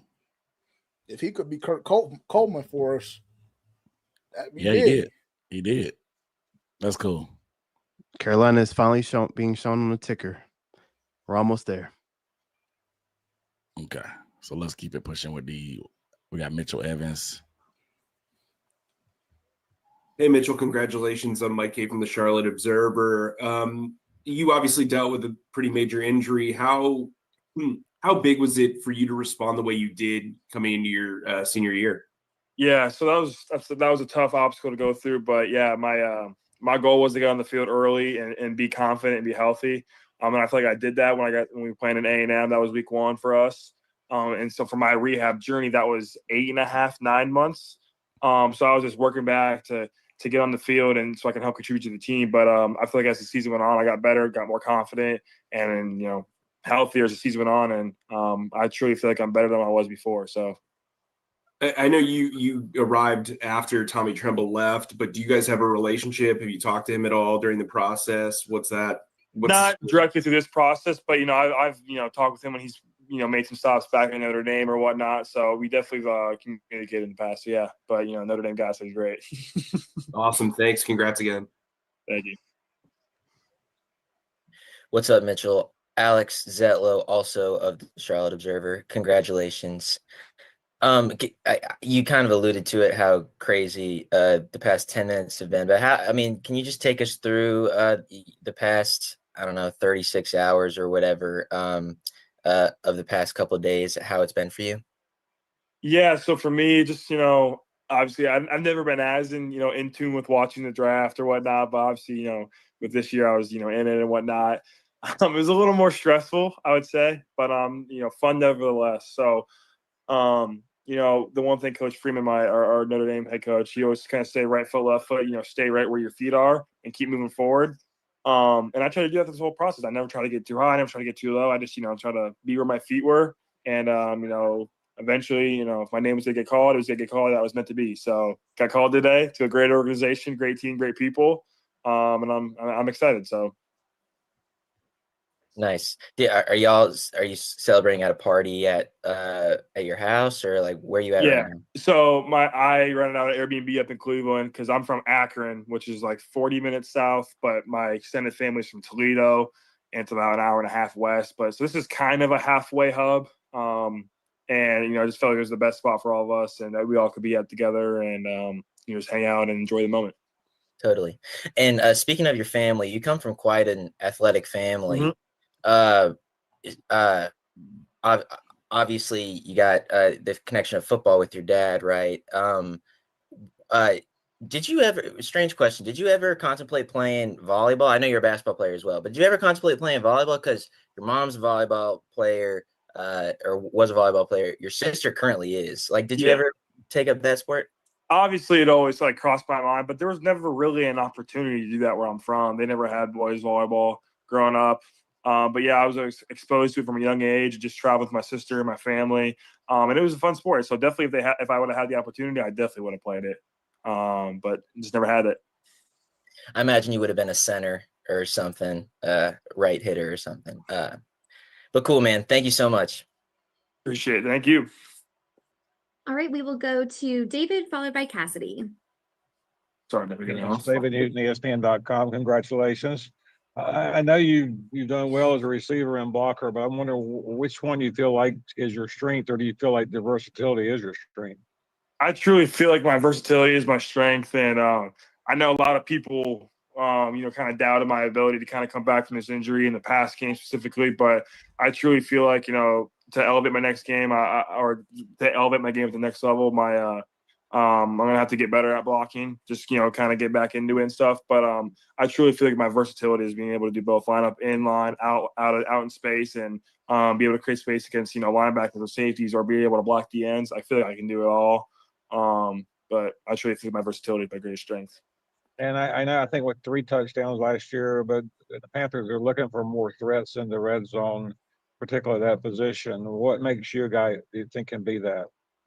I just feel like the way I kind of see and understand the game of football, like the way I read defenses, process it, just because of how I learned. I grew up, as a quarterback, and so like how I learned the game of football, I think has really helped me as a player, and how I learned reading defenses and understanding offense as a whole.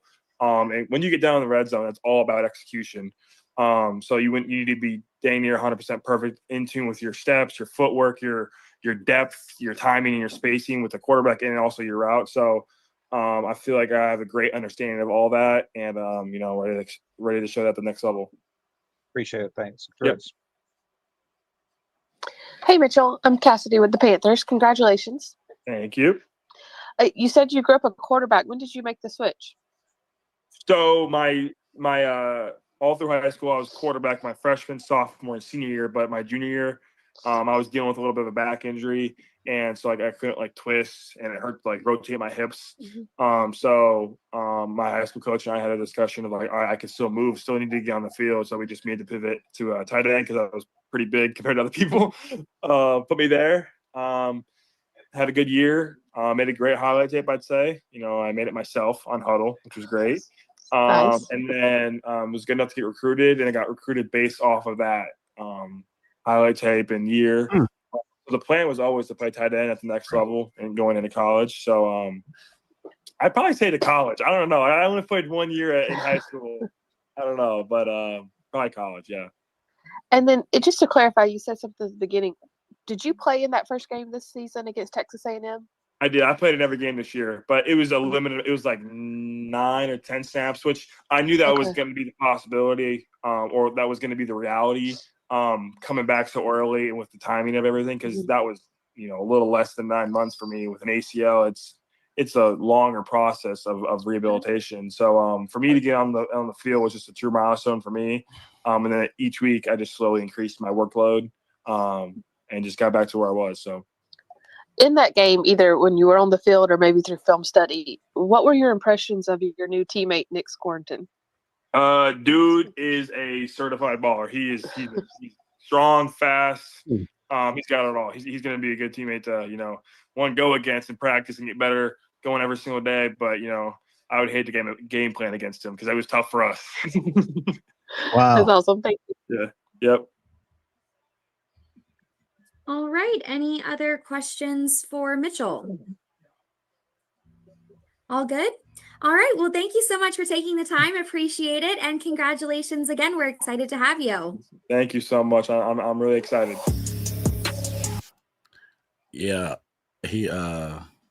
So he's a former, I like the fact that he's a former quarterback, right? So like he said, he understands coverages. I think it helps him find those in the zone. I think him and Bryce, it'll help them kind of mesh on that level a little bit. Not saying he's going to be just whatever on this tight end. He's a 5th round pick, but he can develop into that. But it lets you know he has that intellect from a football standpoint. But for sure, tight end 1 year, and he got recruited to play tight end. Even though he played quarterback his senior year, that was like, I gotta go check the highlights now. I'm like, damn, that's pretty wild. He's 6'5", and a half, something like that. So he's huge, dude. Like, I'm liking I do think we still need like a jitterbug with some more speed, but like, I like getting guys that are big enough that can create mismatches with their size and stuff and create advantages that way. Particularly because we've been talking about the red zone. So he'll help down there. We got Tit. We got the running game. Bryce can use his legs in the red zone. So obviously Nick can still get up there too. He ain't no little receiver. So right. I'm feeling pretty good, man, about our offense and the fact that they didn't ignore the offense. Somebody said we got work to do, but we're getting stuff done. Yeah. Somebody said if we get Ramsey. Double O Kane, where you hear this at? He said that. Yes, the streets. I ain't been on Twitter, so I don't know what the street's saying. I ain't seen that. What's that? Is this the source? Is this the street? Double O. What do you guys think about potentially bringing Shaq Thompson back if we don't go linebacker here? That's a good question. It's a very good question. Because, I know he's been hurt the last 2 years. The last full season we saw of him, he was playing the best football of his career. So, I mean, You let him test the waters. Nobody has signed him yet. It's got to be. Wouldn't it be weird that they did this all heartfelt tribute, and then they had to like walk it back and bring him back? I'm open to it. I like Shaq. I knew the writing was on the wall. But if you want to come in for that vet men, I would like it has to be a conversation at least, right? Yeah, and they talked about and Dave talked about it's not like cause sometimes I think they try to like, oh, we're moving on to the next chapter in Panthers, whatever. Like he Dave talked about how thankful he was for Shaq to help him, like, hey, my first year, like helping, because everybody knows Shaq is the leader of the defense. And just helping him, like people like help him gain respect, to help him kind of ingratiate himself with the team and stuff. And I don't think the bridge is burnt, because I think Shaq is self-aware to the point that he knows the business. He's been in the game 10 years. So he was self-aware that the cut was probably coming, because he got cut, he got hurt in back-to-back seasons. If you want to come back back for it too. Yeah, me too. If you want to come back for the vet men, because that's what we need to do. Now, does he start? Well, like the only thing I could probably see the knock on it is like, if he's healthy, is Trevin better than him at this point in his career? No. I'll That's answer the that very, thing. very quick for you. Very quick for you. He's Do not. they want that to, you know what I'm saying? Trevin, I think he's not going to get better unless he plays, personally. That's my opinion. So you have to live with those growing lumps. There's going to be a lot of growing pains with Trevin, in my opinion, if you want to take that road. But go ahead, hello. No, I saw Double O'Kane's comment. He said his source is a former Rocky River Raven from Charlotte, which is Jair Alexander. Jair Alexander went to Rocky River. So you saying Jair or you saying Jalen? I'm about to say, don't get our hopes up like that, bro. Right. Don't do us like that, 007. I'm gonna tell you right now. Both of them on their current salary, I'm good. 1,000% good on them, personally. Even Ramsey. I'm not paying $20 million. Almost $20 million. We just paid a corner $20 million. Jair is getting some up there too. He's one of the higher paid corners. That's partially why they're getting moved. They're not worth their salary at this point. The Dolphins are on some other stuff, but I don't know about that personally. And Jair be having some but Jair funny, bro. Head ass activity. Jair is getting, let me see. He's owed, looks like 16 million this year and 18 next. How much this year? 16. 16 base. So it would be a $24 million. Well, it's a $24 million cap hit for Green Bay this year, and then 27 next year.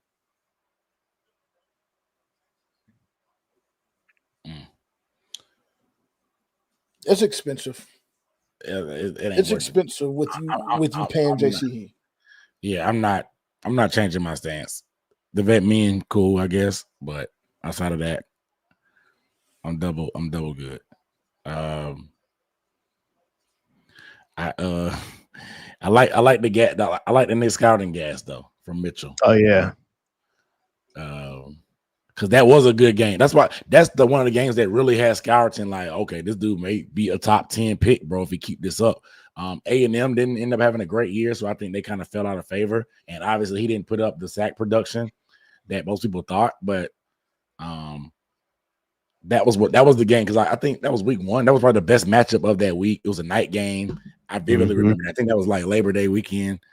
So like that was that big matchup that they always have in week 1. So everybody was watching, but it was a defensive slugfest. I really hate defensive struggles in college football. Like if I want to watch defense, I'll watch the NFL. But we are on the screen. We still, I feel like they had a log jam. I thought we was moving. Yeah, no, I don't know why I stopped. We on 197. We got 11 picks. Mm-hmm. I'm try to get this Cam Jackson one. How'd you get that hat so quickly, man?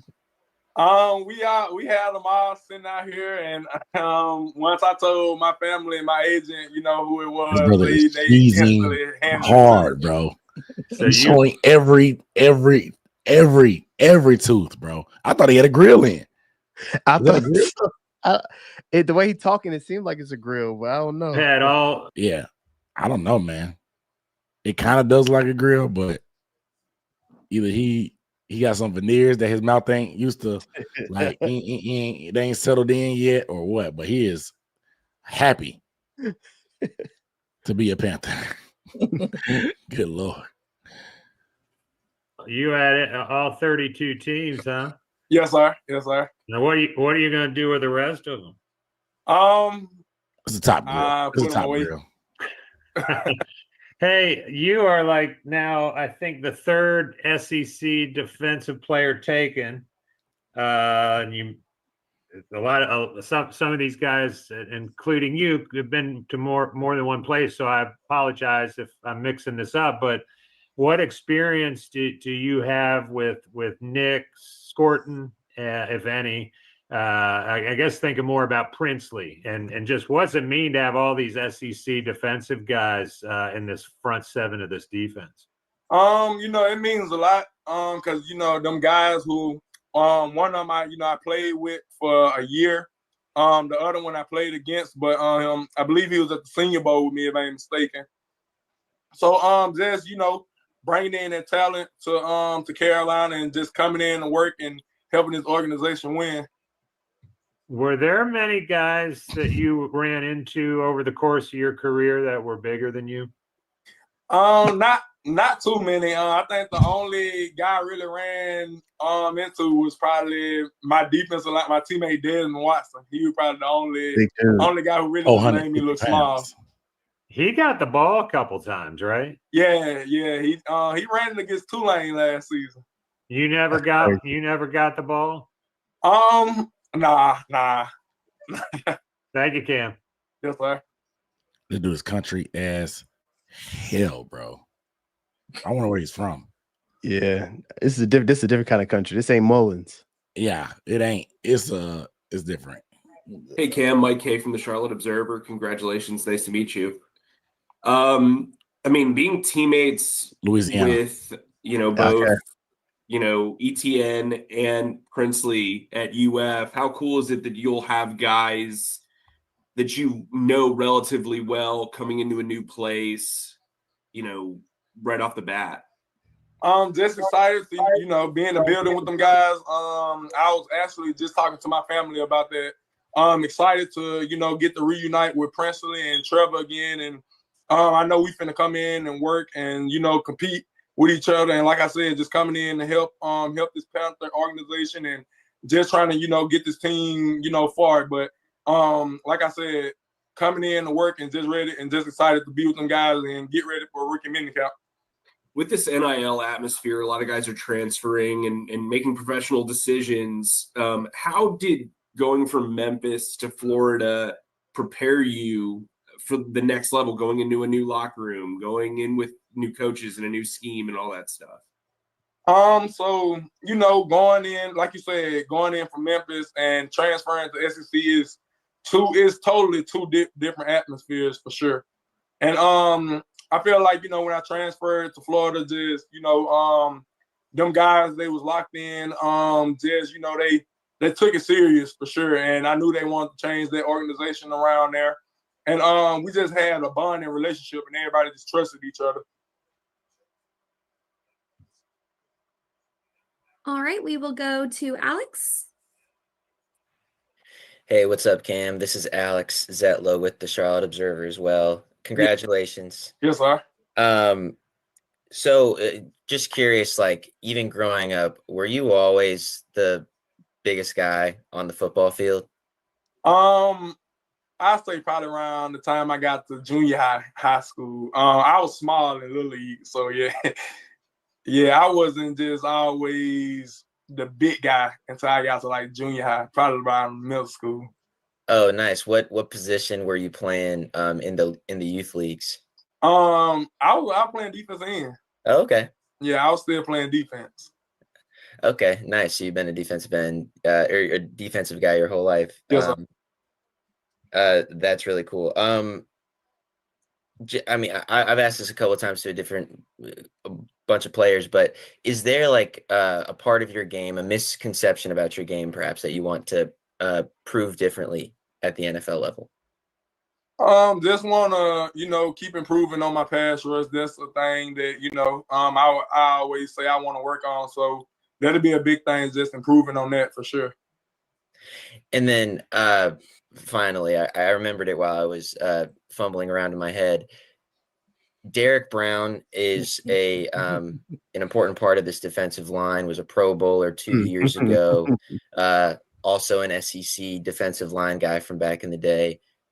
What do you know about his game? What do you know about his game, and how excited are you to play alongside him? Very excited. I heard a lot of good things about him.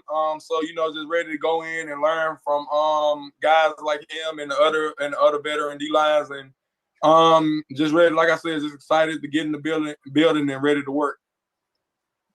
Wonderful. Thanks, man.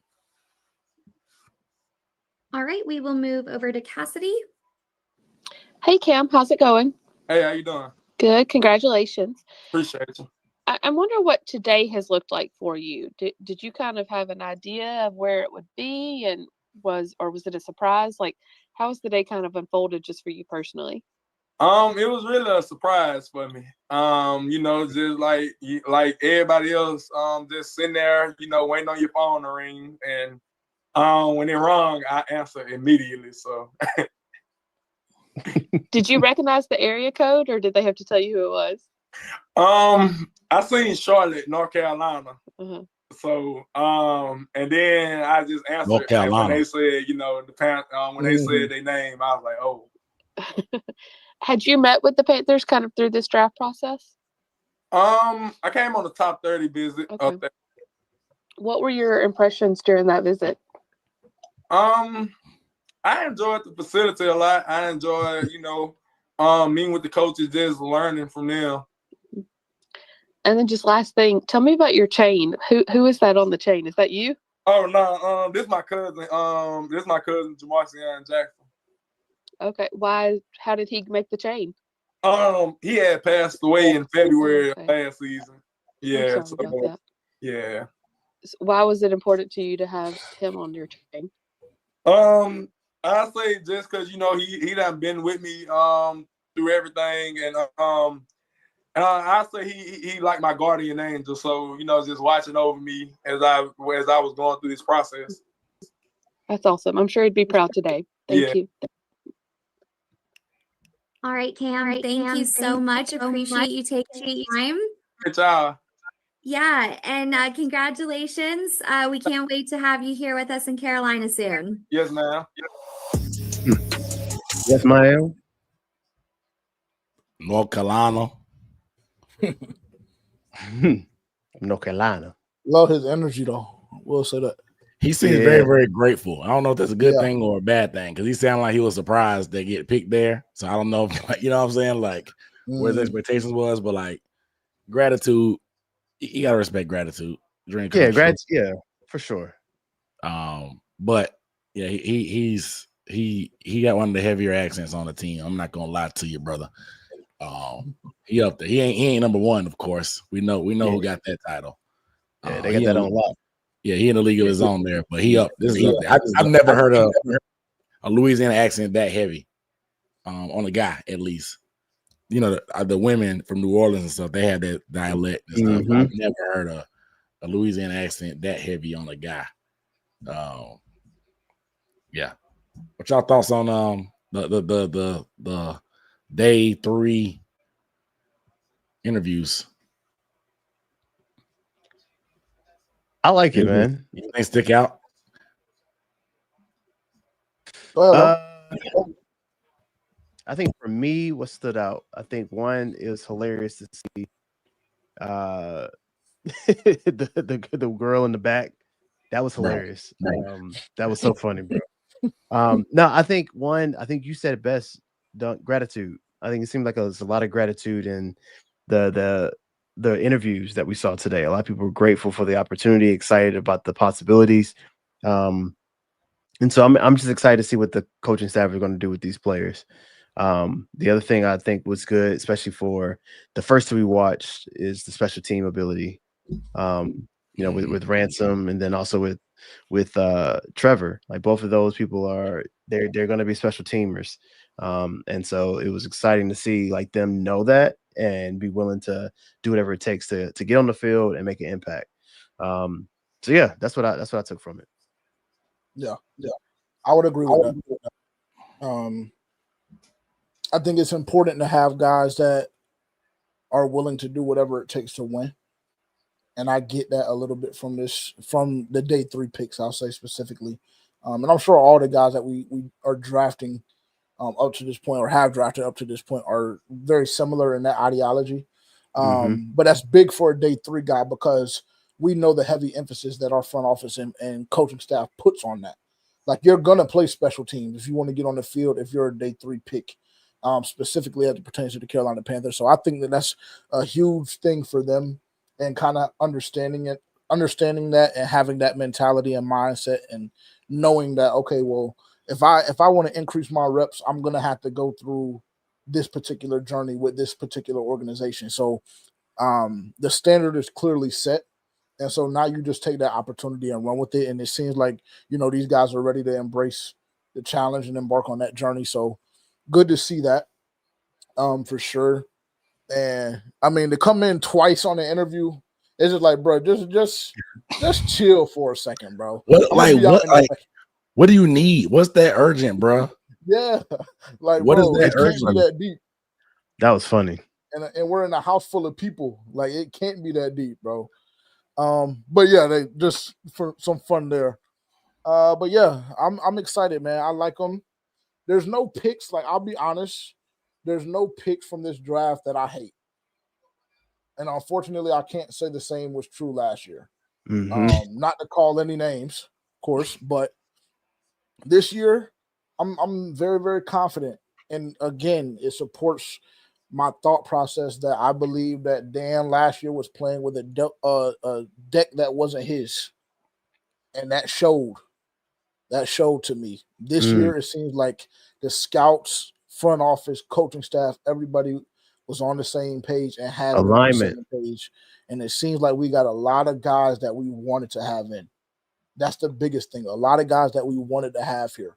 And, a lot was made about the whole comment that Dave Canales made the first night after the presser just regarding Mason Graham and just their affinity for him or whatever the case may be. But, I mean, I think that they're happy with Tetaroa. I think that they're happy with the guys that they've gotten specifically on day 2 because the double dip like that was outstanding. And day 3, you got guys that are coming in the building ready to work and ready to leave their mark on the team. So with that mentality coming into the building, it helps improve the culture that you're trying to establish.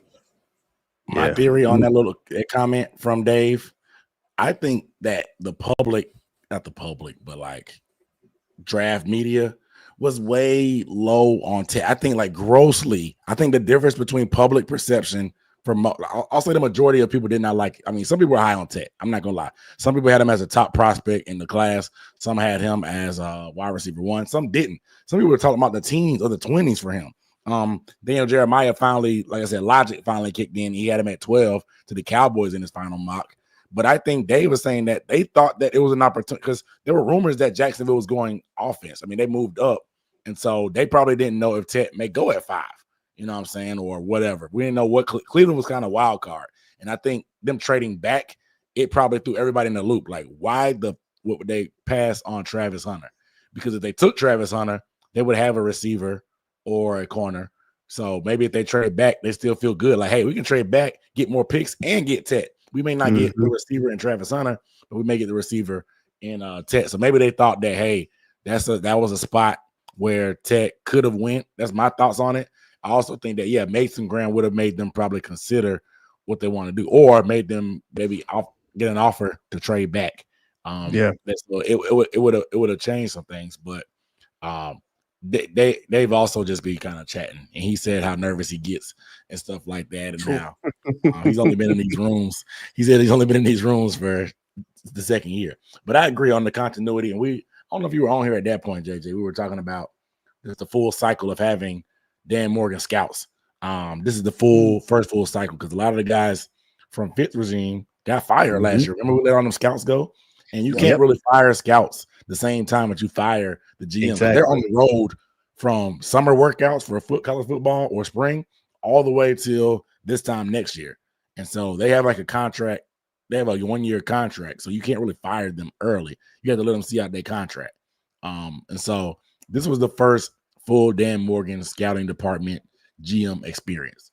We'll see how it works out, but it feels good right now that they did a pretty good job. I would probably, we haven't had that last pick. It's coming up soon. We could do a quick grade before we get off of here. But I think, like you said, a lot of people, you can't be mad at a lot of the picks. Some of them are like, okay. But I don't think we drafted any bad players, in my opinion. I think you got 3 starters minimum. We were talking about that earlier. So I guess before we get to the last pick, how many people do you think can seriously start out of who we drafted? Like from the jump. How many starters do you see and how many legitimate contributors? When I say contributor, I don't mean special teams. Somebody that's going to actually add something. Yeah, you'll be in the rotation, or like you're going to actually like we got some contributions from Jalen Coker. He wasn't a starter all year, but he was a great contributor. So same with Damani. He ended up contributing. So how many guys do you think we got were starters from day one, and like who are day one contributors? Got you. Obviously 8 Tetaroa, that's a lock. He's going to start. Yeah. I think Princely and Nick, one of them is going to be starting, in my opinion. I think one of them is going to be starting. And I think depending on what happens with the Davion Clowney situation, I think both of them can start. It just depends on how they look throughout the summer.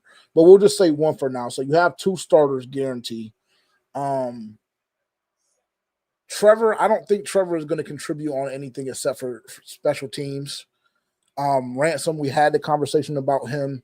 I think that you still have to go get Blackman. I don't believe that he's a starter. And he's more of a depth piece.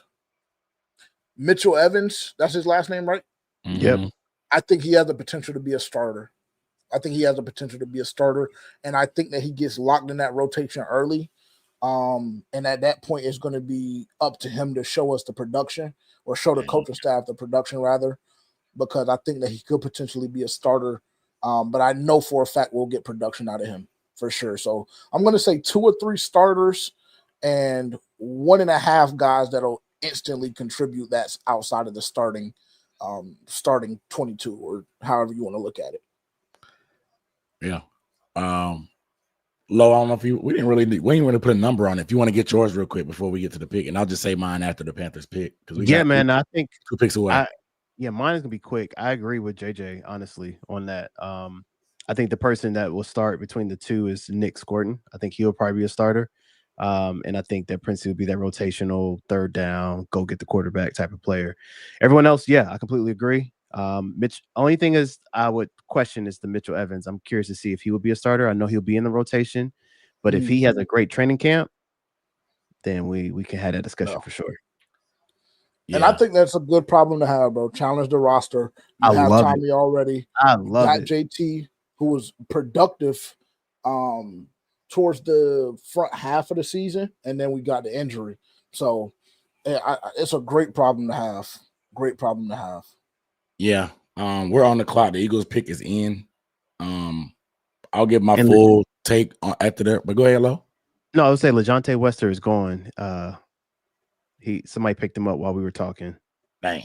The Ravens. Is Kobe still up, man? The Ravens picked him up. Kobe Bryant. Kobe. RJ Mickens still out there, bro. Kobe Bryant still out there.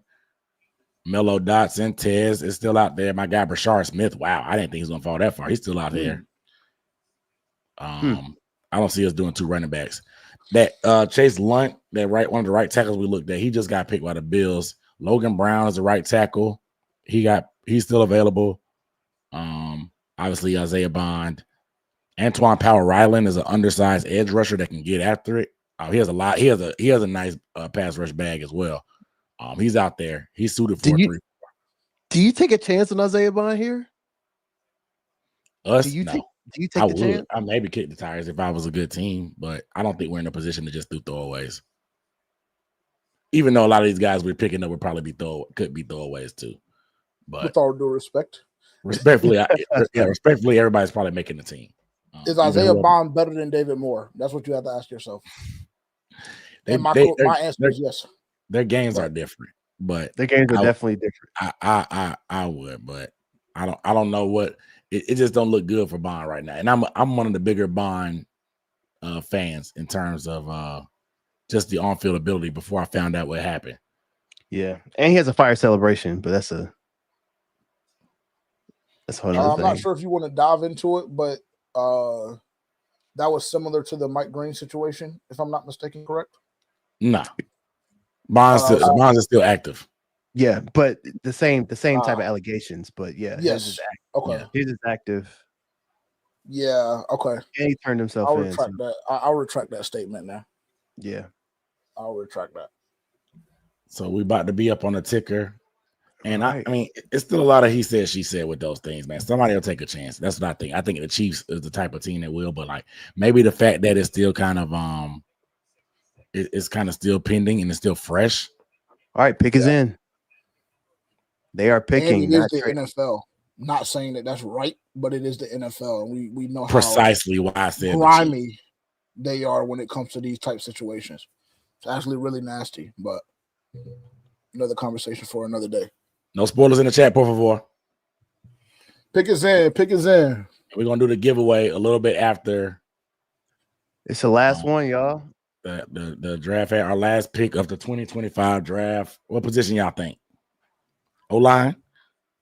I could O-line or linebacker. Yeah, I could see O-line. I wouldn't be mad with a tackle. Because I'm curious, like what the long-term plan is with Moten. Yeah, man. The fact they haven't extended him yet is very interesting to me. Which in itself is nasty as well, unless they're that worried about the knee problem.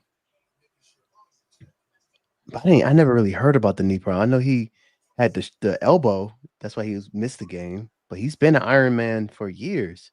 Apparently, his knee has been bad for a while because he's been limited over three different coaching regimes have pretty much had him on limited practice because of the knee.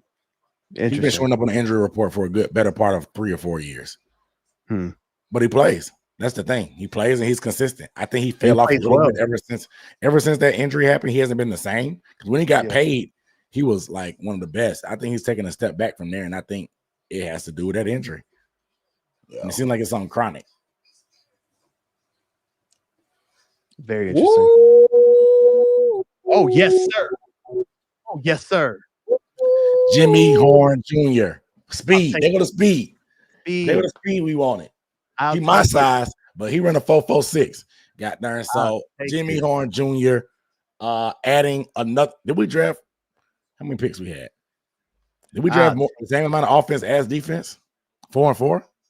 We had 9 picks. We had 9 picks. I think we went 5-4. I love Jimmy Horn. I just said that we literally just talked about him. We literally just brought his name up. I personally like Wester a little bit better just because he's a little bit better of a route runner, but Jimmy Horn got the juice, bro. Right. Like, He got the juice. I like people want that speed. Yeah. The tape. I like the tape.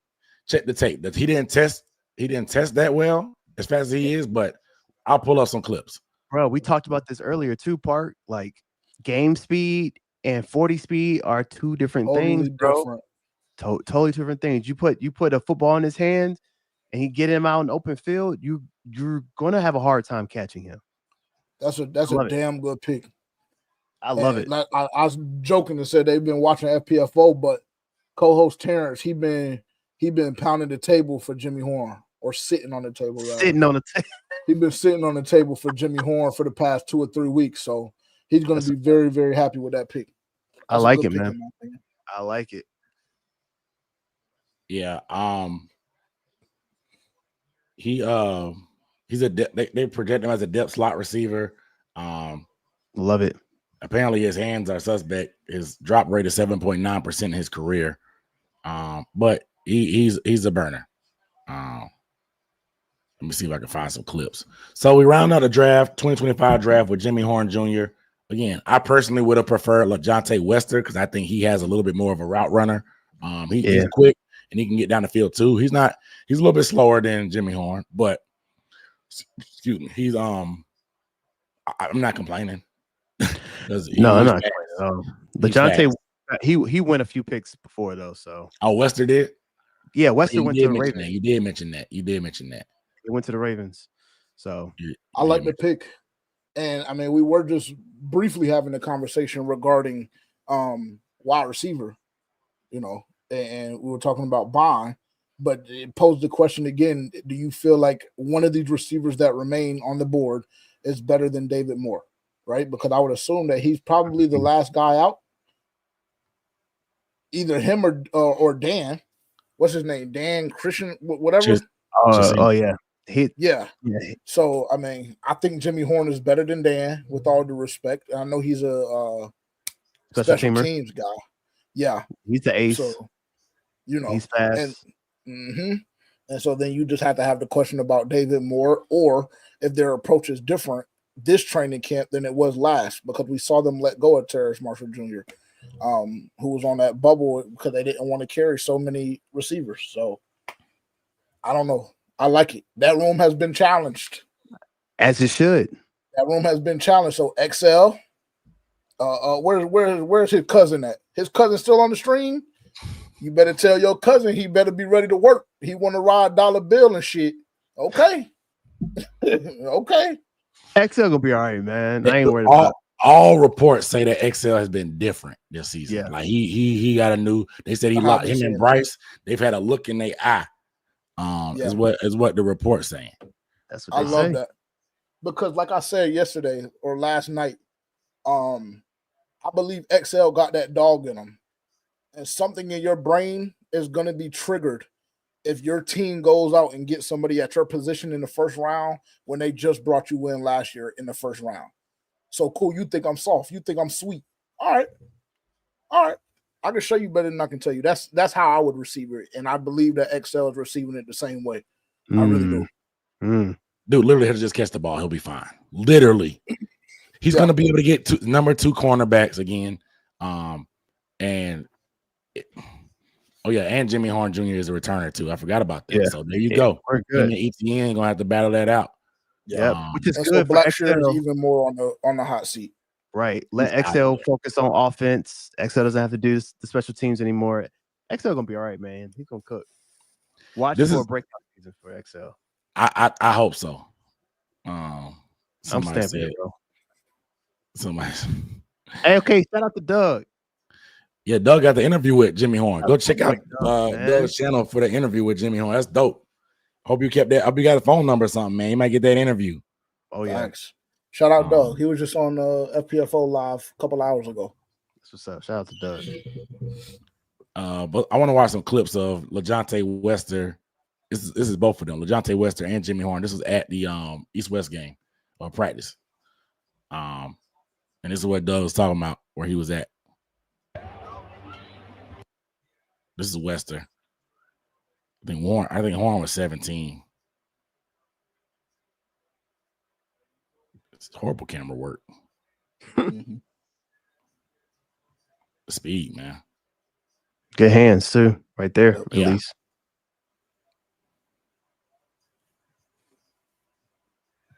Let's snap that off.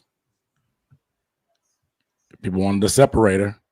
They wanted somebody to create separation.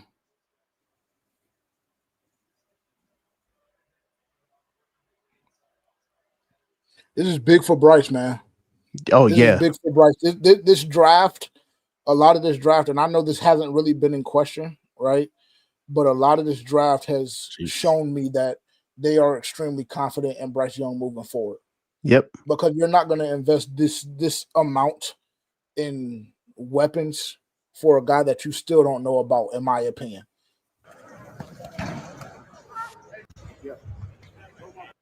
I agree. No, I completely agree. Why not? You know what I'm saying? Like, give him everything he needs, bro. Like, leave no doubt. Leave no doubt.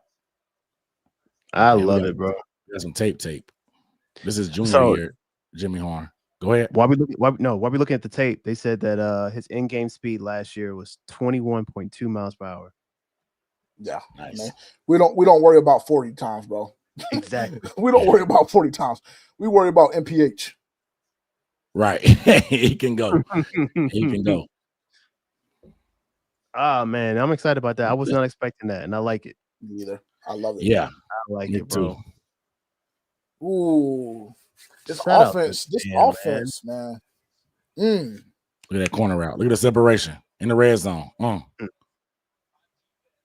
I think he's gonna get because of his speed, he's gonna get some burn. He could be a gadget guy at worst, bro. Yes, at worst. Give him a package of 5 plays, bro. But he also has route running, as you can see in these clips. But according to these folks, if you do it in the Pac-12, it don't count. That's why they don't like Tet. Delusional. But I know he had a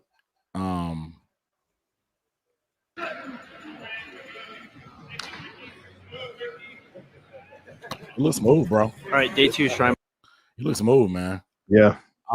What's y'all grade on the pick, per se, I guess? For the value and where we got him? Yeah. That's definitely a B plus, if not an A. Yeah. That's exactly what I was going to say. B plus. We were saying we need a speed. I said this earlier. We got that wide receiver 1. We need some speed. And we got it, bro. And I said this on my pod a while ago. I named one of our episodes "Get Your Own" because the Panthers are trying to get, trade to get some of these wide receivers and everything. The biggest thing right now, the trend in the NFL right now is getting your own wide receiver, whether it be in draft and keeping them and re-signing them. And that's what the Panthers did. They got their own receivers. We got young receivers who we can build, we can develop. We don't have to worry about trading assets to go grab a guy from another team. So I love it. Yeah, I would be around the same exact grade, B plus, A minus. Then you got great value. I would have loved to see a defensive piece here, just because I still do believe you need a linebacker, and I still do believe that you need a cornerback.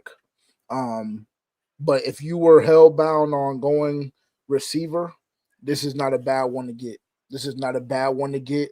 And you now add even more depth to that room. I love it.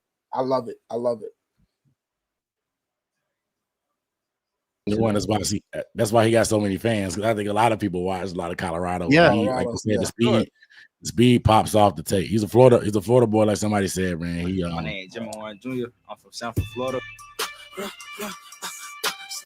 And I will say that his junior year, if I'm not mistaken, was a little bit more productive than his senior year.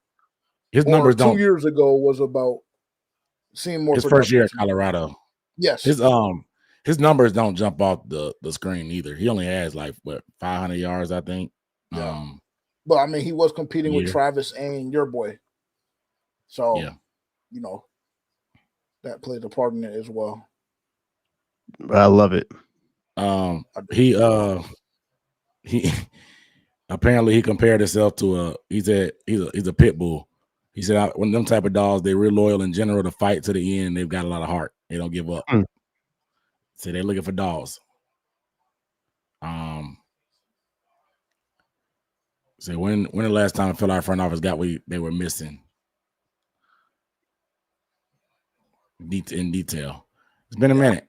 It feels like they had their pulse on the roster. They took an honest approach. And they said they were going to do that, an honest approach to the roster, and they tried to attack it and get better. Press conference. About to get ready. Press conference for everybody. For us, for Dan. Dan and Dave are about to do their press conference. They just went live. I don't think they're on right now. They got the YouTube just went live. Going on. Yeah. I'm gonna head out after that. After the press, I'm gonna head out. Yeah, we're gonna wrap up a little bit after that too. So as far as grades, Give me a quick grade overall. What you think from your first taking it all in? I'll let you go first this time, JJ. Okay. I'm gonna go with A. I think there were some questionable picks, but what they did those first 2 days, with double dipping that edge, getting your receiver one, getting great value for both of those guys, and then to wrap it up with Trevor, and then you have a tight end 3 at this very second, that potentially can work up and will be valuable in the future with Tommy only being on that 1-year deal. I like it. I'm gonna go. Matter of fact, not an A. I'm gonna go A minus. Because there was a little meat left on the bone with the ETN pick. And then I think, like I said, I wanted to see a little bit more defense, but job well done.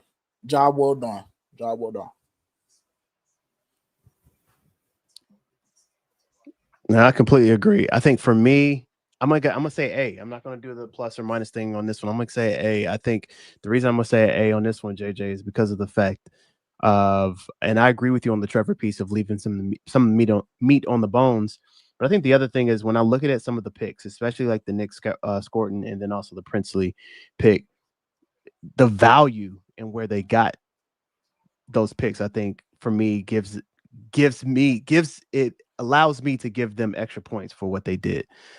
Nick was supposed to be a first round pick, right? He was projected to go first round. We got him in the second. Princey was projected to go second round. We got him in the third. Mitch Evans is, somebody that should not have dropped to the fifth. We got him in the fifth. Like for that reason, I have to give them an A because they're able to really get a lot of value in some of their picks. So yeah, I think it was a very solid pick. I'm not going to be, to do the recency bias thing in terms of where we are, in terms of like this draft compared to others yet. I think time will tell. But we were able, except for offensive line, we're able to capitalize on a lot of the holes, if you will, or the needs that we have on the team. So hopefully we're not done. Hopefully we can get a Julian Blackmon, and this will be even better. Recency bias aside, can we say that this draft class is better than last already? Or are y'all not willing to do that with me? Because we talked about that I jump out the window, but yeah, I can't do that yet, bro. Okay, not willing to do it. I'm gonna say it's a B plus. I like the attack early on to trust your board, trust the research you've been doing, take the best receiver to upgrade the offense, not ignore like a lot of the fans wanted to do and just overreact to the defense being historically bad, but knowing and acknowledging that, hey, my offense wasn't good enough either. I think that's something that fans failed to ignore. We were better with Bryce down the stretch, but it still wasn't good enough, right? So they acknowledged that, but still realized the value that would be available in the second day of the draft, and they attacked the guy. Once they saw the guys that they wanted, they attacked them. These are guys that they identified. Again, like Lo said, Scourton was a borderline first rounder. They got him in the second. Princely thought he was going to be a second rounder. They showed him a lot of love. They trusted their board enough to say, hey, he may be there. And when they had an opportunity to pounce, they went and got him. Today, they got their big body, something that we were missing. They got a running back. I was a little bit iffy on the placement of that. But I like the fact that they got a Jimmy Horn Jr. in the speed. The knock on them, why I give it a B plus, is the fact that they didn't address O-line. There's a lot of smoke around Moton. Obviously, you have the pending fifth-year option on Icky, which I think is not really an issue, but it's still out there. And that's just something that I want to take swings at every year. Keeping the strength, I want to address O-line at some point every year. You also didn't draft any corners. And so we have a big need there. And you didn't get a nickel. In my opinion, which can be, I guess, the same thing as far as corner. That means you're trusting your picks from last year, or you're going to go in the free agency market. Obviously, we still need a safety, so I expect us to really pay up for that. But overall, B plus, you address the dire needs. You upgraded the offense in a big time way, getting a high upside tight end with a different skill set. I like the variety of skill sets we offer. I think it just gives us options and versatility to be able to do the necessary things out there, from getting one of the tallest receivers in the draft to getting one of the shortest receivers in the draft to finishing up. That's how we started and finished. So just lets you know the range that we had here. You got your a little bit heavier of an edge rusher. Then you got your pure speed guy that's going to be able to get home. So just being able to get complementary pieces, assessing the roster. Honestly, I thought it was a pretty good weekend. One of the better weekends, vibe wise, we said probably in a minute. Day 1 and 2, probably the best since 2017. Like I said, it's hard to complain from now on. So we'll see how everything goes from here. But I didn't answer the question in terms of contributors and starters. I definitely think, obviously, Tetairoa is going to start. He's going to be a big contributor. I think our run defense has to be improved to the point that I think we'll get a lot more third downs, and I think Princely will not start. Maybe I don't know what they want to do. I don't know if they feel like if they want to put Princely and Awanam on the field, or whoever starts, it does Princely beat out Wanham. Wanham's not a great run defender either, and I think Princely is a better speed rusher at this point in his career. But we'll see, obviously, when they get on the field. But I think Scourton's probably the better all-around edge rusher compared to Princely, so he has a better chance to start, in my opinion, especially if they think that Clowney is expendable. So that's 2 starters, definitely 3 contributors. In terms of just significant playing time, Mitchell Evans, I think he's going to be a factor. I don't know how productive he'll be, but I think he's going to play. He'll see the field. Everybody's been coining him as pro ready, just because of the body type and his skill set. So I'm excited to see him. He's one of the more intriguing pieces that I wasn't expecting to do. And I like the spot we got him at. And I think tight end last year we saw during camp, everybody and their mama got hurt. So that kind of forced JT Sanders into the fold. That's real. And it helped. He was ready for it. He was okay. But I still think with Ian Thomas gone, we upgraded the room. I'll say that. We did a lot better upgrading the room. We don't have just Jags in there anymore. We have guys I think that have at least some upside and have shown some flashes. So Trevor Etienne, I don't think he's a bad player. I'm just saying that. I just would have taken other backs that I preferred, and where we took them, it was like to me. And Cam Jackson was a little bit of an overdraft to me, but I had a feeling they were going to go after a big body that can plug at least. So we don't have that type, which again leans into the whole variety of skills and stuff and body types. But I think he needs some development. He's not going to be able to play from the jump, in my opinion. So we'll see. He needs to work on his pad level, because it don't matter if you're that big and tall if you can get pushed around because you're too high. It's a great point. Absolutely. Oh, I also want to see what we do in the kicker market as well, and the undrafted tip, because we're gonna start getting blasted with notifications here soon. But hopefully this press conference comes. Is it on? Well, the press conference probably won't start. I was just thinking about it. They're on the phones right now for those undrafted, so they probably not going to talk until the undrafted gets done. You know, they move quickly on that. That's true. Because they're trying to talk to those people who could get drafted in round 7 to tell them not to pick them so they can go undrafted and go elsewhere. Yeah. And apparently people are already committing to it. But Word. All right, bump it. Let's fire up this giveaway, because I ain't gonna if they're gonna take too long in this presser, I'm not gonna wait on it. I got stuff to do. I feel that. All right. Same. So the draft hat. The draft I hat. got to eat. I'm hungry. I'm hungry and I gotta use the bathroom. I've been down here since 12 straight and I ain't used the bathroom. I'm probably in the doghouse. So I got it ain't problem. It ain't problem. I know. I'm right there with you, bro. I got some work to do. Yeah. But draft hat is up. If you're ready for the draft hat, put how many picks do we have? Put 25 in the chat. It's 2025. Put 25 in the chat. Put 25 in the chat. Say W stream. I appreciate everybody. I appreciate all of y'all. We capping this off. All the super chats, the super thanks. Shout out to all the winners so far. We have one more hat to give away, and I'm doing a Tetairoa. Ooh, caught myself and corrected it. Tetairoa jersey giveaway. That'll probably kick off Monday. Yeah, Restrepo is not.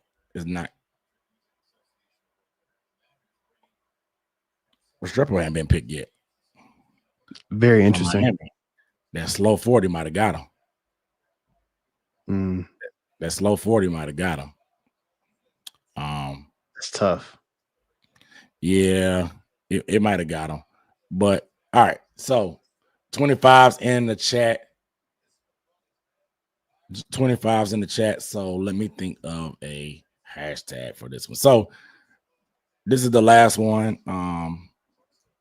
of it. So let me get creative. Hashtag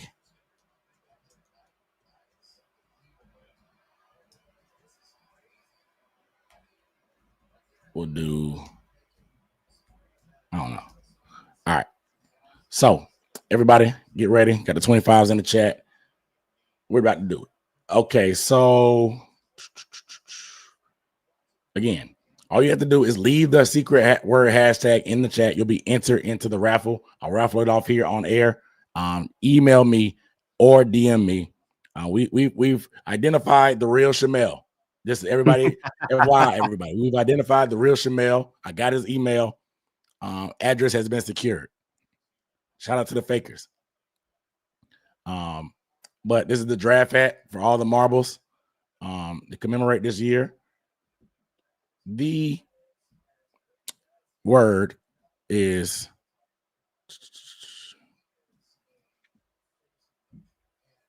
where's my tab? Oh, there it is. The word is horn, not JC. It's Jimmy. And I just thought about it, bro. We got. I guess he'll probably put Horn Jr. on his jersey. Yeah, that way he ain't got to put a J on it.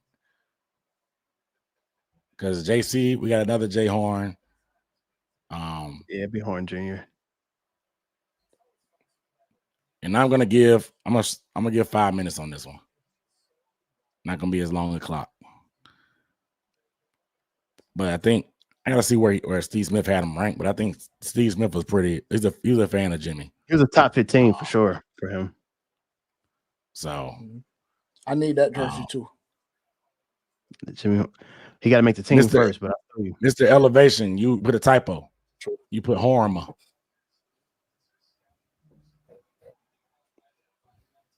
Lock in, Mr. Elevation. Lock in, twin.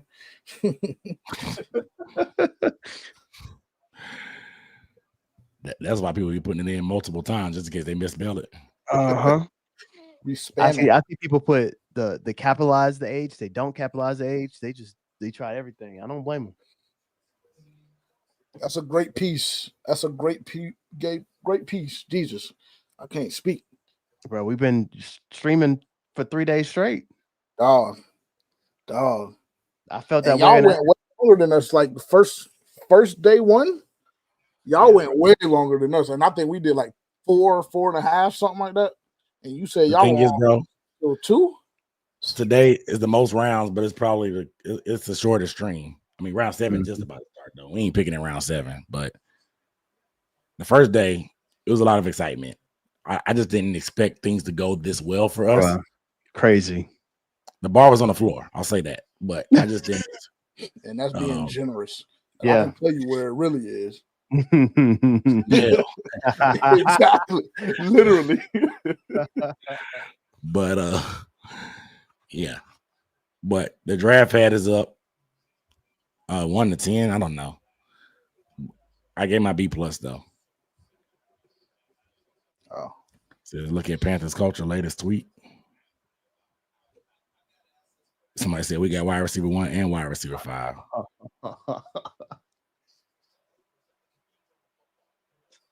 Said we so horny. RJ Mickens went to the Chargers. Yeah. We got punters coming off the board. That's when you know you getting close to the end. Mm-hmm. Punters start coming off. The first one.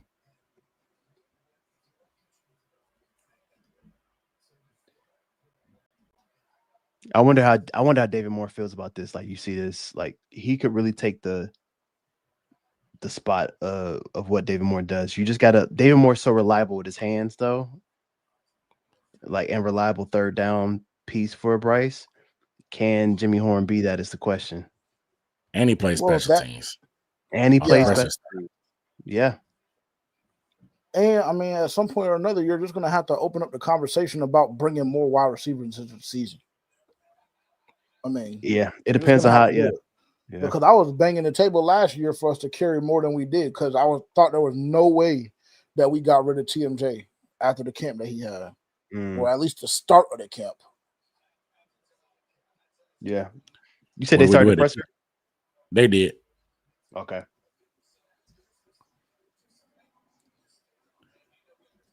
But that's going to have to be for another time. We have to watch it on our own. Yeah. Off air. Because my back's sweating. These lights got me sweating. Boy, I know y'all been seeing me struggling, bro. I'm a big dude. If y'all are familiar with JJ, I'm a big dude, bro. So the lights, I got the long sleeve on today. I had to get Riley towel. You wilding, boy. You wilding with the long sleeve. Yeah, long sleeve is definitely a choice. Man.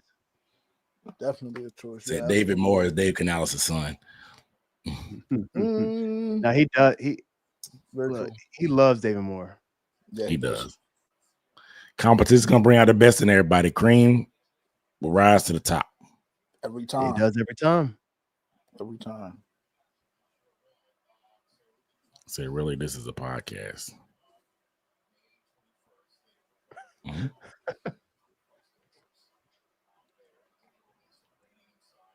I did like Jimmy Horn. The draft was good, man. Yeah, I think Jimmy Horn made the team just because of the return ability as well. Yeah, he's. I mean, David Moore is right. Yeah, ETN is a returner, and it could be a piece like we talked about last night. How we drafted in the 7th last year, and we ended up getting a starting cornerback for that piece. Yeah. Don't take that out of the equation either, because that's definitely a possibility. Yeah, we have one kicker. And then another year, we still fighting the Clemson player allegations because we ain't take one this year either. We had a chance too. All right, I think we're good. 58. Yeah, 8 picks. We went 4-4. 4 offense, 4 defense. Yeah. Good job. Appreciate your Pop World. Somebody got to talk about us. That's facts. For sure. If y'all haven't already, I'm going to take this time to do it on his behalf. Like, comment, subscribe, bell notification. Big facts. I've never been shy about my admiration for Aaron Duncan. Ever. He's one of the best, if not the best, to do it in this space. No cap. And I'm not, nobody will ever change my mind on that. So like, comment, subscribe, and run that up. I appreciate it, man. Big facts. I appreciate that. Yeah, man. Sure. I'll say I appreciate y'all rocking with me all these hours. There's a lot of time we put in these past 2 days for you, JJ, 3 days for you, Lo. A lot of hours on cam, just breaking stuff down, chopping it up. Last year, JJ, y'all came in for a little bit, but for the most of it was by myself. But it made the time go by a lot faster when you're talking to somebody else. I'll say that. So I just appreciate y'all taking the time to rock with your boy today on this one. Everybody else in the chat as well before we do the giveaway. Appreciate y'all taking the time as well too. Everybody named mama streams on draft day. So you could have chose anybody else to do it with. You chose to be here. So I appreciate everybody on that one. Absolutely. Said mandatory don't know time if you're a real Dunk fan. I ain't gonna put no pressure on that, but you want to do it. I ain't gonna say no. Thanks. Y'all go donate, super chat, all of that. I ain't finna Umar y'all, Dr. Umar y'all, but I'll never twist y'all arm for funds on this channel. Now, if you wanna not skip through the ads that you watch, that'll help me a lot because watching them ads help me get paid. But I ain't gonna twist your arm for no money on this channel, man. Said money and merch, good call. Yeah, I mean, but besides that, man, for real, I appreciate all that support. It means a lot that y'all spend y'all time with me because I'm just a guy. I'm not a professional. I'm just a guy. And the Panthers are picking up Icky's 5th-year option. They just announced it, FYI. There it is. Good work. Good work, man. But it said we're up. Dan showed you he's the dog and got it in him. We own the NFC South. Thanks, Dunk and the crew for coverage. Shout out to everybody, man. Give yourselves a round of applause. We made it to another draft weekend, man. The roster is pretty much almost complete in terms of coming together. Obviously, we're gonna have to make cuts and stuff later, but appreciate y'all. Goal 5 says 2nd year running doing the draft. Thank you, man. Thank you. I'm trying to make it better and better every year. Do what I can, and yeah, we're on the way there. All right, so let's go ahead and do this raffle off while we're doing our closing remarks. Y'all ready? Here you go. Best of luck. Spin it. Good luck. Grand finale. Pyro Master. All right. Pyro Master been rocking with me for a minute too, man. He's very engaging in the chat on a regular basis and in the comments on regular videos too. So cool to see Pyro Master got a gift, the draft hat. Shout out to you for this one. You know the rules. Email me, or DM me on Twitter. I think you follow me on Twitter too. So either or, man. If I'm not following you on Twitter and you can't DM me, because I think I got a blue check, and if I ain't following you, it won't let you DM me, unfortunately, unless you got a blue check. So just email me. All right. And then my draft recap video, I'll be doing the giveaway information for the Tetairoa McMillan jersey. So stay tuned for that. It won't be like raffle like this. It'll be a week long to enter it. Right. Of course, like I do on the channel, film breakdowns coming on, not all of them, most of them, for the draft class. So just stay tuned. They're definitely the top 3 guys are getting film breakdowns. And probably Mitchell Evans, because he's one of my favorite picks. So you want my hat? They got to give it away on day 1. This one is amazing. It's on newera.com, just FYI, if anybody wants to get it. But it wasn't cheap. It was like 40, which is typical hat prices these days, to be honest, unfortunately. But, yeah, that's real. Yeah, make sure y'all hit the subscribe button as well on your way out. Make sure you guys subscribe to the pregame PC. Let me see if I can put that link back in here. The pregame PC, youtube.com / at the pregame PC. That's correct. Yes, sir. That's for Low. Make sure y'all follow Low on this. And for JJ is you got to give me is the G. At G, the what's y'all Network. .com. At the G2S Network. The G2S? Yes, sir. TXE? Yes, sir. 2S Network. Make sure y'all subscribe to Low. Low's trying to get to 500 subscribers, bro. Make sure y'all do that. Run the subscribers up. Run them up. Support the fam. He's on his way there, so make sure y'all check that out. He also has the pregame podcast, of course, to check out the pregame podcast as well. You can plug it. You can plug what you want to on that, Low, if you want to, or you can have me. I can keep bragging on it. No, man, I appreciate it, but yeah, man, make sure y'all come rock with us. The fusion of sports and pop culture. So we talk about a little bit of everything. So yes, we're gonna talk about Panthers, but we also talk about a little basketball, music, anything that's going on in the pop culture standpoint. We talk about it. With my co-host Shad from Panther Nation Podcast, and then also Vashti from Carolina Blitz. Make sure y'all come rock with us. Have a good time every Thursday, 7:30 p.m. Unless you hear otherwise, that's where you hit that bell notification so you never miss when we go live.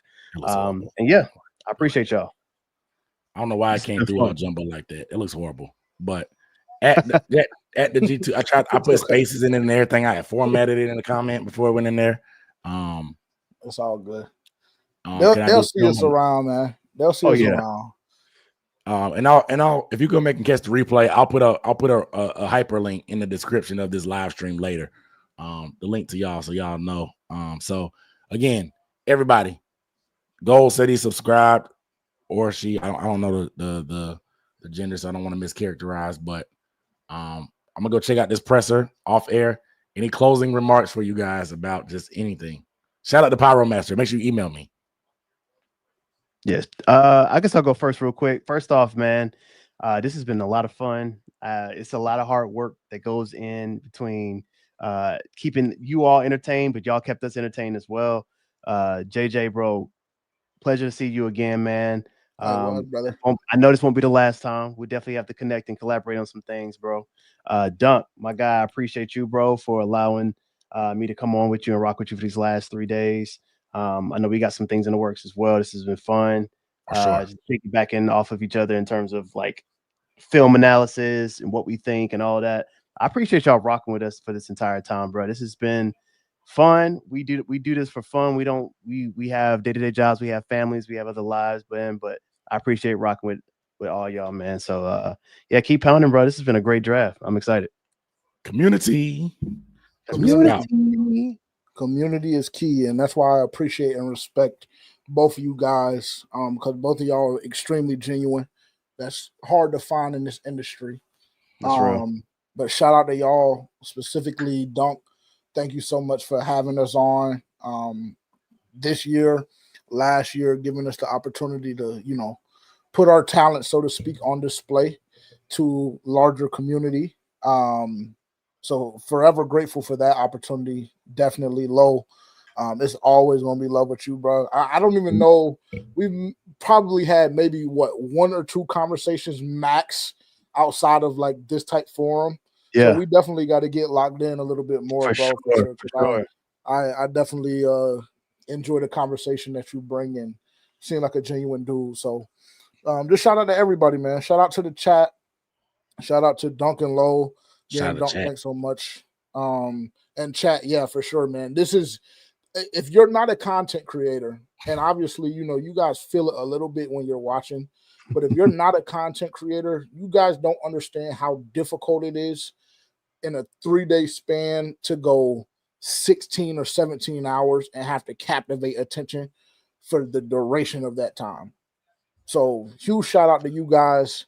And yeah, like I said, keep pounding. I think the front office did a phenomenal job with this draft. I'm excited to see how things play out. And yeah, I just appreciate you guys. Agreed, man. It's only up from here. Hopefully, man, this is one next step in a series of steps of what we're going to be as Panthers fans. I hope this excitement. I know we got the whole training camp drama. Hopefully, they still are able to do something, man. Give us a bone, but I want this momentum and this excitement to carry on. Obviously, we through the summer, through workouts, OTAs, all the above. Let's get things popping. I'm gonna do my part as a creator to try to keep that hype going and the excitement going because the vibes are pretty positive right now. I mean, obviously, there's some people that have some issues with the draft. There's always those, but I think overall the sentiments feel pretty positive overall from what I can tell. I haven't been deep in the Twitter trenches, but it feels like things are doing well. Shout out to Money Making Merch. You've been active a lot of the weekend as well too. You always supporting. Said just had fun chatting and stuff and going back and forth. Knucklehead K, I don't know if he's watching still, but shout out to you, bro. Shout out to everybody that super chatted as well. Tez, glad we can be a inspiration, bro. Go ahead, do it, bro. If you want to do it, man. If you got something to say, do it. You know what I'm saying? Arvera, thank you as well for always showing the support and sharing. Everybody else that I hadn't shouted out. The chat has been active. That makes it a lot easier and more fun for us. The engagement is everything, man. Yes. So all that being said, we out of here, man, like last year. Peace.